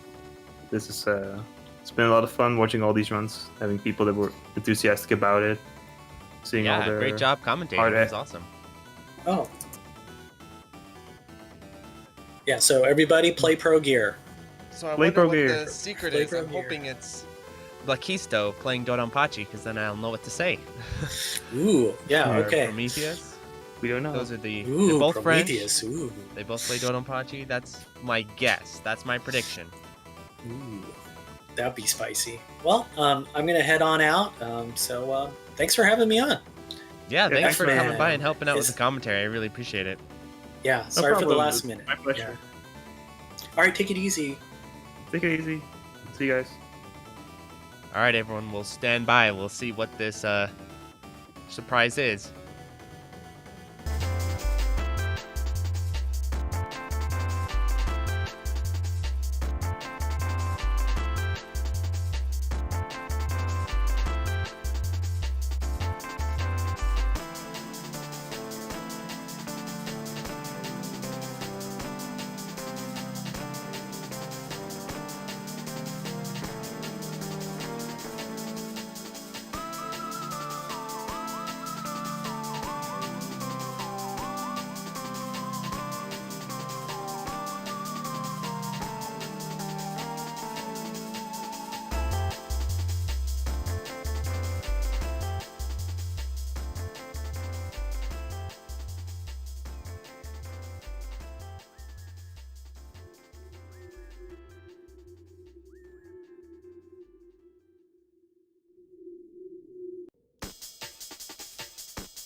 Alrighty, so the surprise run is EspGaluda 2.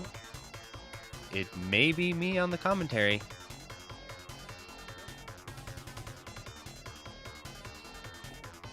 Sounds like it. Alright, so you're all... I have 1cc'd EspGaluda 1. I mean, that's not a magnificent accomplishment or anything, but I do at least have familiarity with the game, so it'll be interesting to check out EspGaluda 2.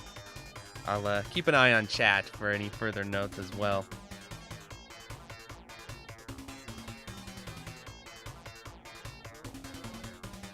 So from what I understand, really the only home release of EspGaluda 2 is the 360 version.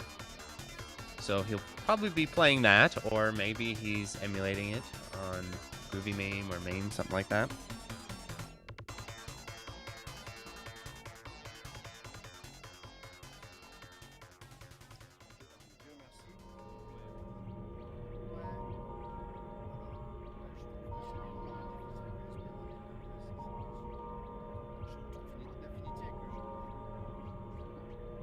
Well, it doesn't look like he's starting yet, so I'll put on the transition music till we get started.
Alrighty, here we go.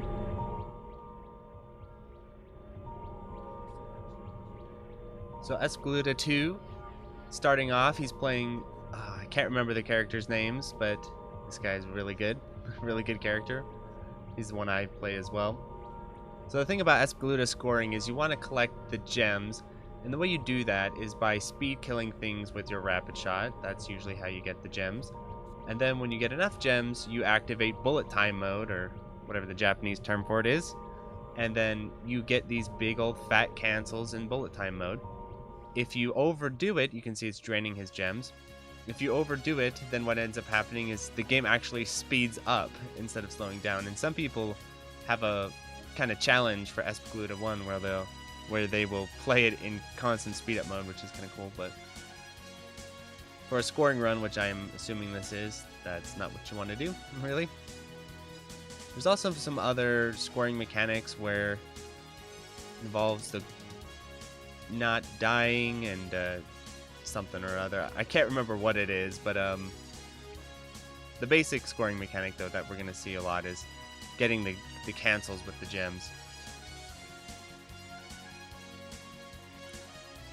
And you can see when the bullets turn red, that means he's ran out of gems and they'll actually speed up. When they're pink, they're slowing down. I remember when I was practicing this for the Callus Cup, I think it was. If you play the early stage with the overload on, you know, where it's red, that's beneficial for your scoring for some reason. It builds up some kind of meter or something like that. I can't quite remember. It's been a while, but that's probably why he was doing that.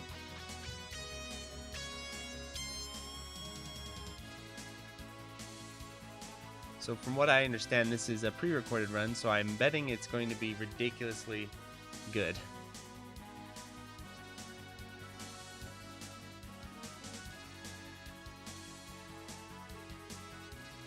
unlikely we'll see many mistakes early on. I really enjoy EspGaluda's bullet patterns a lot. They're kind of very similar to Mushi-Sama, so if you're a fan of Mushi, you'll probably also enjoy EspGaluda. You can kind of even tell by the way they look. I know that the original one was designed to be a more friendly introduction to the genre and to cave-style shmups, and that's why it is one of the easier 1cc's. It's kind of supposed to help bridge the gap for people to get into the genre, which I think it accomplishes pretty well.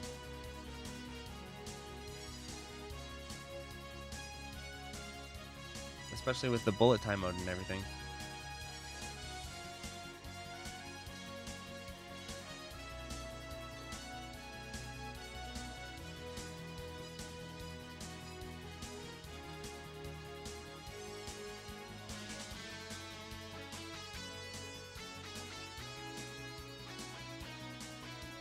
So like with other cave games, you have your focus shot as well as your rapid shot.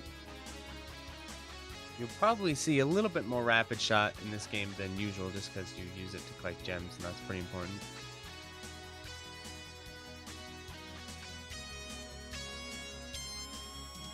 Obviously you want to do your slowdowns on the larger enemies for the bigger cancels. The graphics of Galuda 2 are really fantastic. I need to review this on the channel here soon.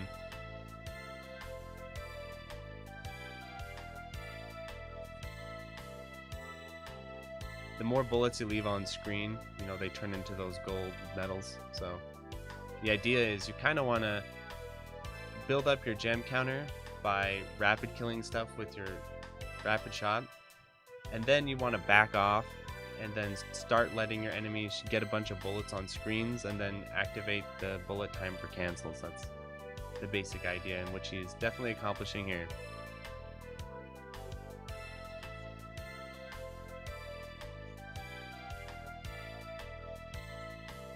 Look at all those numbers.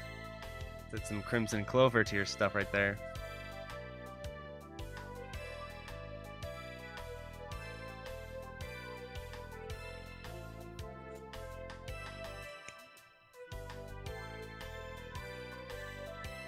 So I think the difficulty of EspGaluda 2 is higher than Galuda 1. These first two stages definitely look more challenging than the original. Probably more in line with the difficulty with your average cave game, I'd say.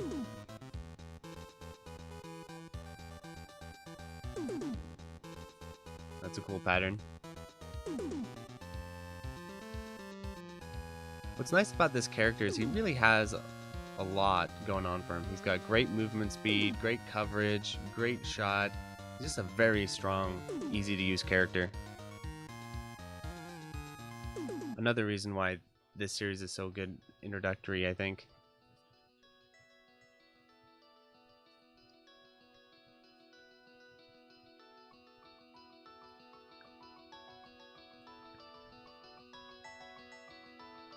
Oh, you will also want to usually end bullet patterns by canceling them, right?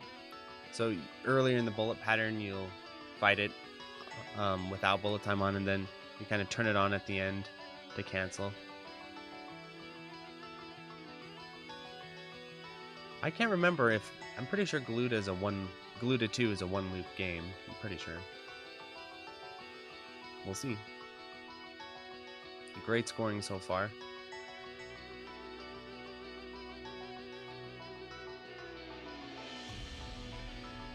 A lot of familiar stage design with the first game, I can tell. Kind of like how Dodonpachi and DOJ are like that as well.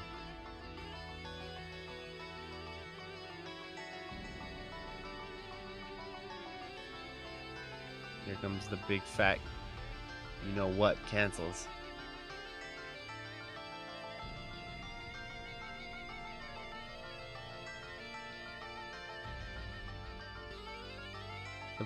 The bullet time looks really great though, especially with the enemy animations. You can see the propeller slowing down and stuff. That's a nice touch. That's probably why this game has so many propeller enemies, is because they want the propellers to look cool during bullet time.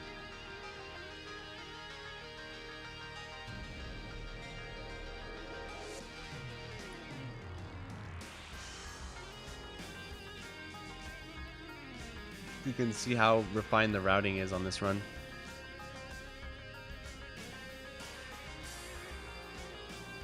I always love patterns like this. They're just so satisfying. The ones that have the, whoa, little 3D action there. The ones that have the rush and you just kind of move backwards with it and take them out in a wave. I always think those patterns are fun.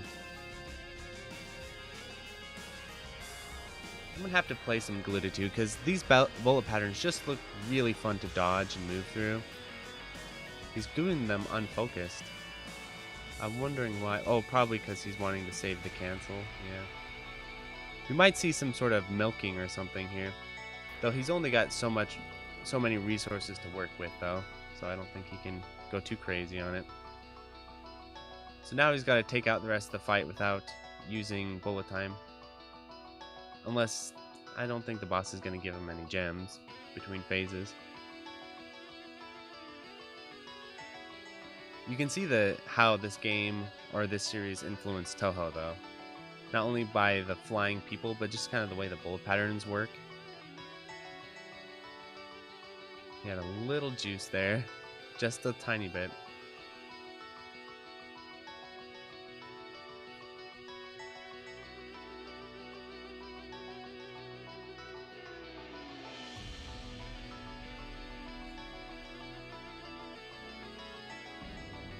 These rushes are really useful to help pick up your gems. Gonna get the cancel here, yeah.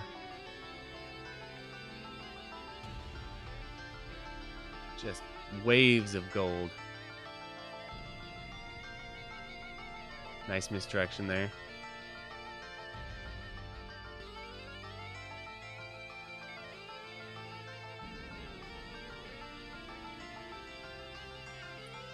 We'll have to keep an eye on that. See that gold counter? Let's see if it transitions from stage to stage or not. I can't remember if it does. I kind of think it does, but I can't remember for sure. So we'll take a look after the stage ends.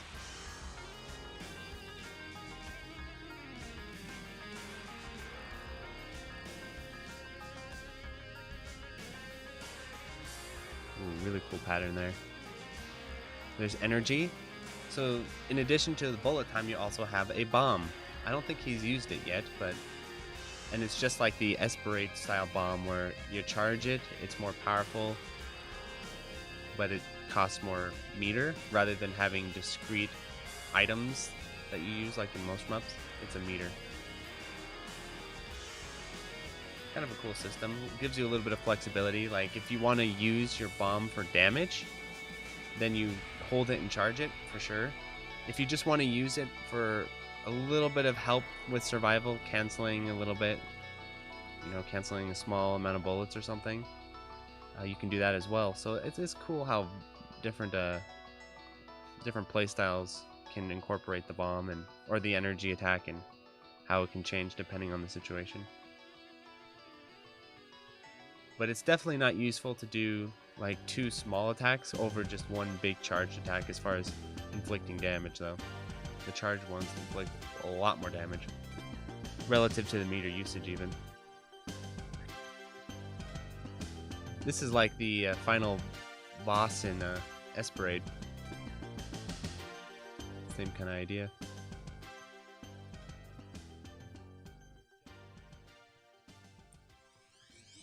Sitting on a pile of resources.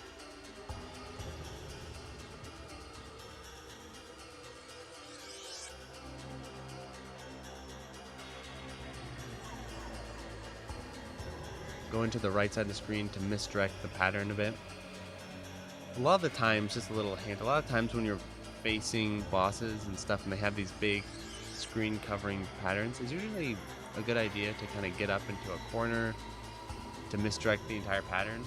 That usually helps a lot. Not always, but that's a general tip that tends to work out. That was cool how you're going. They were going down a spiraling Coliseum type thing. So here we go, stage 4, I believe. Sometimes I wish cave games would have. Sorry, I left my mouse on there. Sometimes I wish cave games would have like little stage counters or something so you could see.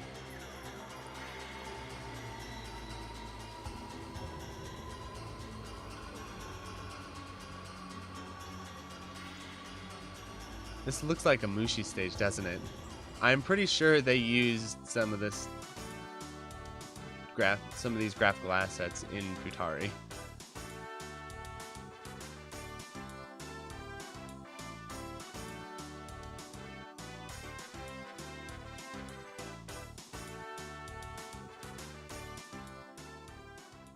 Ooh, fantastic cancels.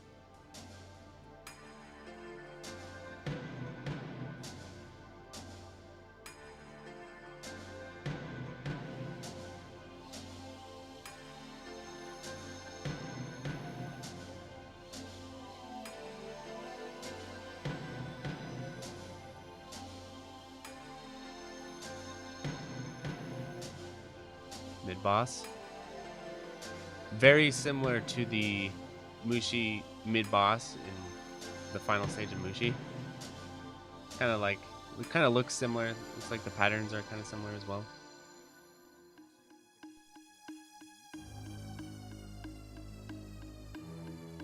I like the waterfall backgrounds and stuff. Playing very well. This is gonna be nice to cancel.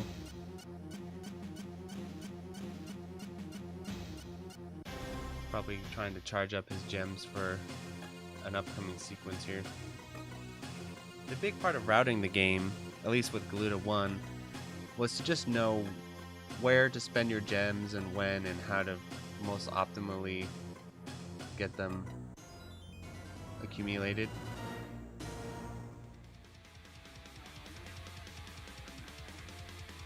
Nice cancel there. It's cool how they explode into numbers.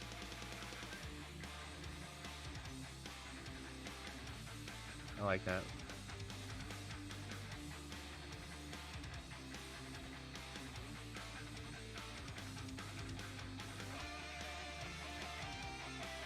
This is probably one of those games where if you're really familiar with the route and stuff, it doesn't look necessarily that challenging, but if you're not, it's really, really hard. That was crazy. That was pretty crazy. I think he took a hit there, though.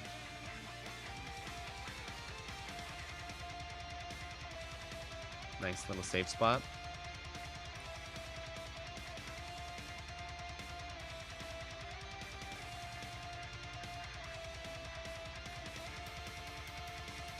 I always wonder if Cave knew you could do this or not, like climbing up on top of their tanks and everything, and now on their bosses, because a lot of bosses, especially in Mushi and stuff, have weak spots like that where you just climb up in there and dodge stuff. Even Dononpachi, the 1-5 boss, is like that.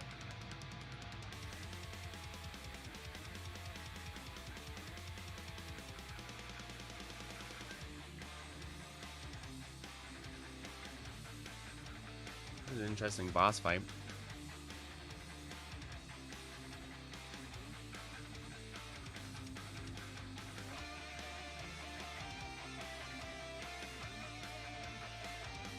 That looks like a fun pattern. The 3D bullets.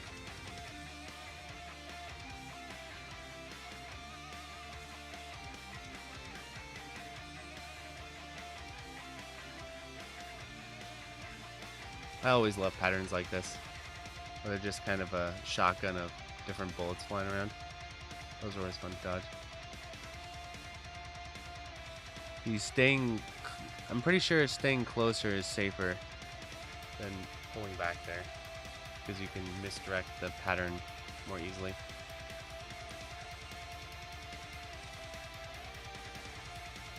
The crazy monitors.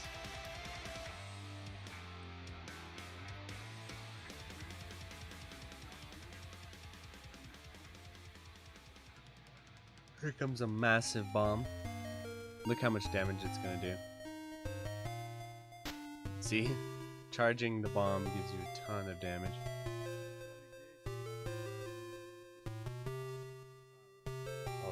Nice cancel there.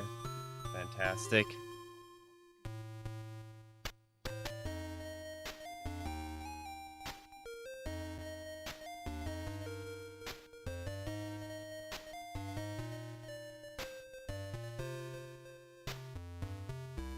Is this stage 5?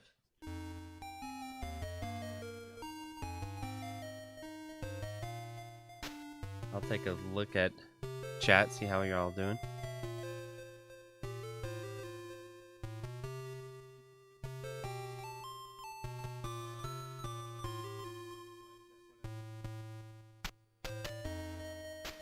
Hey, welcome, Tanya. Said your first time here. Hey, J-Lab. Hey, J-Lab, what's up?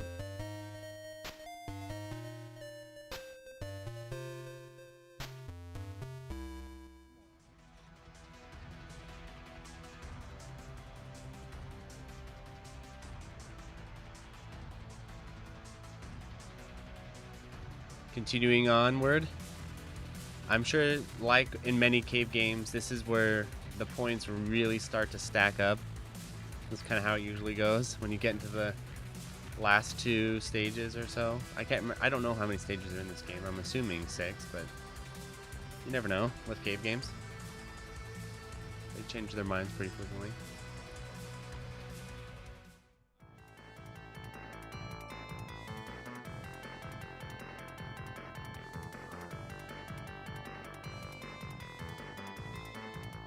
Mid-boss returns. Oh, no, that's not a mid-boss.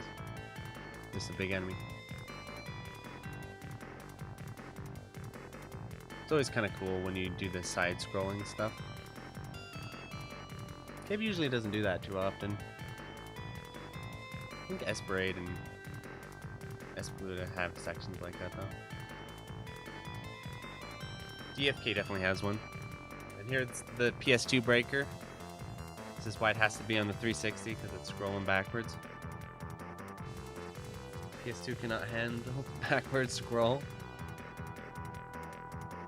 That would make a great, like, meme novelty shirt. Maybe I'll, when I do my merch, I'll find some kind of meme to, because I always think that one's funny. What I'm referencing is that supposedly the reason why they couldn't port Ketsui to the PS2, even though they were working on it, was because the section in stage 5 where it scrolls backwards was too much for the PS2 to handle, which it might have been, who knows, but it's just kind of funny to think about.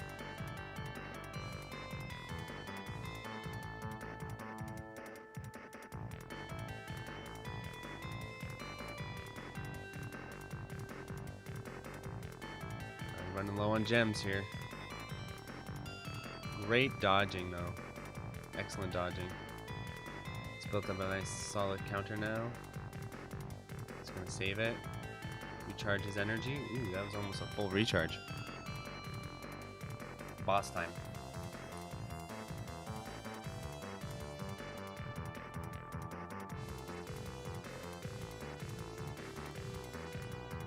This was kind of the new aesthetic Cave started going for, because they even do it in Dodonpachi Resurrection or DFK. You know, they have the robot girls with wings.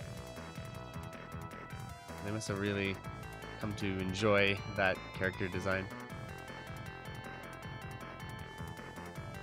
Oh, quick little bomb there. Or it looked like that anyway. Or maybe that was a cancel. Misdirecting that shot. Slow down like that's always fun when it's just like right in the middle of a pattern.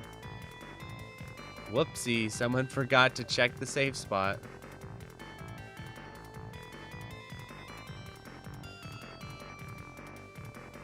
See, I just imagine when you're testing the game, that's one of the things you test, like, hey, can you just fly up inside the pattern like this? But then I wonder if it's intentional, they're like, if they know, but they're like, okay, that's fine.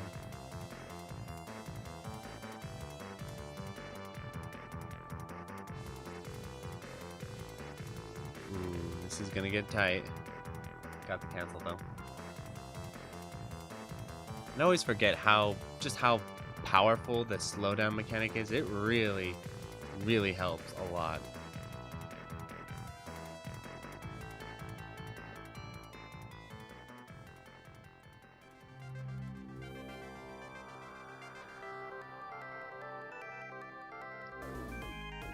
Oh, I recognize this song.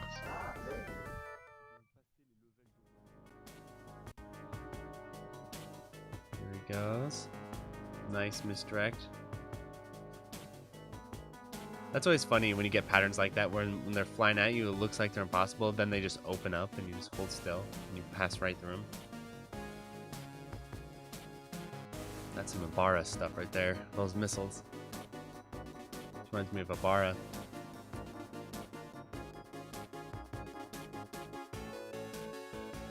You can...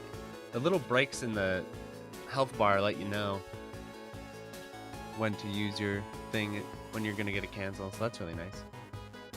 It's been said that the reason YouTube figured out how to put their little breaks in the watch bars was by playing EspGaluda, and they noticed it in the boss health meter, and they're like, yeah, that's a good idea. And that's how YouTube got its its chapter system was from EspGaluda. That's absolutely factual.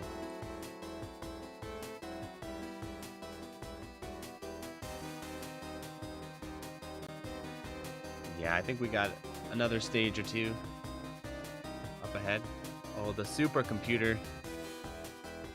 I love futuristic computers that look like they're from the 90s. I love that. When you watch like sci-fi movies and stuff, and it's all futuristic, they got holograms, but they've got like AT&T, IBM type, I don't know why I said AT&T, like old IBM computers controlling these holograms. Like, yeah, that's how it's gonna be. It's just funny that they never thought, hey, maybe computers would probably advance as well. You know, they wouldn't just look like bank teller computers anymore. Anyway, I'm getting on a tangent. So, while I'm talking, he's uploading massive amounts of score, getting all of them cancels. The big numbers.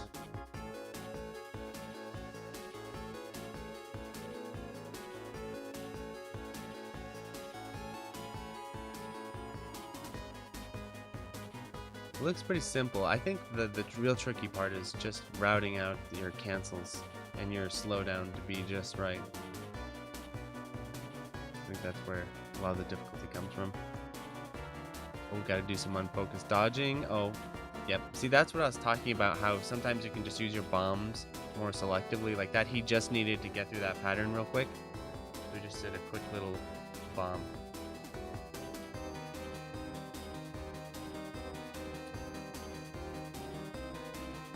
Excellent work on that mid-boss.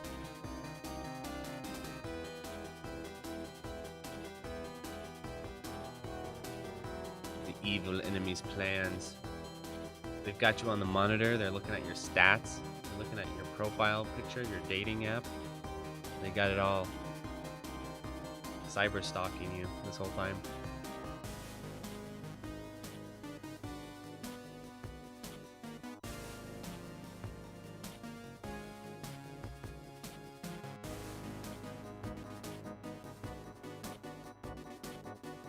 Here we go, mid-boss time. He's back for revenge, as they always do. Prepare for a massive bomb here. Look how much he's charging it. Jeez.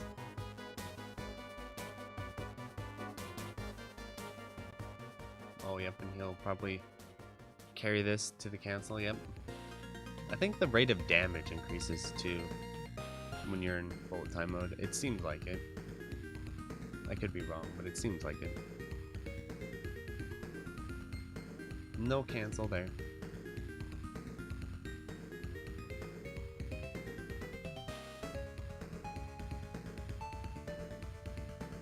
He's saving up his gems for greener pastures.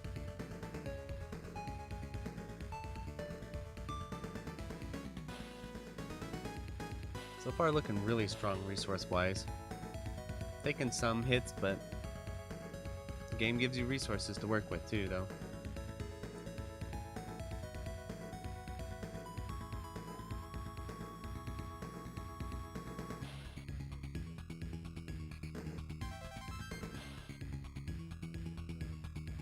Oh, sounds like you got some kind of extend or something.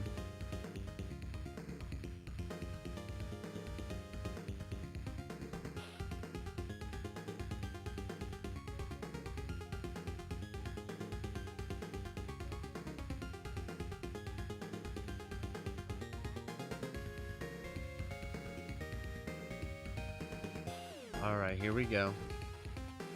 These guys. It's a staple of all the Galuda Esperade games that you must have these little Aleste clone things that run around on the ground and try and snipe you from the sides. And you have to sort of fly around and misdirect everything to get around them. Look at the slowdown. It feels like he's got slowdown on top of his slowdown. The double dip. The double decker. The double stuffed slowdown. This reminds me so much of Atari. Especially since the bullets are purple, but even still, just this really slow down heavy pattern and massive cancels going on. It seems very similar. Oh, now stuff's gonna speed up. He can't use his bullet time anymore. He's got a little bomb left. He could probably... There it goes. Yeah, he just gets a little one. Energy refill though. Oh yeah, here we are. The evil experiment. I'm pretty sure this is the first final boss. If it's following the tradition of the other games, you get one final boss. That's kind of like the statue thing, and then you get the true final boss.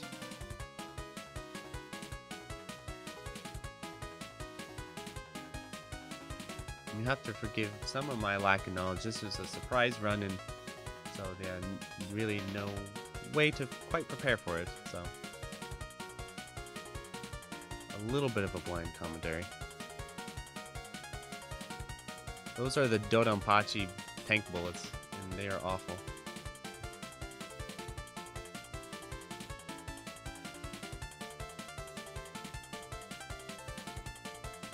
Okay, he's gonna get... He's waiting for the massive cancel, yeah. Whoa, whoa, whoa, whoa. Wouldn't that be funny if they had such a large cancel in one of these games that it just straight up crashed the game? That wouldn't be good, but it'd be kind of interesting if there was such a thing. Yep, stay forward on this. Moving backward is just a trap. This is just a reaction test.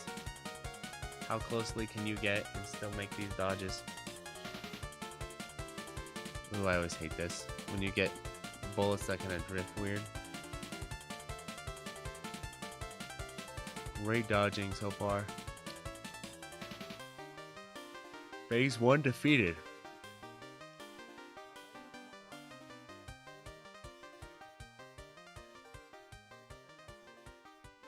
Now the TLB. That kind of looks like Rico on the left, doesn't it?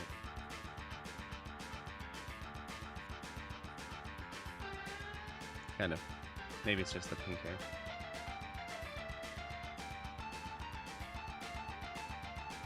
Oh, they combined Dragon Ball Z style fusion.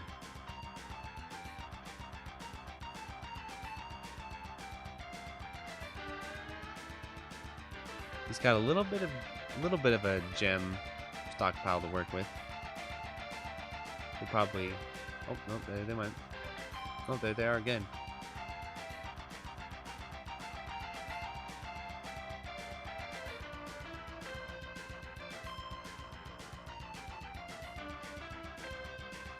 Massive bomb incoming. So the final pattern of Galuda 1, you can't bomb, you'll heal the enemy. I get the feeling that's probably similar in Galuda 2. So what you'd have to do is if you needed to bomb, you'd have to make sure to charge it and then aim away from her so you didn't hit her. Otherwise you're going backwards.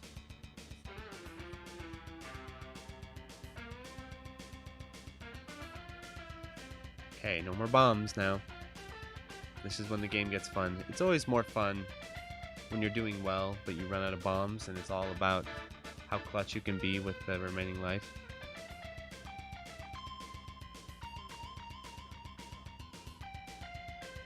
Great reading those spinning 3D patterns. Those are always tricky. Okay, what is the final attack? the background's getting hazy.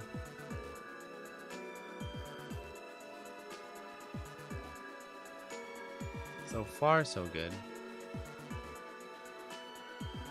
Yeah, definitely saved those chips for the final attack. Very wise.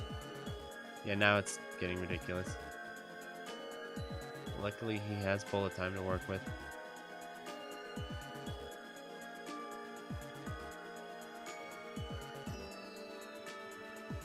Closing in now. Just needs to keep his cool. Keep his concentration. Excellent. Got a nice cancel at the end there too.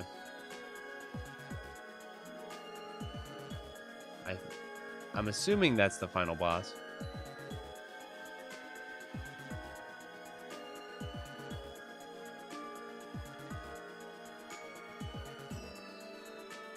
Yep, GG's. Great play. Massive, massive score there. Excellent work.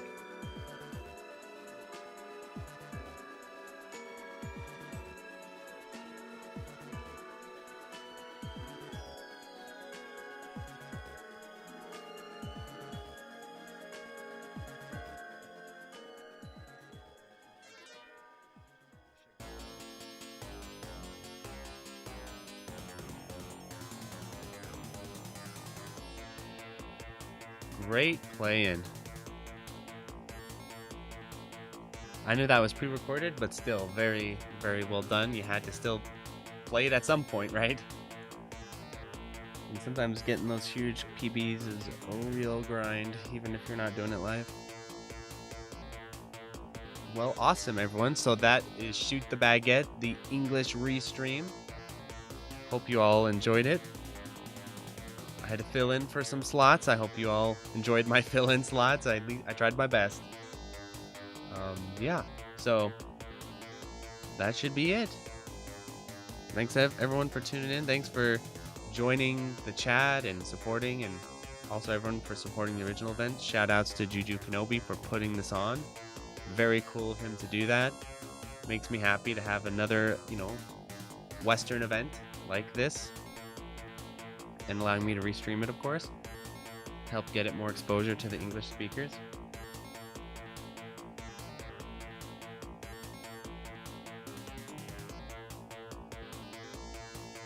Oh yeah, and thanks to everyone who did help me out with commentary today. I deeply appreciate that, especially for the more obscure games or the games I don't have any idea how they work. I really appreciate that a lot. Thanks, I'm glad you all enjoyed it. Thanks for tuning in. And I'll end the stream. So it'll be probably like a day before this gets done processing, because